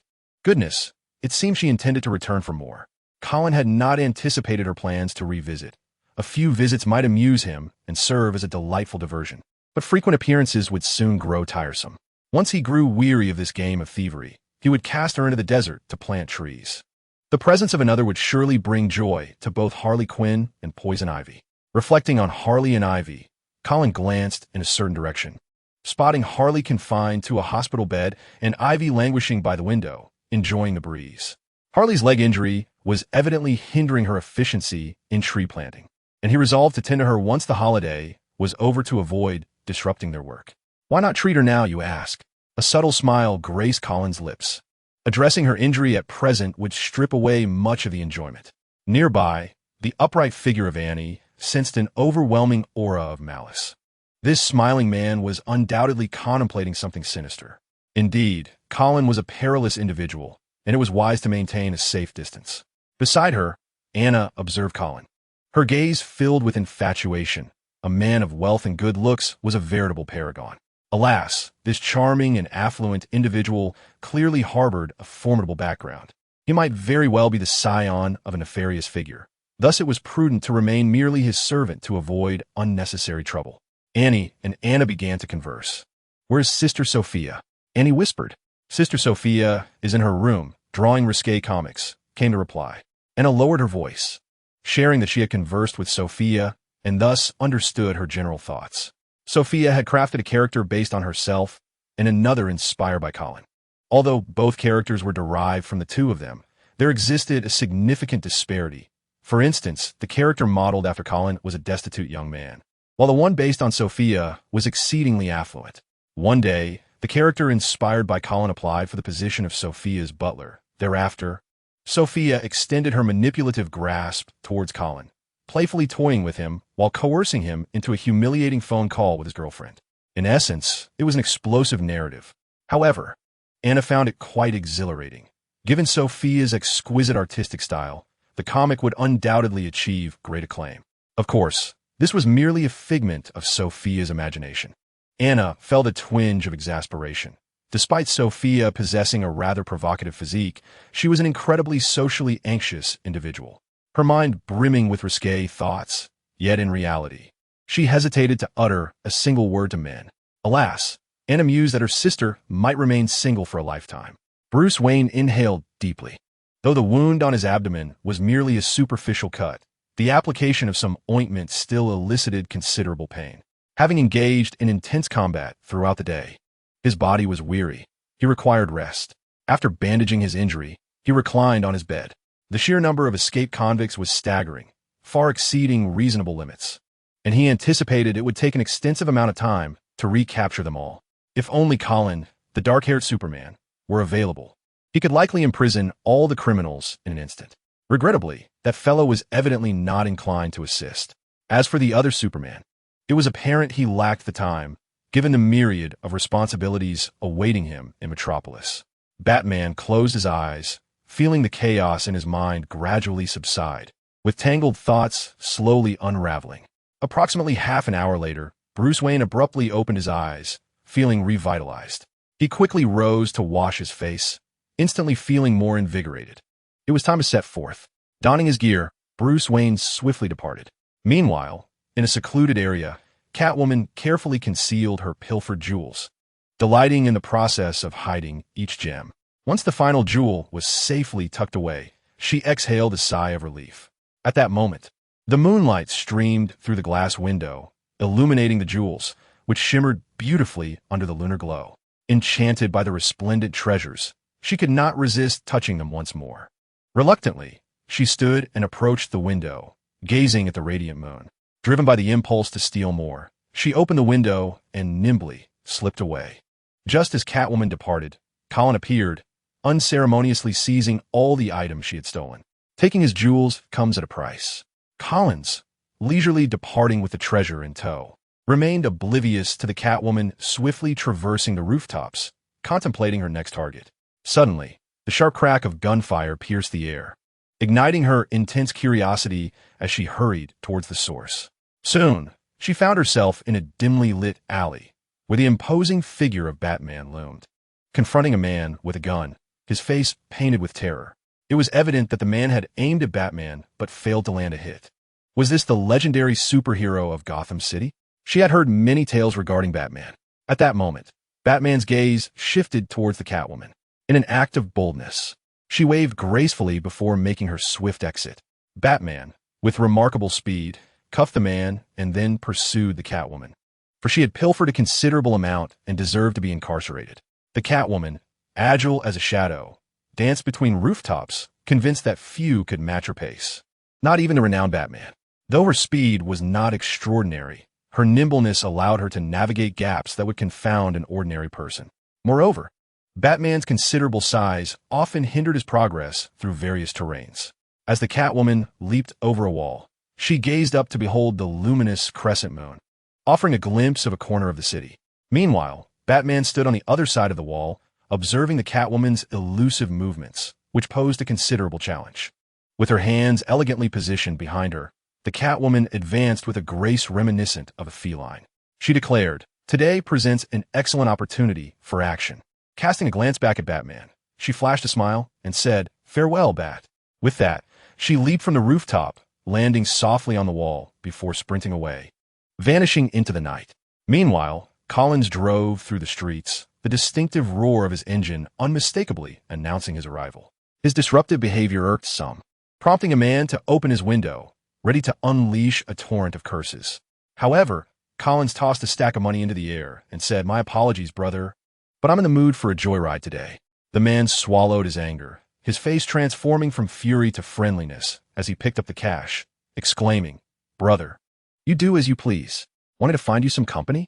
The stack contained at least several $1,000s. The man was thrilled, wishing Collins would disturb the peace every day.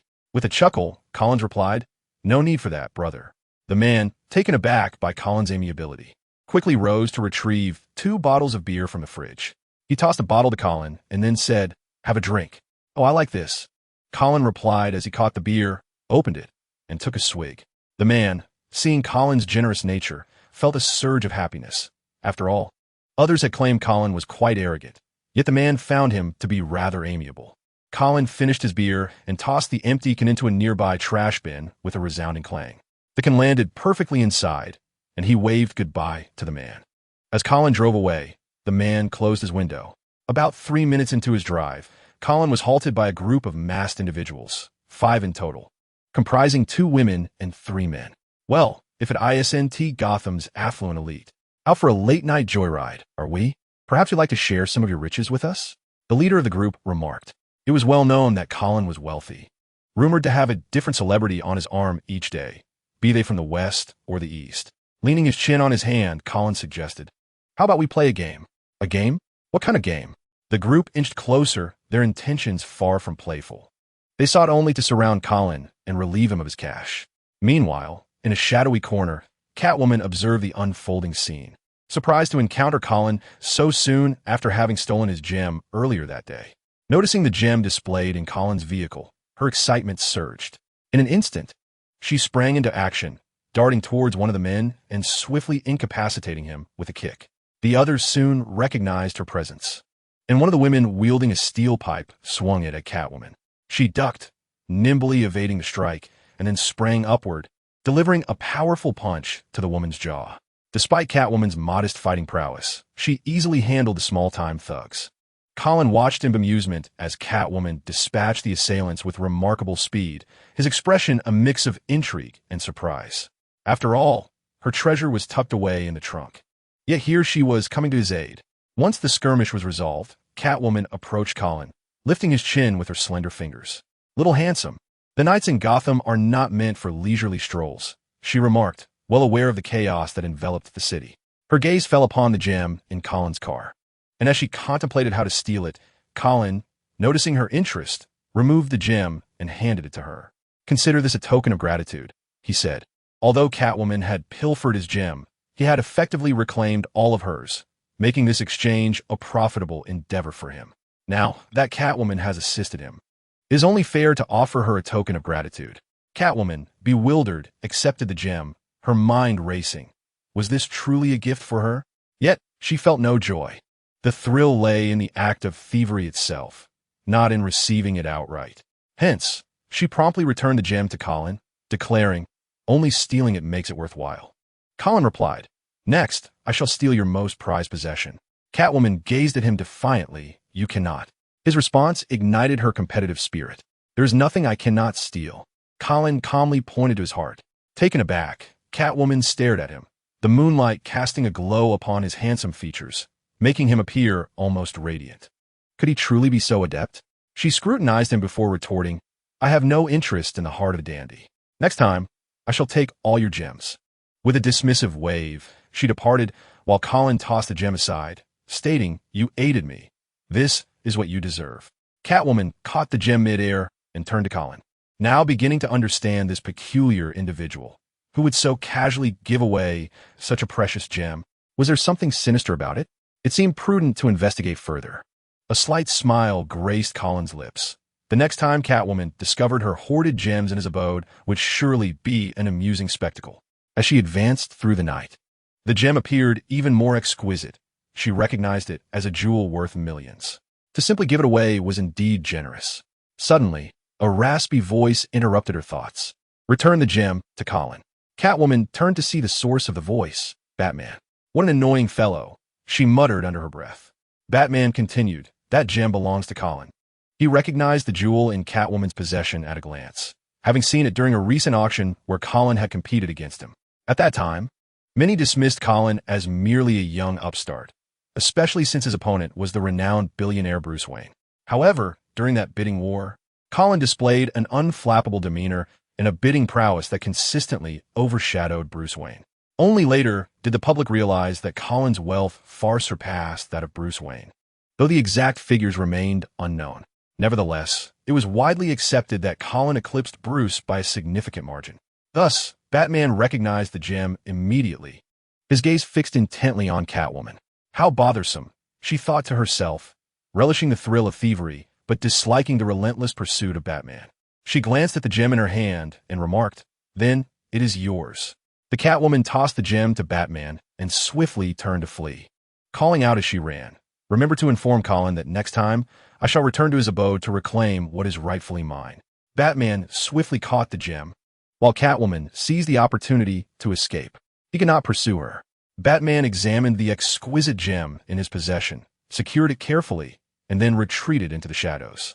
After running for some time, Catwoman perched herself upon a rooftop, gazing at the moon, her breath coming in gentle gasps. The gem. She reflected upon the events of the day, which had been rather pleasing, though Batman had proven somewhat irksome. Colin. She licked her lips. The sensations he evoked within her were unparalleled, particularly the exhilarating moments they shared during the day. Perhaps next time, they could indulge in something even more entertaining. "Is that the Catwoman?" murmured Harley Quinn, who was by the hospital window, unable to suppress her curiosity. She had intended to enjoy the breeze, but had unexpectedly spotted a familiar silhouette, the thief who had once crossed paths with her, with whom she had previously collaborated. Poison Ivy followed Harley's gaze and soon beheld Catwoman illuminated by the moonlight. "It is her," Ivy affirmed with a nod. "That rogue must be up to her thieving ways again, though she appears quite pleased with herself. It would certainly be amusing if we managed to incarcerate her." "Wouldn't it?" Harley Quinn exclaimed, her grin widening. For her, as long as it promised entertainment, it was worth pursuing. "You do not have the luxury of time to apprehend her, especially since you still need to tend to your plants," Poison Ivy replied. Upon hearing this, Harley felt a twinge of disappointment. Indeed, but soon, her spirits lifted as she pointed to her foot, saying, "I am injured, so I need not tend to the plants." Poison Ivy regarded Harley with a hint of sympathy, knowing that Colin would likely mend her and send her back to her gardening duties. At that moment, Catwoman suddenly leaped from the rooftop, vanishing into the darkness. She moved swiftly, soon arriving at her home, eager to revel in her treasures. She opened the box, only to find it utterly empty. Her belongings had been stolen. She stood in shock, incredulous that someone would dare to pilfer from her. She began to search for clues, scents, footprints, fingerprints, but after much effort, she found nothing. Surely, there must be some trace left behind, yet none emerged, leaving her in a quandary. Frustration boiled within her. She continued to scour for evidence, convinced that something must be amiss. At that moment, Colin had parked his car in the garage. a slight smile gracing his lips.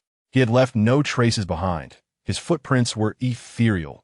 Any scent he emitted could be erased, and, as for fingerprints, he could open the box without ever making contact, thus leaving no evidence.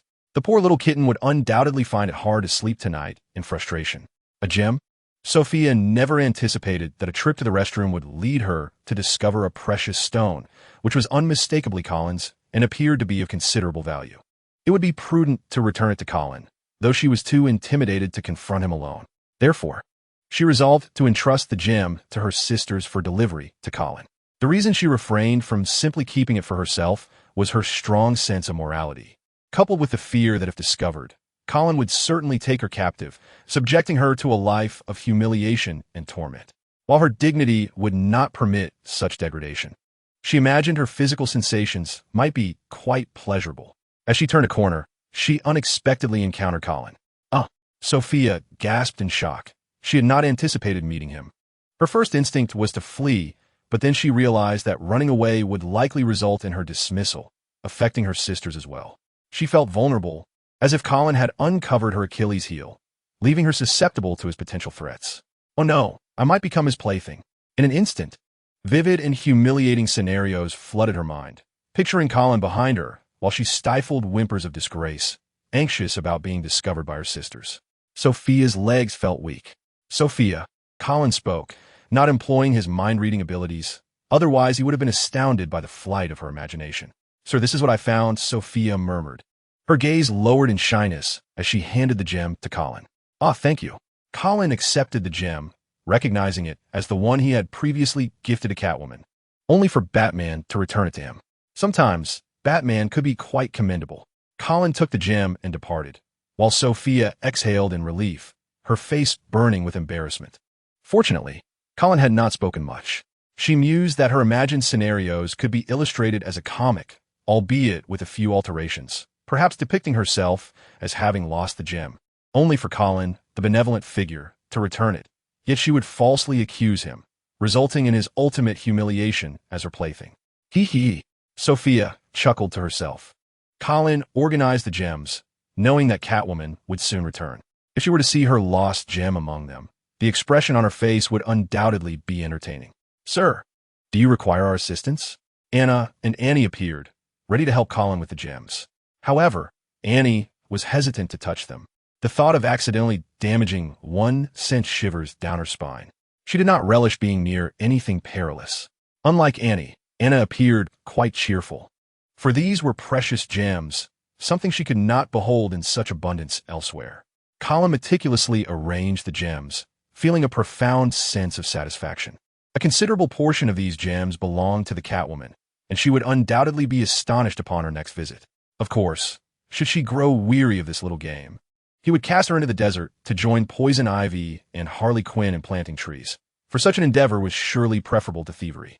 Beside Colin, Anna gazed in awe at the dazzling path of gems before her, overwhelmed with excitement at the sheer beauty of it all. The gems sparkled brilliantly under the light, creating a mesmerizing spectacle. Annie, observing from the side, acknowledged their beauty but felt a twinge of anxiety. If she were to damage even a single gem, she would be indebted beyond her means. This radiant path of gems, while captivating, represented both allure and peril for her. She resolved to exercise utmost caution in the future. Colin bid farewell to Annie and Anna, refreshed himself casually, and retired to bed. Meanwhile, Catwoman sat in her room, her eyes ablaze with frustration, grappling with the absence of any leads. She was beset by tumultuous thoughts, pondering the mystery of what had taken her belongings. Surely, even an invisible thief would leave traces, scents, or footprints, but she had found nothing, as if her possessions had vanished into thin air. Feeling increasingly agitated, Catwoman moved to the window, leaning against it as the chilly night breeze enveloped her, momentarily alleviating the throbbing in her head. Sighing, she reassured herself that she had nothing to lose. Allowing her emotions to settle, she gazed at the crescent moon in the sky, silently embracing the cool night air that tousled her hair. Colin, preparing for slumber, cast a glance at Catwoman, feeling a sense of satisfaction at her predicament.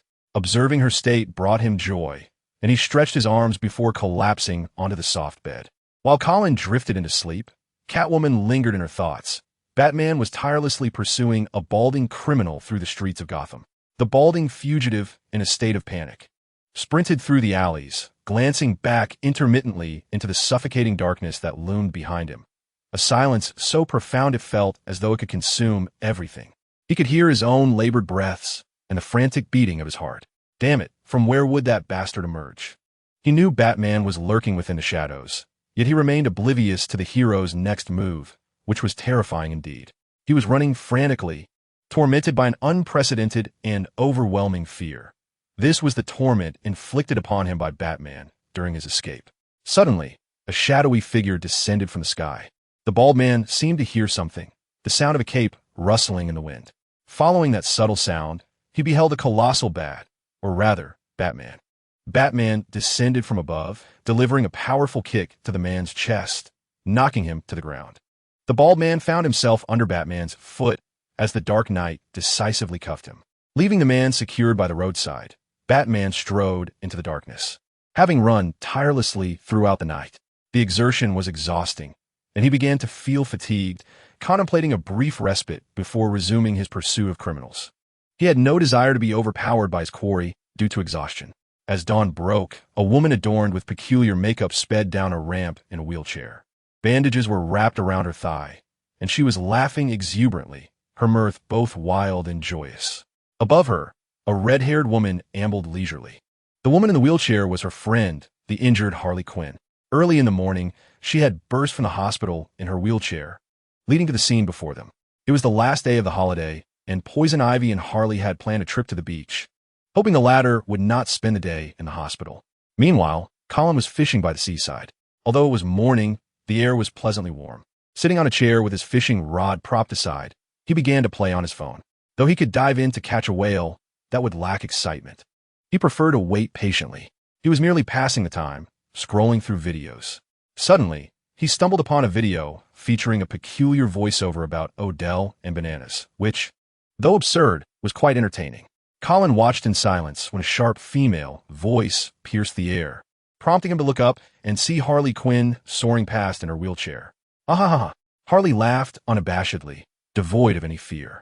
With a splash, she, in her wheelchair, tumbled into the water. Colin soon noticed her struggling. No wonder there's so few people around, he murmured, wading into the sea to rescue her. She clung tightly to him as he pulled her back to shore. Thank you, Harley said, dripping wet as she sat on the sand. Oh, it's nothing, Colin replied. Harley Quinn felt an uncomfortable dampness enveloping her, prompting her to disrobe. Colin observed silently from the side. It was evident that these foreigners possessed a certain openness. Harley treated him as though he were not a stranger, and Colin found this rather intriguing. Soon, she was left clad only in her undergarments, her alluring figure on full display. What do you think of my physique? She asked, confidently showcasing her form. Colin raised his thumb in approval, remarking, quite impressive. After all, when something is offered freely, one ought not to be overly discerning. You have a discerning eye, Harley cheerfully remarked, then noticed the fishing rod beside Colin, realizing this affluent individual was there to fish. Unexpectedly, he had come to her rescue. She took a seat beside him. In her previous life, she might have considered binding Colin for ransom, but now, as a superheroine, such actions were no longer permissible. Is it true you change women daily? Harley quipped, intrigued by the gossip surrounding the wealthy. Not at all, Colin replied, clarifying that he had not been engaging in such pursuits and was currently not inclined towards women. By the way, why aren't the fish biting? We've been here quite a while without a nibble. Harley continued their casual conversation. After a moment, a red-haired woman from the steps above called out, Harley, are you all right? I'm Fine. Harley responded, turning to smile and wave at Poison Ivy, even leaping a little to showcase her vitality. Colin couldn't help but steal a few glances. While Harley's bosom might not be monumental, it still swayed enticingly. Noticing Colin's gaze, she playfully cupped her chest and asked, care to touch? Perhaps not, Colin averted his eyes. Unfazed, Harley replied, if you're not going to touch, then I shall take my leave. She gathered her clothes and, leaning against the wall, limped away. When she reached Poison Ivy, she inquired, could you conjure up a cane for me? With a sigh, Poison Ivy responded, why did you choose to rush into the water in a wheelchair earlier? Using her powers, she fashioned a cane that, once used, could take root and grow into a tree. She glanced in Colin's direction and remarked, "His silhouette seems strangely familiar." "Oh, that's Colin," Harley interjected. "So, it is him," Poison Ivy nodded, recognizing Colin. No wonder she found him so familiar. It was quite audacious of him to fish alone so early in the day. Was he not afraid of being captured? After all, this was Gotham City, a place rife with chaos. Even with Batman striving to imprison criminals, disorder still reigned. If Superman Colin were willing to lend a hand, it would indeed be possible to confine all criminals to prison. However, new villains would inevitably emerge, for the human heart is ever-changing. And even the most trivial matters can precipitate monumental transformations. Even she, once a villain, could evolve into a savior. Thus, it is entirely plausible for a good person to descend into malevolence. She turned away, departing with Harley Quinn. Half an hour later, Colin spotted a sizable fish, yet it refused to take the bait, merely devouring the morsel attached to the hook. Frustration welled within him. He cast the fishing line aside and, in a swift motion, plunged into the ocean. The large fish attempted to flee, but Colin seized it with ease.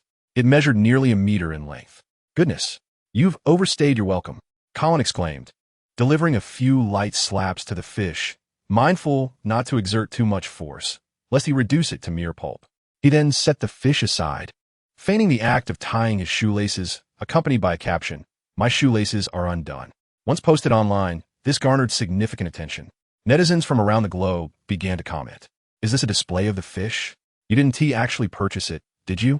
The comments remained fairly benign until certain individuals chimed in. An Indian user remarked, "Look at the fish's mouth." An American user exclaimed, "Oh my goodness, you monster. You won't even spare the fish." A British user quipped, "Huh, they don't even spare lizards." A Chinese user reflected, "This reminds me of the nun and the fish." The comment section transformed dramatically.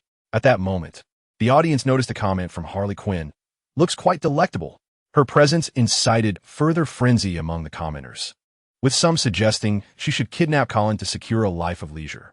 Meanwhile, Harley and Poison Ivy were enjoying refreshments at a cafe. Harley, amused by the comments urging her to abduct Colin, reminded everyone that she was now a superhero. As time passed, a statuesque woman approached, Catwoman. She effortlessly settled beside Harley and Poison Ivy, having endured a sleepless night filled with torment. "This is unbearable," she lamented, sipping her drink and addressing her friends. "So, are you both indulging in a game of make-believe as superheroes?" She had a clear understanding of Harley and Ivy. One was a whimsical lunatic, while the other was a deranged individual intent on exterminating humanity to plant trees. How could they possibly assume the mantle of heroes? Catwoman surmised they were merely entertained by this superhero charade, and once the novelty wore off, they would revert to villainy.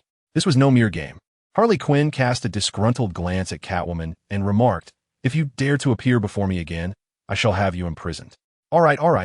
I shall keep my distance next time," Catwoman replied nonchalantly, sipping her drink.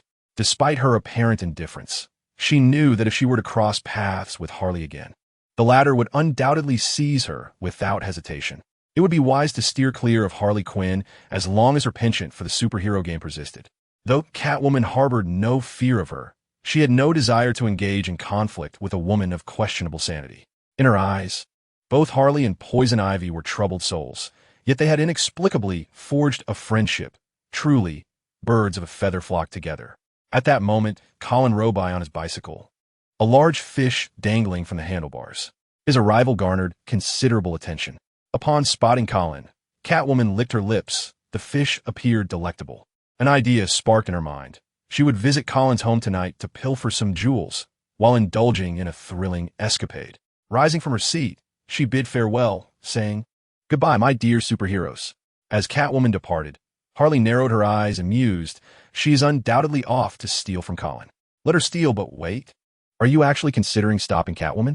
Poison Ivy inquired, observing Harley with curiosity. Isn't it amusing? Harley replied, I couldn't care less, but isn't your leg injured? How do you intend to catch Catwoman?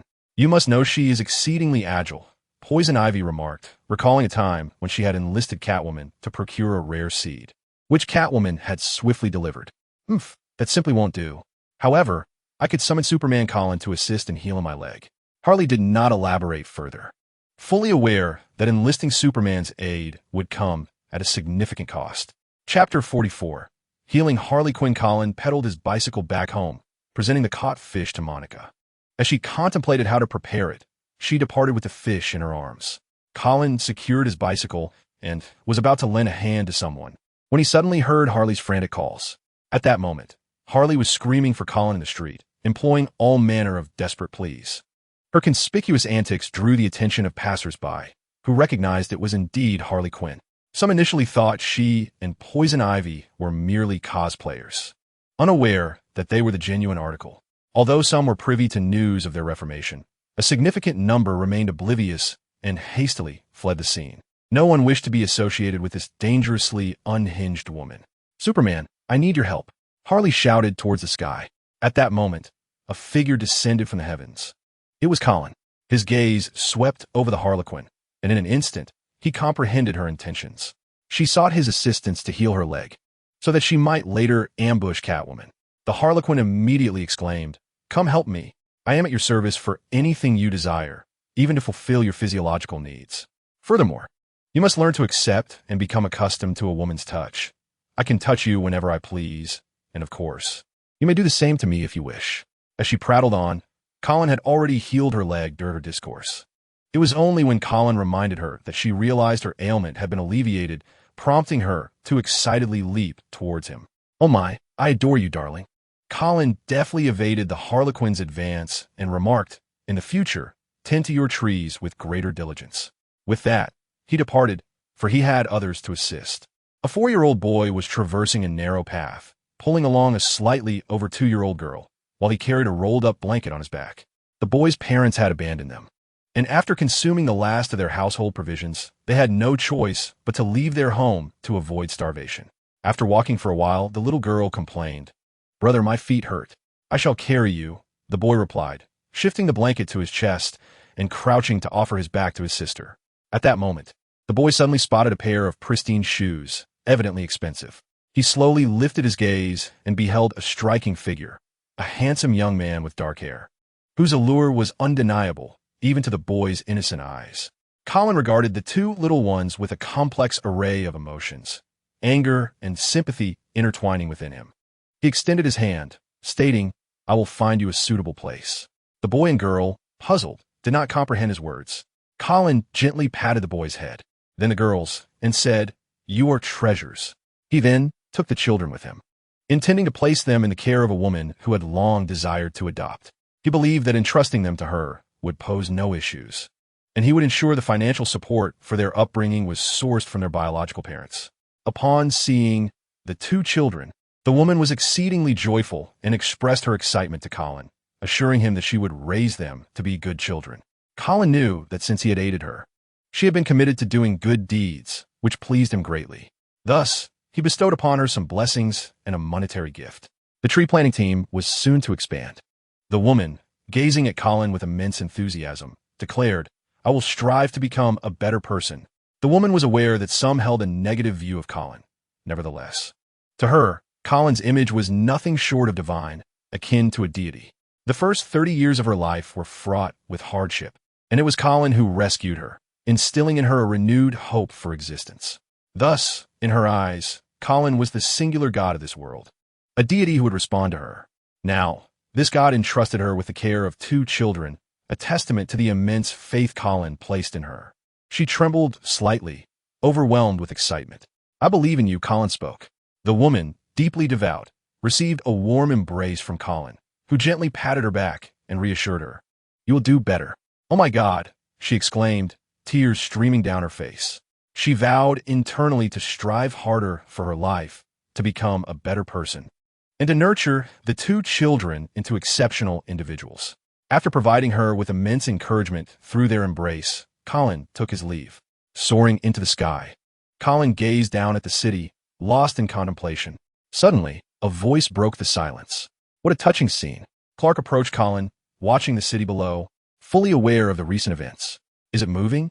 Colin's lips curved slightly as he responded, "Do you understand the reason behind my actions?"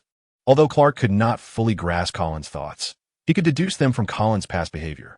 His analysis suggested that Colin's intention was simply to motivate the woman to work harder, to create greater value for him.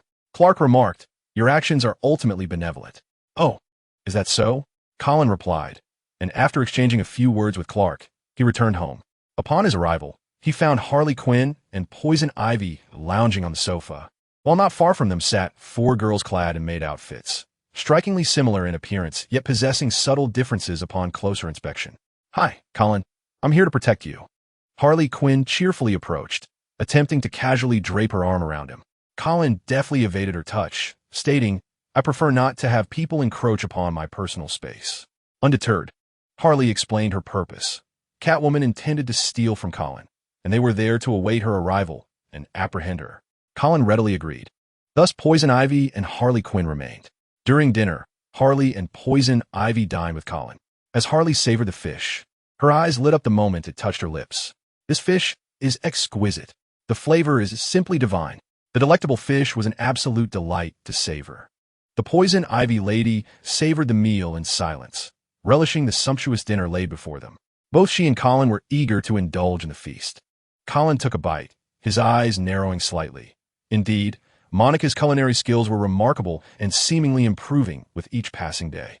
He reminisced about his first encounter with Monica, when she was a strikingly beautiful woman with unwavering determination. Colin chose her as his maid not merely for her exquisite beauty, but because her talents far exceeded her looks. "Team of 46 trees plus 1, Anna murmured, contemplating the presence of the once notorious duo, the Joker and Poison Ivy. She never imagined these former villains would arrive here, claiming to protect Colin. Was this the power of wealth at play? Anna suspected that Colin had employed their aid with his riches. The little maids felt somewhat apprehensive in the presence of the Joker and Poison Ivy, yet thankfully, neither of them made any threatening moves. While the maids chatted amongst themselves, Colin continued to dine with the Joker and Poison Ivy, and after about half an hour, they had nearly finished their meal. The Joker, disregarding her image, patted her belly and declared, "From now on, you need only proceed as usual. We shall handle matters concerning Catwoman." "Thank you," Colin replied, before retreating to his chamber, where he selected a book to read. Observing Colin enter his room, Poison Ivy remarked, "Is he being too casual?" The Joker shrugged her shoulders. Before long, the little maids arrived to clear the dining table. The Joker's gaze flitted across the faces of the girls, and after a moment, she commented, "Colin seems to be quite the playboy." To her, these similarly attractive girls were undoubtedly Colin's lovers. Upon hearing this, Monica promptly clarified that Colin's relationship with them was purely platonic. The Joker and Poison Ivy exchanged glances, both beginning to question whether Colin had an affinity for men. As they pondered this, Monica informed them that Colin was indeed fond of women, yet due to psychological issues, he seemed unable to draw close to them. Psychological issues. This thought led the Joker to recall Superman Colin, who also exhibited a certain aversion to women for unspecified reasons. Superman Colin and Wealthy Colin were strikingly similar in this regard. The Joker remained blissfully unaware that both Superman Colin and Wealthy Colin were, in fact, the same individual. Soon, the little maids had tidied the dining area. With nothing pressing to attend to, the Joker and Poison Ivy meandered through the grand estate. After wandering for a while, they stumbled upon a corridor adorned with an array of dazzling jewels. The sheer abundance of sparkling gems left them both in awe. Had Colin truly amassed every gem in the world? As Harley Quinn examined the gems, she remarked, "This fellow is absurdly wealthy. Even one of these could fetch an exorbitant price. Truly, he is a despicable rich man." Reflecting on her former self, before she transformed into Harley Quinn, she recalled a time when, despite toiling her entire life, she could never afford even a single gem from this collection. She scrutinized the dazzling stones before her. They were indeed beautiful, yet merely beautiful. What mattered most to her now was amusement. To Harley, these gems were but glimmering trinkets. "I recognize this gem," Poison Ivy noted, her gaze fixed on a green stone that she found particularly appealing, as its hue closely resembled that of plants. Previously, she had encountered this gem on a gemstone showcase website, with a price tag exceeding $100 million. Harley leaned in and said, "It does look exquisite. If you desire it, let us steal it once we capture Catwoman." Poison Ivy couldn't help but glance at Harley, responding, "Aren't we superheroes now?" With a cheerful wave of her hand, Harley dismissed the concern. It's not uncommon for superheroes to take on villainous roles, so let us not dwell on it. Poison Ivy shook her head and replied, it is said that billionaire Colin is friends with Superman Colin. If we were to steal the gem, we might face Superman Colin.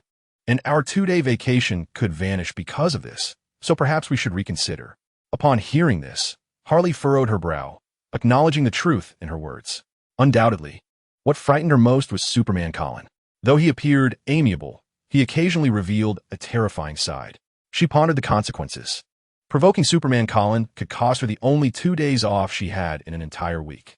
As time passed, Colin remained in his room, engrossed in a book. He favored imaginative literature that was engaging and far from dull. Suddenly, he glanced in a specific direction, noticing a furtive figure, undeniably Catwoman.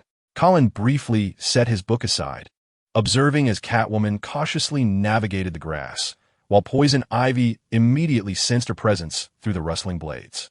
Poison Ivy had already laid a trap, waiting for Catwoman to step into her web. The grass began to stir. Rustling sounds emerged. Catwoman sensed something amiss and lowered her head, only to find thorny vines ensnaring her legs. She attempted to break free, but the next moment, sharp thorns pricked her skin. Oh, in an instant, she realized who was targeting her. Poison Ivy, I know you're here, she exclaimed, feeling her legs grow numb, rendering escape impossible. It was evident that Poison Ivy's powers were particularly effective against her, yet she wondered, why would Poison Ivy assist Colin? As her mind swirled with myriad thoughts, the Harlequin emerged alongside Poison Ivy. Wielding a baseball bat, the Harlequin declared, it is time for you to be sent to prison. Catwoman, glancing at the Harlequin, found it absurd that she would be apprehended simply for wanting to engage in a superhero game. Come on, dear sister, you are the Harlequin, a figure who once instilled fear in the hearts of Gotham's citizens, and now you wish to play the role of a superhero? Catwoman's irritation was palpable. Colin placed the book upon the table, somewhat astonished. Catwoman had been captured far too swiftly. He had anticipated a struggle between her, the Harlequin, and Poison Ivy, but instead, she was taken without resistance. Indeed, Poison Ivy's control over Catwoman proved overwhelming. The sight of gems in the corridor was one of his intentions. He closed the book and ventured outside, soon finding himself before the trio. Upon seeing Colin, the Harlequin gleefully exclaimed, we are even now. Today you saved me, and now I shall assist you. Thank you, Colin replied, turning to Catwoman. I hear you have a fondness for gems. I shall show you something shortly. A faint smile graced Colin's lips. The Harlequin noticed this smile, her eyes narrowing. It bore an uncanny resemblance to the smile of Superman Colin.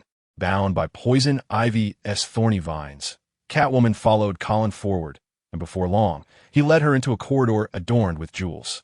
Catwoman gazed at the gems, momentarily taken aback, as several of them bore a striking resemblance to those she had lost.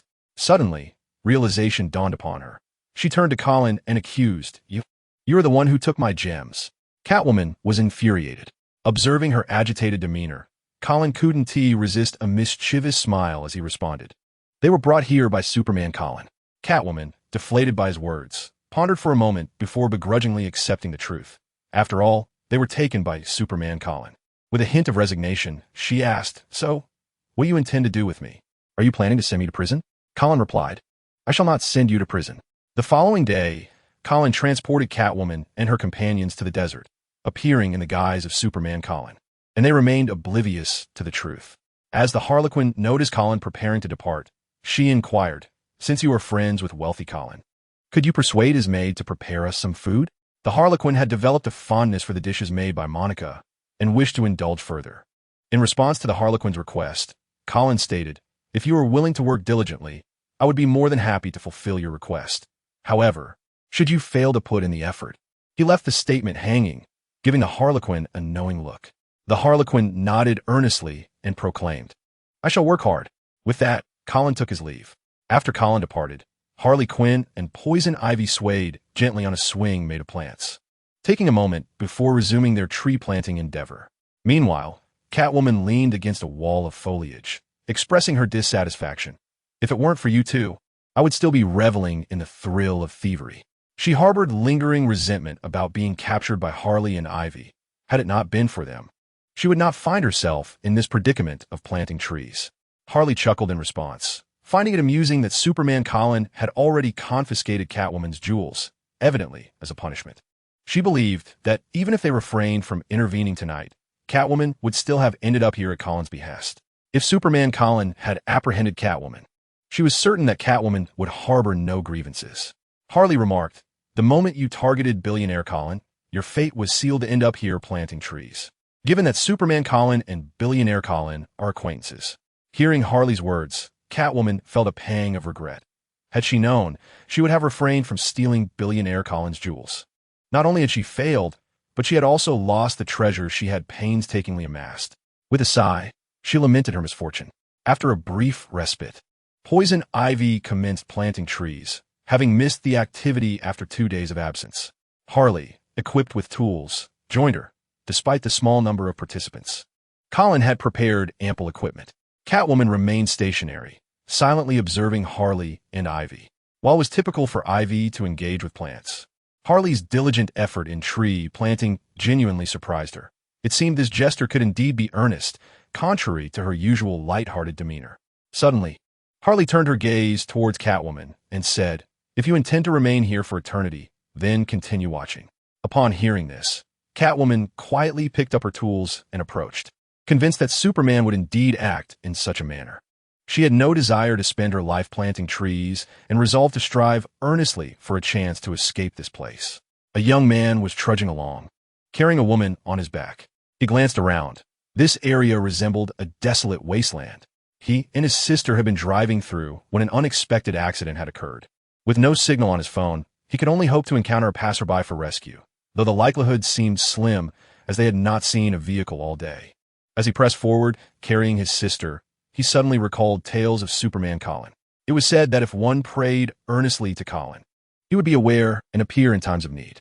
This notion, akin to an urban legend, had been attempted by many of his friends, yet none had succeeded. Perhaps it was merely a myth. The young man licked his parched lips, determined to give it a try, even if it was just a rumor.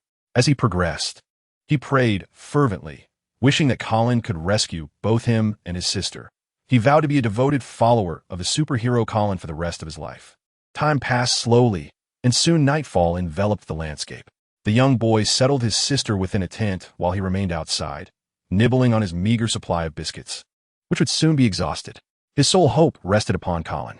Suddenly, he recalled that in China, there were individuals who would kneel and press their bodies to the ground as they advanced.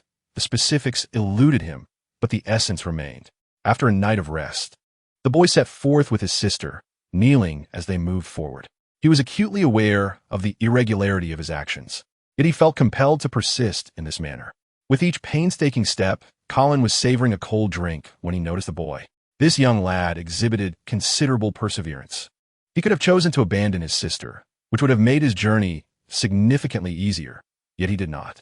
Overall, the boy was commendable, a soul worthy of salvation. Colin ascended into the sky, and in the blink of an eye, he stood before the boy, who was then prostrated on the ground. Sensing a presence, the boy slowly lifted his gaze and beheld a figure. He murmured, "Please, save my sister." Colin nodded in acknowledgement. He then proceeded to perform surgery on the boy's sister. For Colin, such a procedure required but a fleeting moment. Before the boy could even rise, he saw his sister rejuvenated by Colin's miraculous intervention. She was clad in clean garments, and the ghastly wounds on her face had vanished entirely. Truly a miracle. Just as the boy was absorbing the astonishing sight, his sister gradually opened her eyes. Overjoyed, he rushed to her side, embracing her and exclaiming, "Wonderful, you're all right." The woman returned her brother's embrace and then turned her gaze towards Colin, her expression gravely earnest as she said, "Thank you." Without Colin's assistance, it was highly probable that both of them would have perished, rendering his kindness an immense favor, one so significant that the woman felt at a loss as to how to repay it. Nevertheless, she resolved to repay this debt with utmost diligence. Having learned of Colin's exploits, she was aware that he sometimes charged for his services. She herself owned a company that yielded a respectable profit. "You are deserving," Colin replied. To be candid, he harbored a somewhat macabre sense of humor. He would occasionally offer his help to those he deemed worthy, without charge. Yet he would levy exorbitant fees on those he considered unworthy, fees so steep they would be burdensome. He would then watch from the comfort of his home as these individuals struggled in their plight, a peculiar indulgence of his. How much do you require? The woman inquired further. Colin's gaze flickered over her. Colin's gaze exuded an imposing aura, causing the woman to feel a twinge of anxiety. Nevertheless, she continued, I can offer you all my money, and if you require more, I can earn a little to repay you. The standards for Superman's fees remained a mystery, leading her to contemplate the worst-case scenario. With a chuckle, Colin smiled. Although the woman's assets were considerable, to him, they represented merely an insignificant sum. He replied, As for my fees, let's engage in some altruistic deeds together, perhaps by assisting those in need. With that, Colin departed from the scene. The young boy, brimming with excitement, exclaimed, He is a hero. I aspire to be someone who is always ready to help others. Being in his adolescent years, the boy was easily influenced. Unlike his former self, who was indifferent to bullying at school, he now resolved not to stand idly by should such an incident occur again. The woman smiled at the boy and said, Indeed, let us commit to more acts of kindness in the future. She quietly watched Colin's retreating figure, reflecting that performing good deeds would bring her a sense of psychological fulfillment. Perhaps the superhero shared a similar sentiment. It occurred to her that they were still in a desolate area. How would they manage to leave? Just as the woman wore a frown of worry, a vehicle appeared, and both of them excitedly waved their hands. Did Superman anticipate the arrival of the car?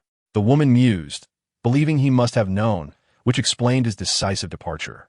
In no time, the vehicle came to a halt, and the woman in the passenger seat spoke. You too. The boy, brimming with enthusiasm, recounted the earlier events. The woman in the passenger seat, none other than Lois Lane, urged get in. Clark, who was driving, extended his invitation as well. He was well aware of Colin's actions and understood his fee structure. Anyone whom Colin did not charge was undoubtedly a good person, a truly benevolent soul. The boy and the woman quickly jumped into the car, expressing their gratitude profusely. Clark remarked, There's a relatively large city ahead. I can take you there. He and Lois had been enjoying themselves for several days and were now ready to seek out Harley Quinn and her crew to initiate a new column. However, he had not anticipated Colin would enlist Catwoman into the tree-planting brigade. The enigmatic Catwoman, along with Gotham's former queen and Poison Ivy, were all subjects of immense intrigue. He was confident the column would garner significant attention. Yet, who would Colin send to join the tree-planting efforts next? Thank you, the woman said with utmost politeness.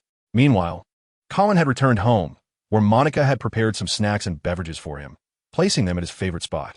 Colin settled into his chair, sipping his drink while observing a black man diligently picking cotton.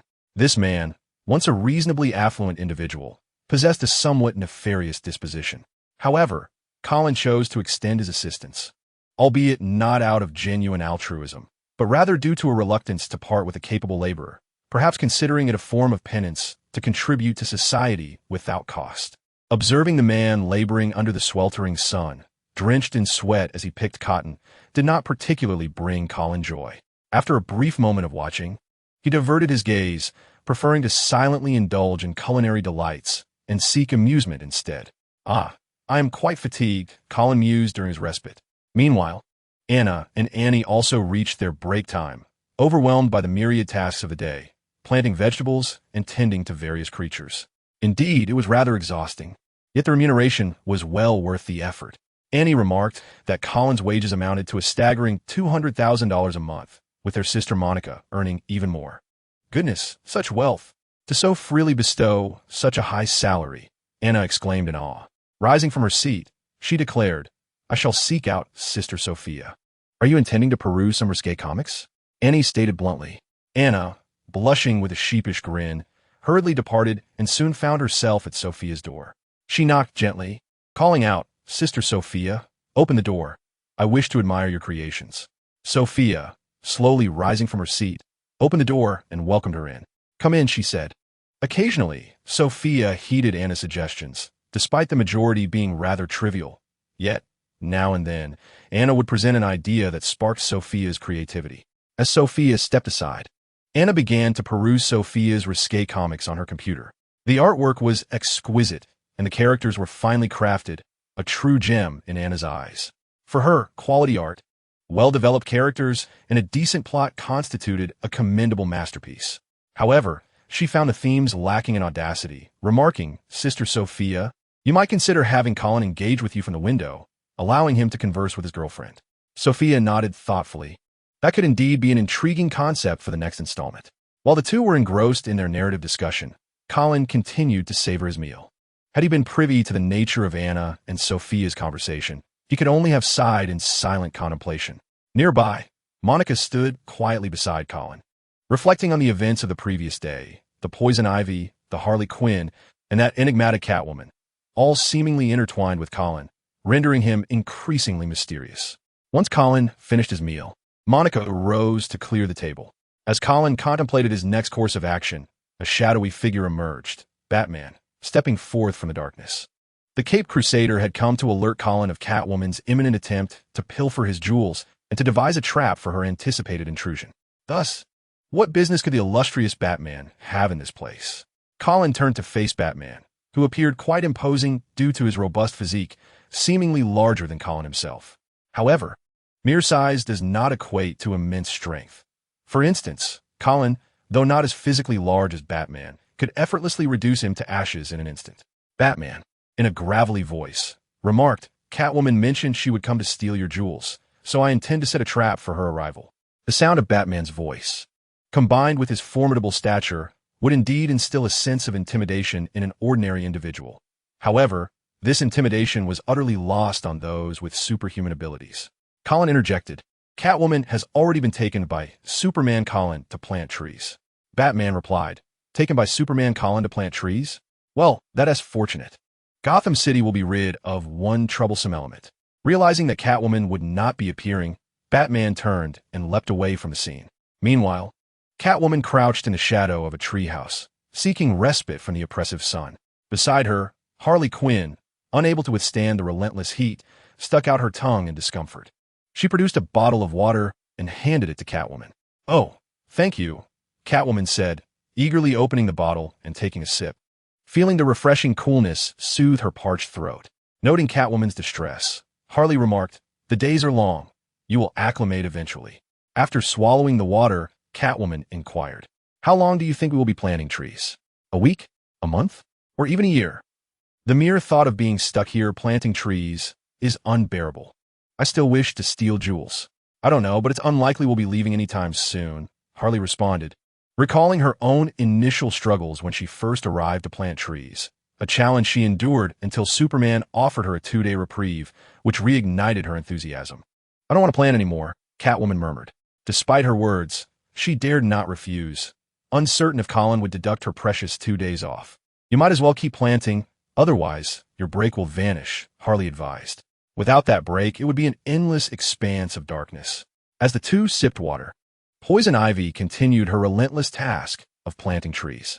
Time passed gradually, and after about half an hour, a vehicle approached slowly. Harley and the others turned their gaze towards the vehicle, wondering who had come to this secluded place. "Looks like we have some entertainment," Harley exclaimed, grabbing a shovel and dashing towards the car, contemplating whether to confront the occupants. Poison Ivy and Catwoman also glanced in that direction. With a creak of the door, a somewhat familiar figure emerged. It was Lois Lane. Following her, Clark stepped out as well. Lois surveyed the now transformed landscape, dotted with numerous newly planted trees, and remarked with a hint of nostalgia, "Quite a number have been planted already." The Harlequin paused and inquired, "What brings you here?" Lewis glanced at the shovel-wielding Harlequin before responding, "I am here to interview you, and I shall return regularly." "What? Interview us?" the Harlequin murmured, turning to Catwoman and Poison Ivy. Indeed, they were women of immense intrigue. Interviewing them would undoubtedly be thrilling. After a moment's contemplation, she exclaimed, "Let us do it. I adore interviews." Thus, the three engaged in the interview. Meanwhile, a Caucasian woman was searching for something in a graveyard. Soon, she discovered a red bead, a gem imbued with magical properties. This very bead was guiding her, and as she delicately cradled it, a smile graced her lips. She had finally found it. Suddenly, a series of gunshots echoed through the air. The woman turned to see a young Caucasian man, a firearm in one hand, his gaze fervently fixed on her, or more precisely, on the bead she held. The young man declared, "Doctor, hand over the gem, and I shall not trouble you." This gem was an ancient artifact of immense worth. Selling it to the affluent Colin would ensure his financial security for the rest of his days. Surrounding the young man were several others, all eyeing the bead hungrily.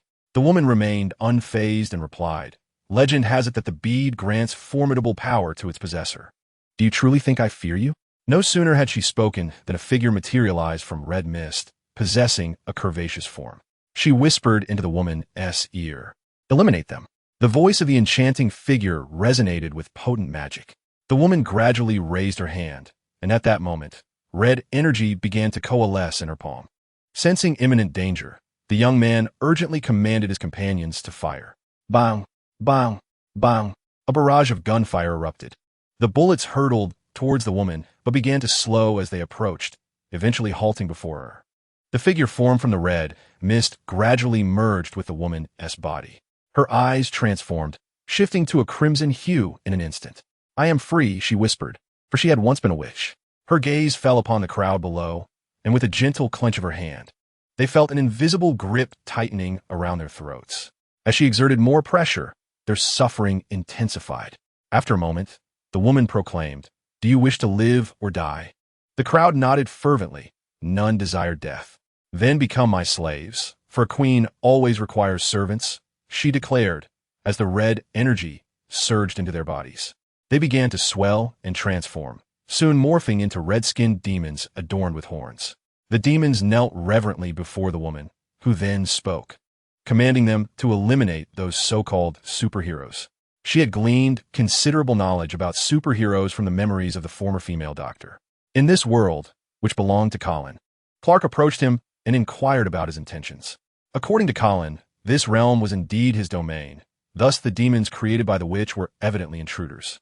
Logically, one would expect Colin to take action against these demons. However, he remained leisurely, sipping his drink. Clark concluded that Colin must have some special plan that prevented him from intervening against the demons. Clark himself could vanquish these demons in an instant. If Colin were to act, it would only expedite the process. Furthermore, from Colin's perspective, humans were his possessions. Thus, any demon attempting to harm them would face dire consequences. Clark firmly believed that Colin would not allow the demons to kill ordinary people. They would ultimately have to confront certain challenges, and these demons were solely targeting superheroes. Perhaps for amusement. Superheroes were not to be trifled with, of course. Should the situation become dire for them, intervention would be warranted. Frankly, Clark did not wish for the demise of these superheroes, as their existence helped him eliminate some of the wretched individuals in society. As Colin spoke, he gestured for Clark to take a seat and continued, "Only through crisis can they accelerate their growth. For now, let us observe. If you cannot bear it, planting a few trees in the desert is also an option. By the way, I shall fetch some wine. If you wish to stay, we shall toast." With that, Colin rose and departed. Clark watched Colin's retreating figure, pondering the notion that excessive protection could also be detrimental.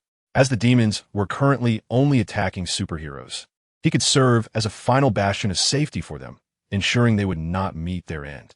Just as Clark was contemplating this, the witch commanded several demons to slay ordinary people, intending to conduct a bloody ritual. Clark then saw a figure appear. It was Colin, holding a bottle of wine.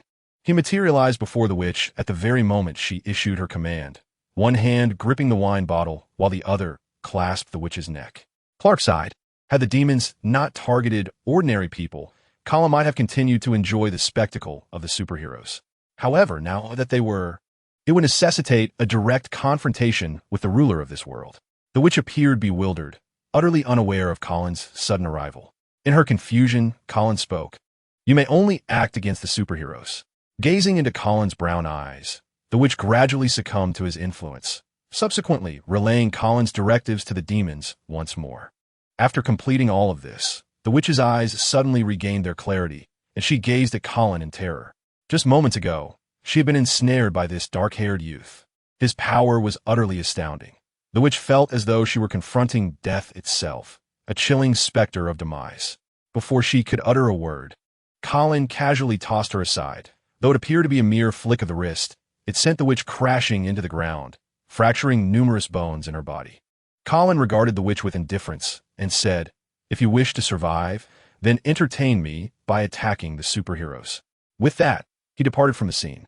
In the blink of an eye, He was by Clark's side, handing him a drink and remarking, "Let us see some entertainment." Clark accepted the drink and replied, "You are indeed a peculiar individual." As time passed, Colin focused most of his attention on Batman, who was struggling to fend off a demon. A single blow from the demon could likely leave him gravely injured. Despite Batman's extreme caution, he remained remarkably agile, adeptly utilizing everything around him. Colin and Clark quietly sipped their drinks until Monica arrived, bringing forth some food. She scrutinized Clark, who was clad in Superman's iconic suit, leading her to discern his true identity. It seemed Colin was acquainted with both superheroes and even shared a meal with them, indicating a cordial relationship. Monica recalled a previous altercation between the Superman and another, one that had been quite raucous, even reaching her ears. Standing nearby, Clark couldn't help but steal glances at the extraordinarily beautiful maid before him. Colin had previously praised her culinary skills.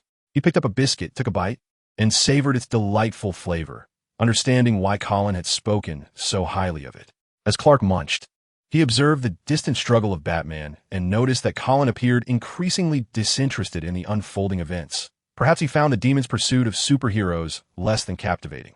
Moments later, Clark noticed Colin had taken out his phone, clearly indicating he had completely lost interest in the demon situation. Thus, Clark declared, "I shall go lend a hand." "Sure, do as you wish," Colin replied, feeling quite bored. Initially, he had thought that the battle between superheroes and demons would be entertaining, but upon witnessing the clash, he realized it was rather mundane, devoid of much amusement. Hence, he began playing on his phone.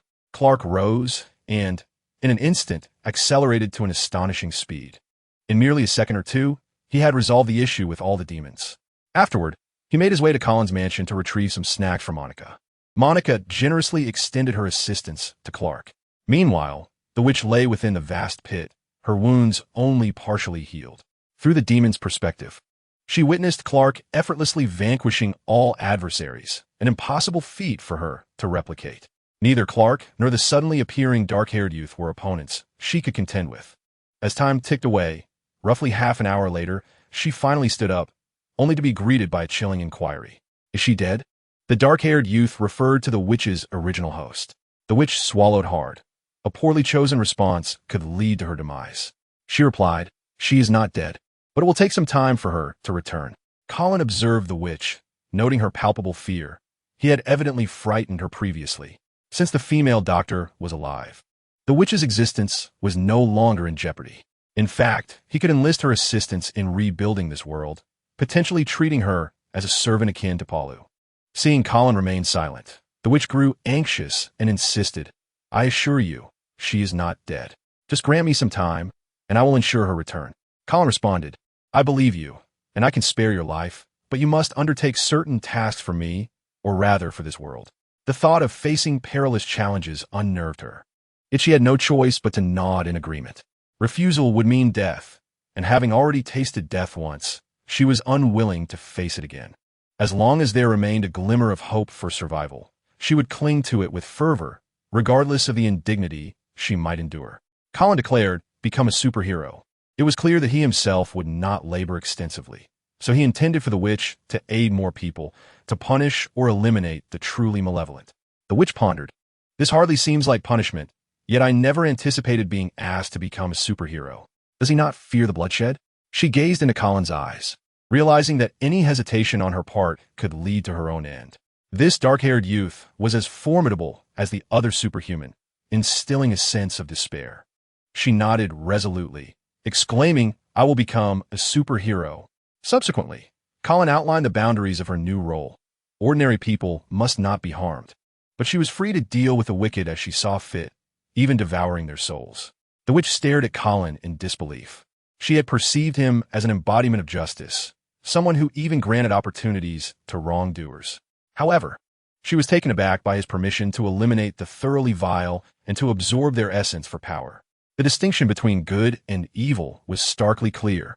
Nonetheless, "It is for the best," she spoke, "I understand, and I shall ensure her release at the earliest." The subject of her concern was the female doctor. Colin nodded in acknowledgement before turning to depart from the scene. Batman returned to his domain, tending to his wounds while perusing news reports. The alarming invasion of formidable demons had resulted in no fatalities, a most unusual occurrence. It was undoubtedly the presence of Superman Colin that had spared lives. Batman recalled his previous encounter with a demon. These creatures were indeed powerful and perilous. Having wrought havoc upon numerous structures, their destructive capability was undeniably terrifying. Yet no lives had been lost. How could that be? He found himself harboring an increased admiration for Superman Colin. Once he had dressed his wounds, he accessed a database on his computer, which contained extensive information regarding Colin's lethal encounters. Colin had indeed taken many lives, yet those individuals were predominantly irredeemable villains. He also considered Colin's benevolent actions. The volume of data was substantial, yet he managed to glean certain insights. For instance, those who received Colin's aid were either exceptionally virtuous individuals or fervently devoted to him. Observing this data, Batman could not help but chuckle softly. Colin was undeniably a passionate youth, viewing villains as deserving of death and torment, while good people warranted assistance. The distinction between good and evil was clear-cut, reminiscent of his own scholarly days. Batman realized that his prior perceptions of Colin had been rather one-dimensional. Suddenly, he felt a pang of hunger, prompting him to rise and seek sustenance outside. The witch strolled down the street clad in a flimsy garment, a stark contrast to the world that had improved significantly over time. Passers-by cast curious glances at her, for she revealed long, alluring legs, her attire barely concealing her modesty, exposing a third of her form, which was both ample and enticing, drawing the eyes of many. Soon, she garnered considerable attention, at which point a stout, dark-skinned woman approached her. The witch, disinterested in engaging with the ordinary, intended to sidestep the encounter, eager to explore the myriad changes in the world around her. The robust woman spoke. He says you require an identity. He? The witch regarded the woman, realizing that the he referred to none other than Colin. She nodded and inquired, "What should I do then?" "Follow me," the stout woman replied. Thus, the witch accompanied the woman into a vehicle, which soon transported her to an opulent edifice. The woman exited the car and opened the door for the witch, who surveyed her surroundings, captivated by the picturesque scenery. The stout woman then directed a white woman to escort the witch for a change of attire. The witch glanced at the white woman and the stout black woman, finding the situation quite paradoxical. In her era, black individuals were predominantly enslaved, yet now this stout black woman commanded a white woman. Indeed, the world had undergone a profound transformation. "Please follow me," the white woman said. The witch nodded and accompanied her. After approximately half an hour, the witch emerged clad in a splendid purple gown. The stout black woman introduced herself. "You may call me Amanda Waller." "Oh, you may refer to me as the Super Witch," the witch replied. Had it not been for Colin's presence, she would never have permitted an ordinary person to speak to her in such a manner. In her time, few dared to address her so casually, and she had always maintained a sense of superiority and arrogance towards common folk. "Superman Colin has arranged for your identity, and in the coming days, we will assist you in acclimating to this era. He mentioned that you can act freely," Amanda stated. Presently, she could be considered Superman Colin's emissary, for it was through his unparalleled power that she wielded immense authority. She had even managed to imprison several adversaries merely by invoking Colin's name. Their fates rested entirely within her whims. Of course, if these individuals possessed no hidden transgressions, there was little she could do. Regrettably, most appeared respectable, but were in fact vile at heart. Due to her adeptness in utilizing Colin's reputation to vanquish numerous foes, she had acquired the moniker of Superman Colin's dog. She remained unfazed by such titles, for few could claim the privilege of being Superman Colin's companion. Even as a mere dog, she was a dog of a superhero, as long as she refrained from wrongdoing. She was confident that no one could harm her. Even the president, at times, would heed her words. This encapsulated the notion of being second to none. She found herself relishing the role of Superman Colin's dog, for it not only granted her immense power, but also fulfilled her inner desires. At least her current actions were virtuous, and thus, she felt a sense of contentment. The witch nodded and then proclaimed, "I understand. I shall strive to become a superhero." Amanda Waller replied, "Welcome." The witch gazed at Amanda and remarked, "This world cannot possibly transform into a utopia. Human beings are prone to harboring malevolent thoughts." She mistakenly believed that Colin aspired to create a flawless utopia, yet such a notion was utterly unrealistic. For instance, a solitary man might encounter a stunning woman at night, and, in that moment, might succumb to impure thoughts. Should these thoughts escalate and the man acted upon them, the woman could suffer harm. Likewise, even neighbors might develop enmity over trivial matters. Human malice can easily arise, and she possessed a profound understanding of humanity. Thus, the emergence of a perfect utopia was simply unattainable. Amanda, upon hearing this, spoke. He simply wishes to make this world a better place. Subsequently, the witch inquired about various matters, to which Amanda responded in kind. An hour later, the witch sat in her chair, toying with a flickering flame, and remarked, "You should consider yourselves fortunate. He is a good man. If he were malevolent, I shudder to think of what this world could become. Indeed, we are quite fortunate." Amanda replied, "Do you think Sister Monica will succeed in sleeping with Colin this time?" Anna inquired, as Monica was currently massaging Colin, and took a sip of water and responded, "It is improbable. Sister Monica is quite cautious and would not take the initiative, as it might jeopardize Colin's fondness for her. You know that Sister Monica would not act without absolute certainty, so the prospect of her sleeping with Colin is unlikely, at least for now. Perhaps once Colin becomes utterly reliant on her, she may have a chance." Leaning on the table, Anna lamented, "But Sister Monica is so beautiful. If Colin desires a beauty, do you think he would lack options?" And replied, in her view, Colin was both handsome and wealthy. If he merely sought casual encounters, there are few who would refuse him. Holding her cup, she mused that even she could not withstand Colin's advances. And aside, "I feel so weak. This estate is truly vast." Just then, Sophia emerged, stating, "I need some inspiration." Recently, her serialized comic had gained considerable popularity, bringing her significant income. Especially after readers noted the resemblance between the male protagonist and the affluent Colin, its popularity soared, even trending online, which both frightened and delighted her. It was clear that her comic was indeed powerful. Hearing this, Anna immediately raised her hand, saying, "Sister Monica is massaging Colin. I think we could discuss this topic," and set down her cup and remarked, "Can't we just have a moment of peace?" Anna quickly countered, "I feel quite good about it." Sister Sophia is leaning towards the more unconventional. People these days seem to enjoy NTR. In Sophia's comic, men often identify with the male lead, while women instinctively relate to the female lead, only to have the male lead's girlfriend stolen away. Anna recalled seeing a post about an erotic comic that claimed NTR themes consistently ranked high, although not everyone could handle such a narrative well. "You only know that you're doomed," Sophia mused, seated at the table with her arms resting on its surface, her ample form pressing against it. Anna, across from her, was momentarily taken aback by the sight before her, pondering if she too would one day resemble this. Sophia's gaze fell upon the table as her mind churned with ideas for an enticing plot, something perverse and NTR-related. A light bulb went off in her head.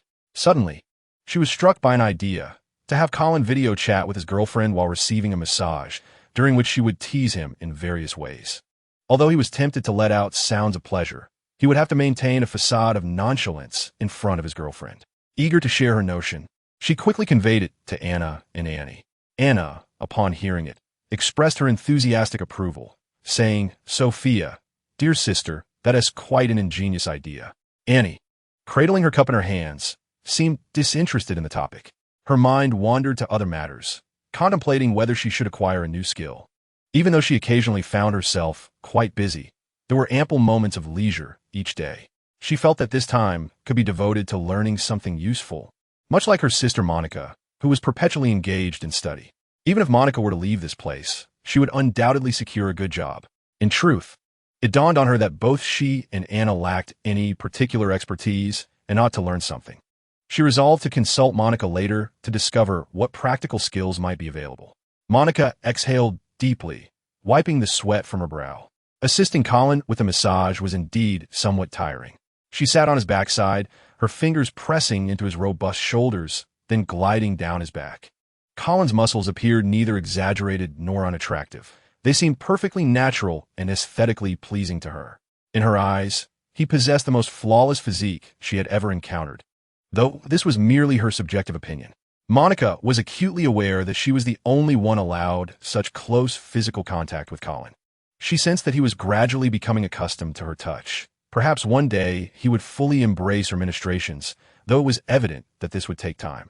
Approximately half an hour later, Colin changed his attire and made his way to the lake's edge, where a wooden pavilion extended into the water center. armed with a fishing rod. He began to fish while simultaneously searching for someone in need of assistance. Suddenly, the rod twitched, and Colin swiftly lifted it, reeling in a fairly sizable fish. Just as he placed the fish aside, he spotted someone worthy of his help. However, this individual was accompanied by two others, one of whom was a girl who seemed rather unlikable. She harbored a disdain for him and frequently spread malicious rumors, claiming that Colin was a lecher and questioning why an outsider like him dared to flaunt his presence on this planet, even colluding with her boyfriend to propagate these falsehoods. Colin detested such slanderers.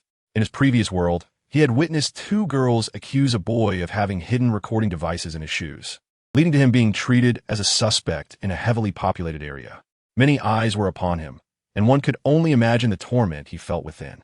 In the end, the young man lost his girlfriend and his job, while the two young women faced no consequences, not even a public apology. As they lingered in uncertainty, the three found themselves trapped beneath the rubble of a suddenly collapsed building. Although none were physically harmed, they were unable to move an inch, firmly ensnared in their predicament. Their only means of communication was to call out for help. Among them was a girl with white hair, lost in contemplation, pondering whether this was to be her final moment. How unfortunate, she thought, to meet such a fate. They had come to this place, seeking adventure and a chance to earn a little money through their filming, only to find themselves buried beneath the debris. Fortunately, they had not perished immediately. Those watching the live stream had likely alerted the authorities, yet the remote location would delay their arrival. Suddenly, a voice broke through the despair. "It seems you are in need of assistance." The white-haired girl looked up to see the debris above her being lifted away, allowing light to filter in, though it obscured her view of the rescuer. The voice was youthful and strong enough to move the heavy rubble, and something about it felt familiar. In a moment of realization, she exclaimed, You are Superman Colin."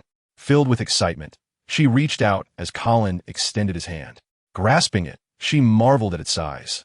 She had never realized a man's hand could be so large. With a firm grip, Colin pulled her to safety.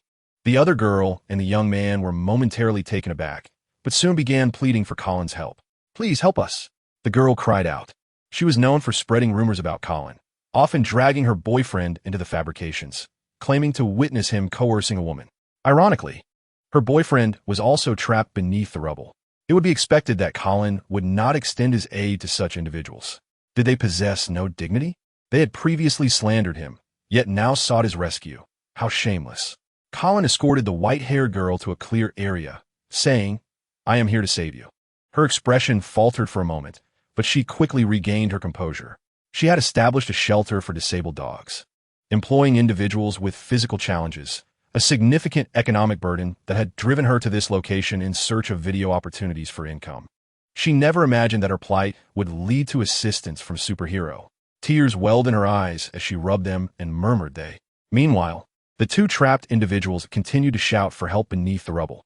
Colin, however, shook his head and declared, "I will not assist them."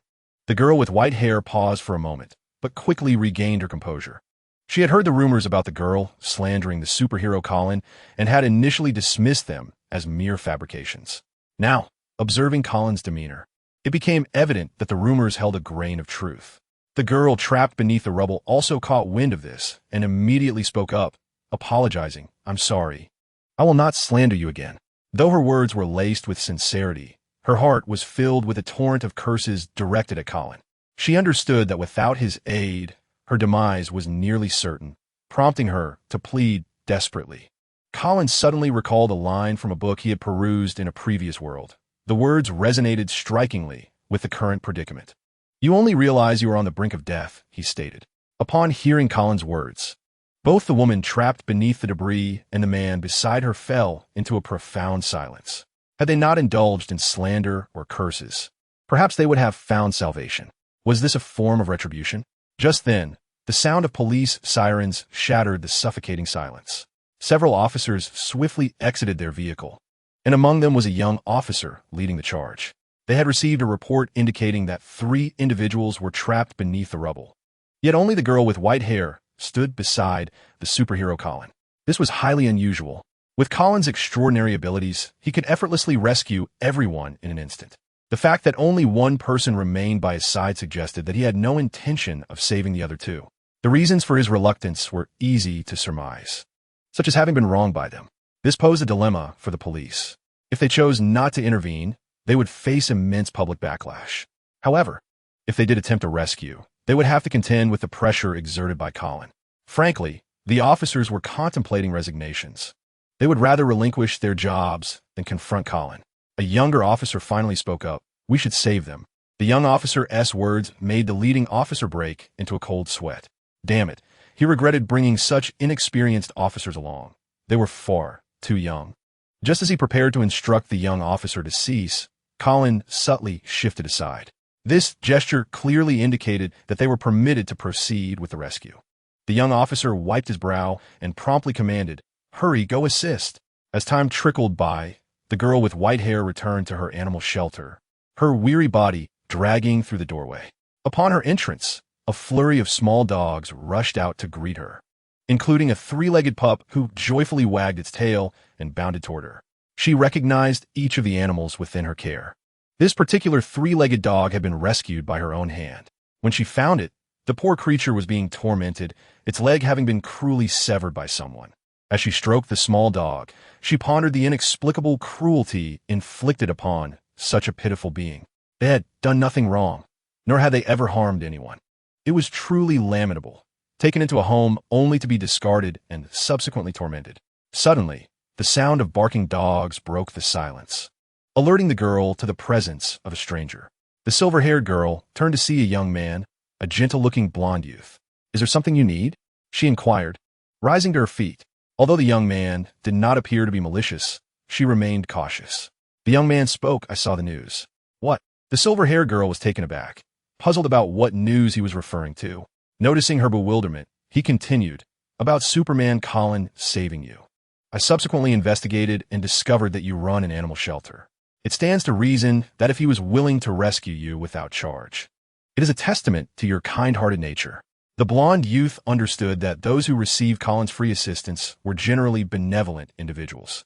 The silver-haired girl speculated that the he mentioned by the young man was indeed Superman Colin. The blonde youth approached her and crouched down, beckoning to a three-legged puppy. "I am willing to contribute financially, but I seek some return on my investment. Therefore, I propose transforming this place into a pet paradise." Having once been aided by Colin himself, the young man endeavored to assist others, which brought him immense satisfaction. Above all, he wished to contribute to Colin's vision of a better world, starting with this girl in need. A fervent admirer of Superman Colin, the young man believed that those who received Colin's free aid were virtuous. Conversely, if someone was charged exorbitantly, it suggested they were not entirely devoid of morality. This was a hypothesis grounded in data, though not entirely definitive. As the silver-haired girl absorbed his words, she eventually nodded and asked, "But is there really anyone willing to pay for them?" She gazed at the animals, each bearing some form of imperfection. "It may be challenging, yet solutions abound." "Such as prayer," the blonde youth replied. In his view, Superman Colin was akin to a divine being. With sincere prayers, perhaps one day, he might grant these flawed creatures a second chance at life. Even the disabled staff here could be rejuvenated. For the young man, this was a guaranteed investment. All one needed was to pray. Of course, not everyone could maintain unwavering sincerity. Some would alter their intentions during prayer.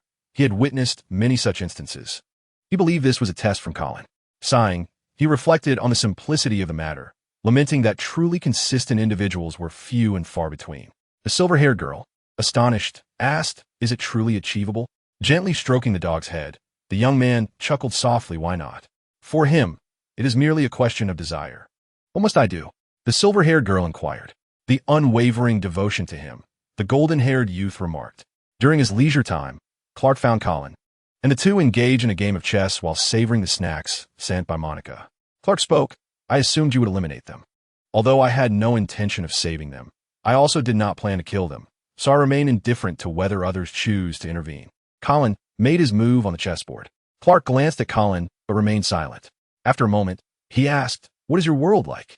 Colin, gazing calmly at the chessboard, replied, "Well, as far as I know, my world is an ordinary one, devoid of superhumans or various extraordinary abilities. My powers awakened only upon my arrival in this realm. These matters held no need for concealment, as he was invincible."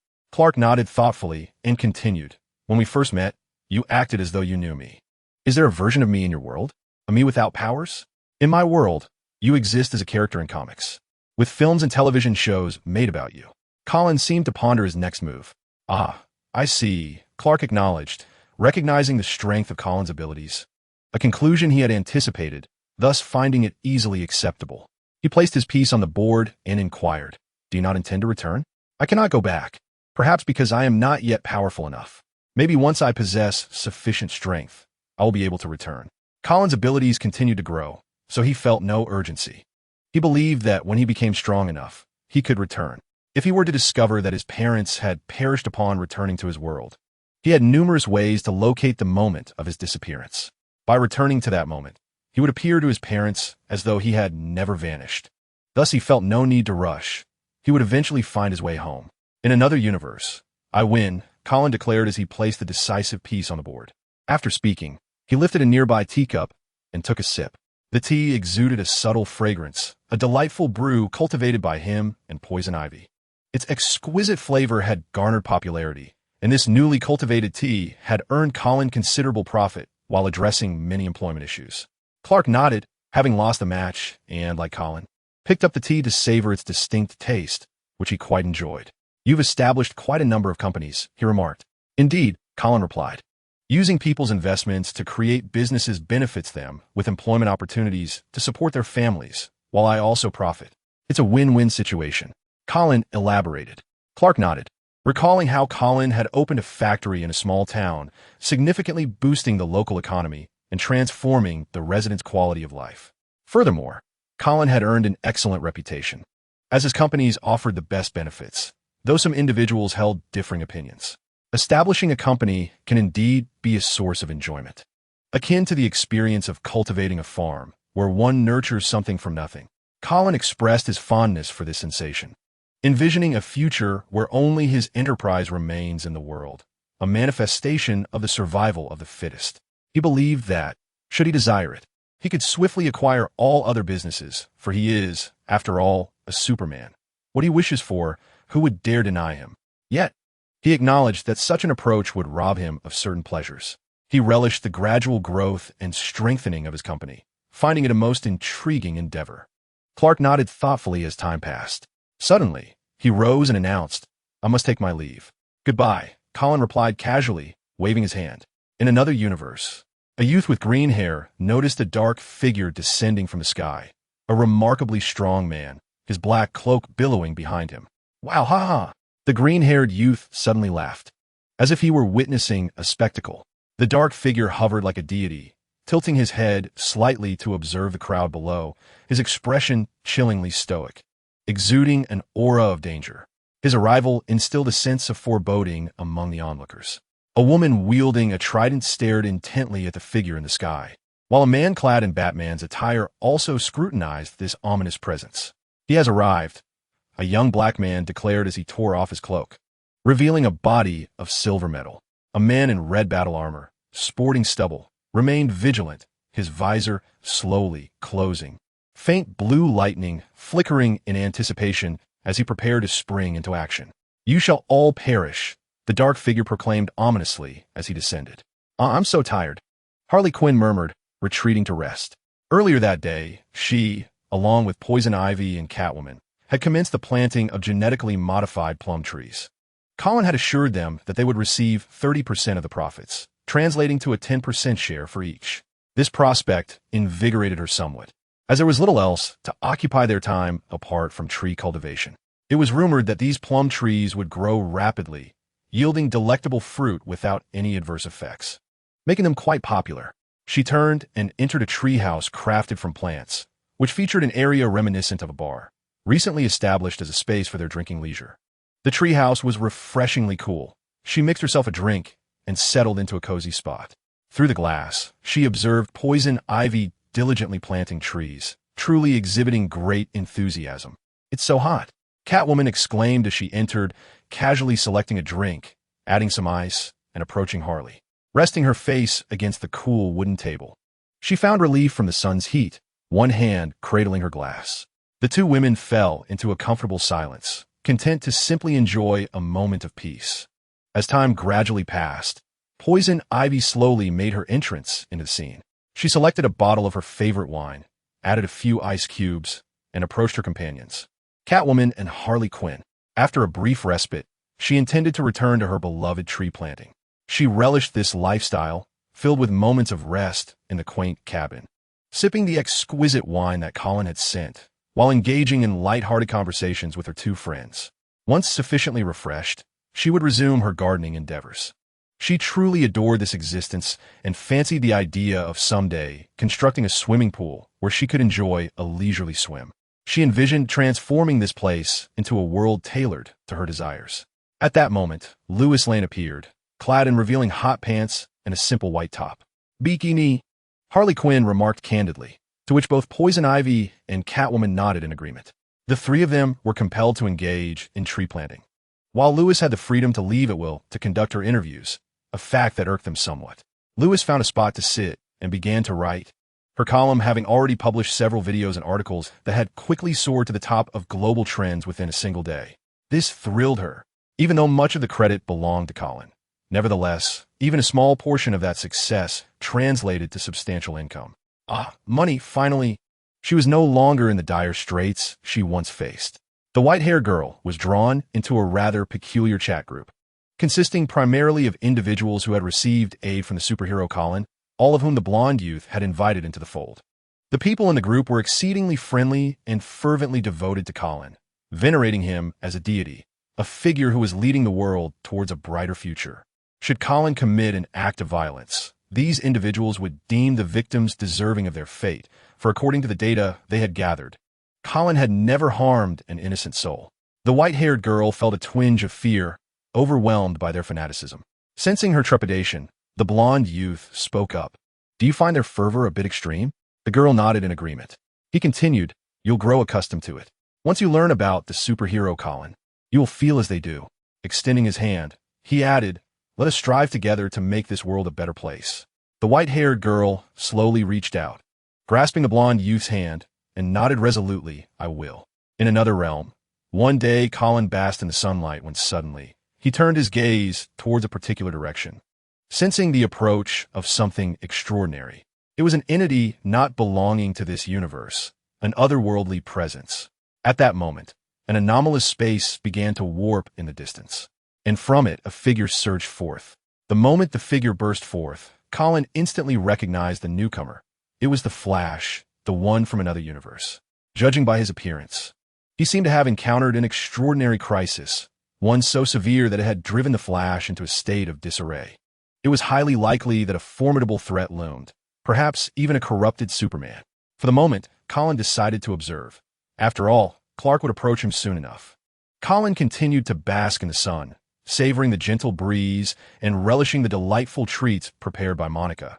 Their flavor was truly exquisite. The Flash glanced back at the rift through which he had traversed, noticing that the altered space was gradually returning to normal, which brought him a sense of relief. He realized that he could not prevail in this battle. No matter how many times he attempted it, they would ultimately be vanquished by the corrupted Superman.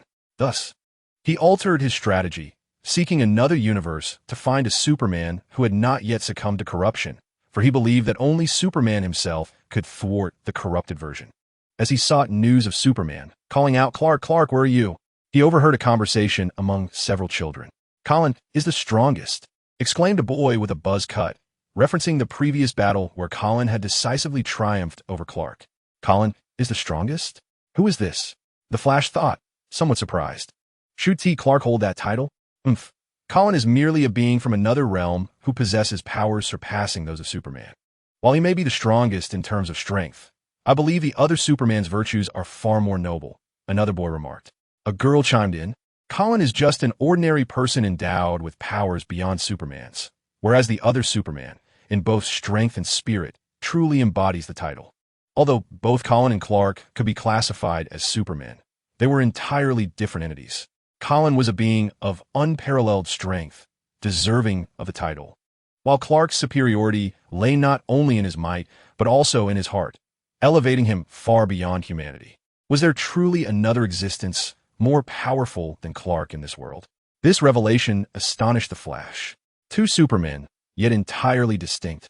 Could they unite to assist him in another universe? Surely, even the corrupted Superman would be unable to contend with them.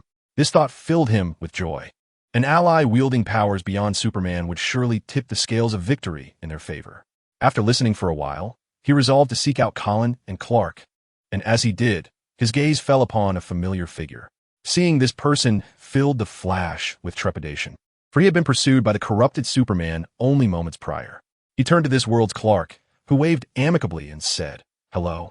Clark nodded in acknowledgement and gestured for the Flash to follow him. The Flash quickly approached Clark and stated, "Clark, another universe needs your assistance." He felt that only Clark could save that realm. "Could you tell me what has transpired?" Clark inquired. The Flash nodded and swiftly recounted the events to Clark, including the tragic demise of Lois Lane and the dark transformation of another Clark.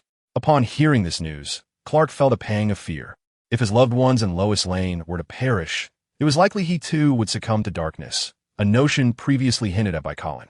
As Clark pondered this, the Flash inquired about the Superman named Colin. Clark immediately discerned the Flash's intention to seek Colin's assistance, a notion that seemed rather naive. Colin had no compelling reason to aid another universe unless it became his dominion. Otherwise, he would likely remain passive. Clark replied, "If you wish for him to intervene, the entire universe must become Colin's property. Only then will he not allow anyone to dismantle what belongs to him." The Flash appeared bewildered. This Superman, named Colin, sounded rather villainous. Noticing the Flash's bewilderment, Clark patted his shoulder reassuringly, saying, "Do not worry, I shall assist you. If I ultimately fail, we can call upon Colin, but by then, your universe will belong to him, though being his possession is preferable to annihilation." Ultimately, Clark led the Flash to Colin, who was leisurely indulging in a meal. Colin graciously gestured for Clark and the Flash to take a seat and subsequently summoned Monica to bring forth additional food. The Flash observed Colin. His dark hair and Eastern features exuded a gentle demeanor, yet his eyes radiated an overwhelming intensity. "Hello, I am Barry Allen," the Flash said, somewhat awkwardly. "Greetings, you may call me Colin." "By the way, I too hail from an alternate world," Colin replied. "An inhabitant of an alternate world," the Flash murmured as he settled into his chair. He sampled the dessert from the table.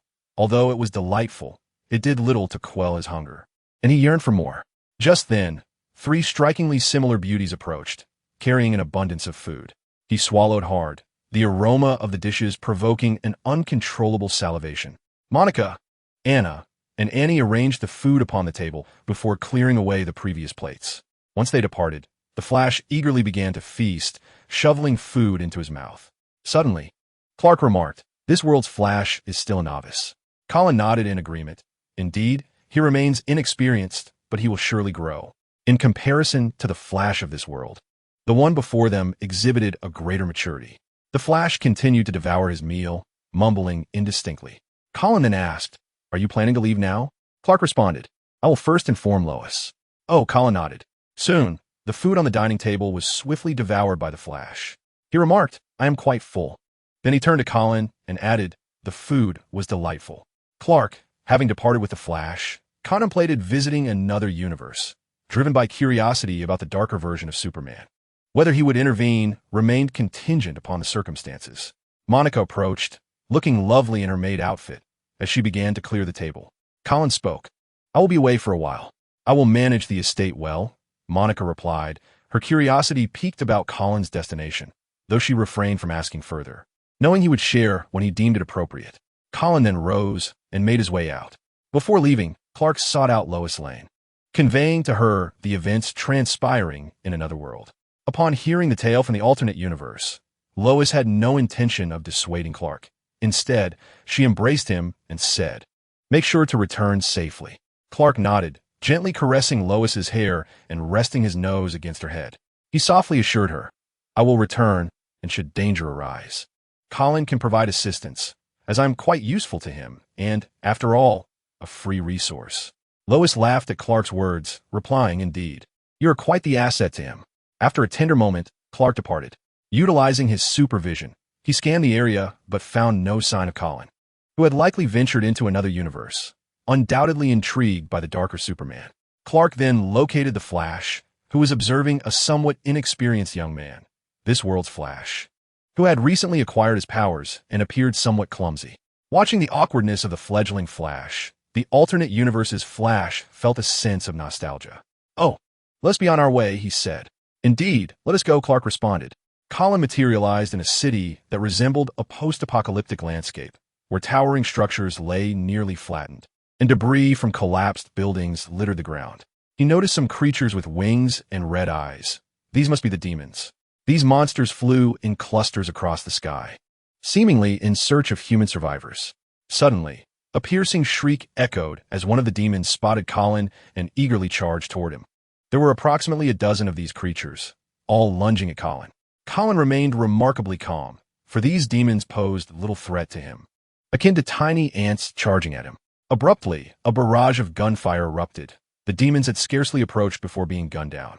From the distant ruins emerged a man, dust-laden and adorned with goggles reminiscent of a post-apocalyptic wasteland. Soon after, several others appeared from the debris, both men and women. "Who are you?" the man inquired, fixing his gaze upon Colin. Colin found it peculiar.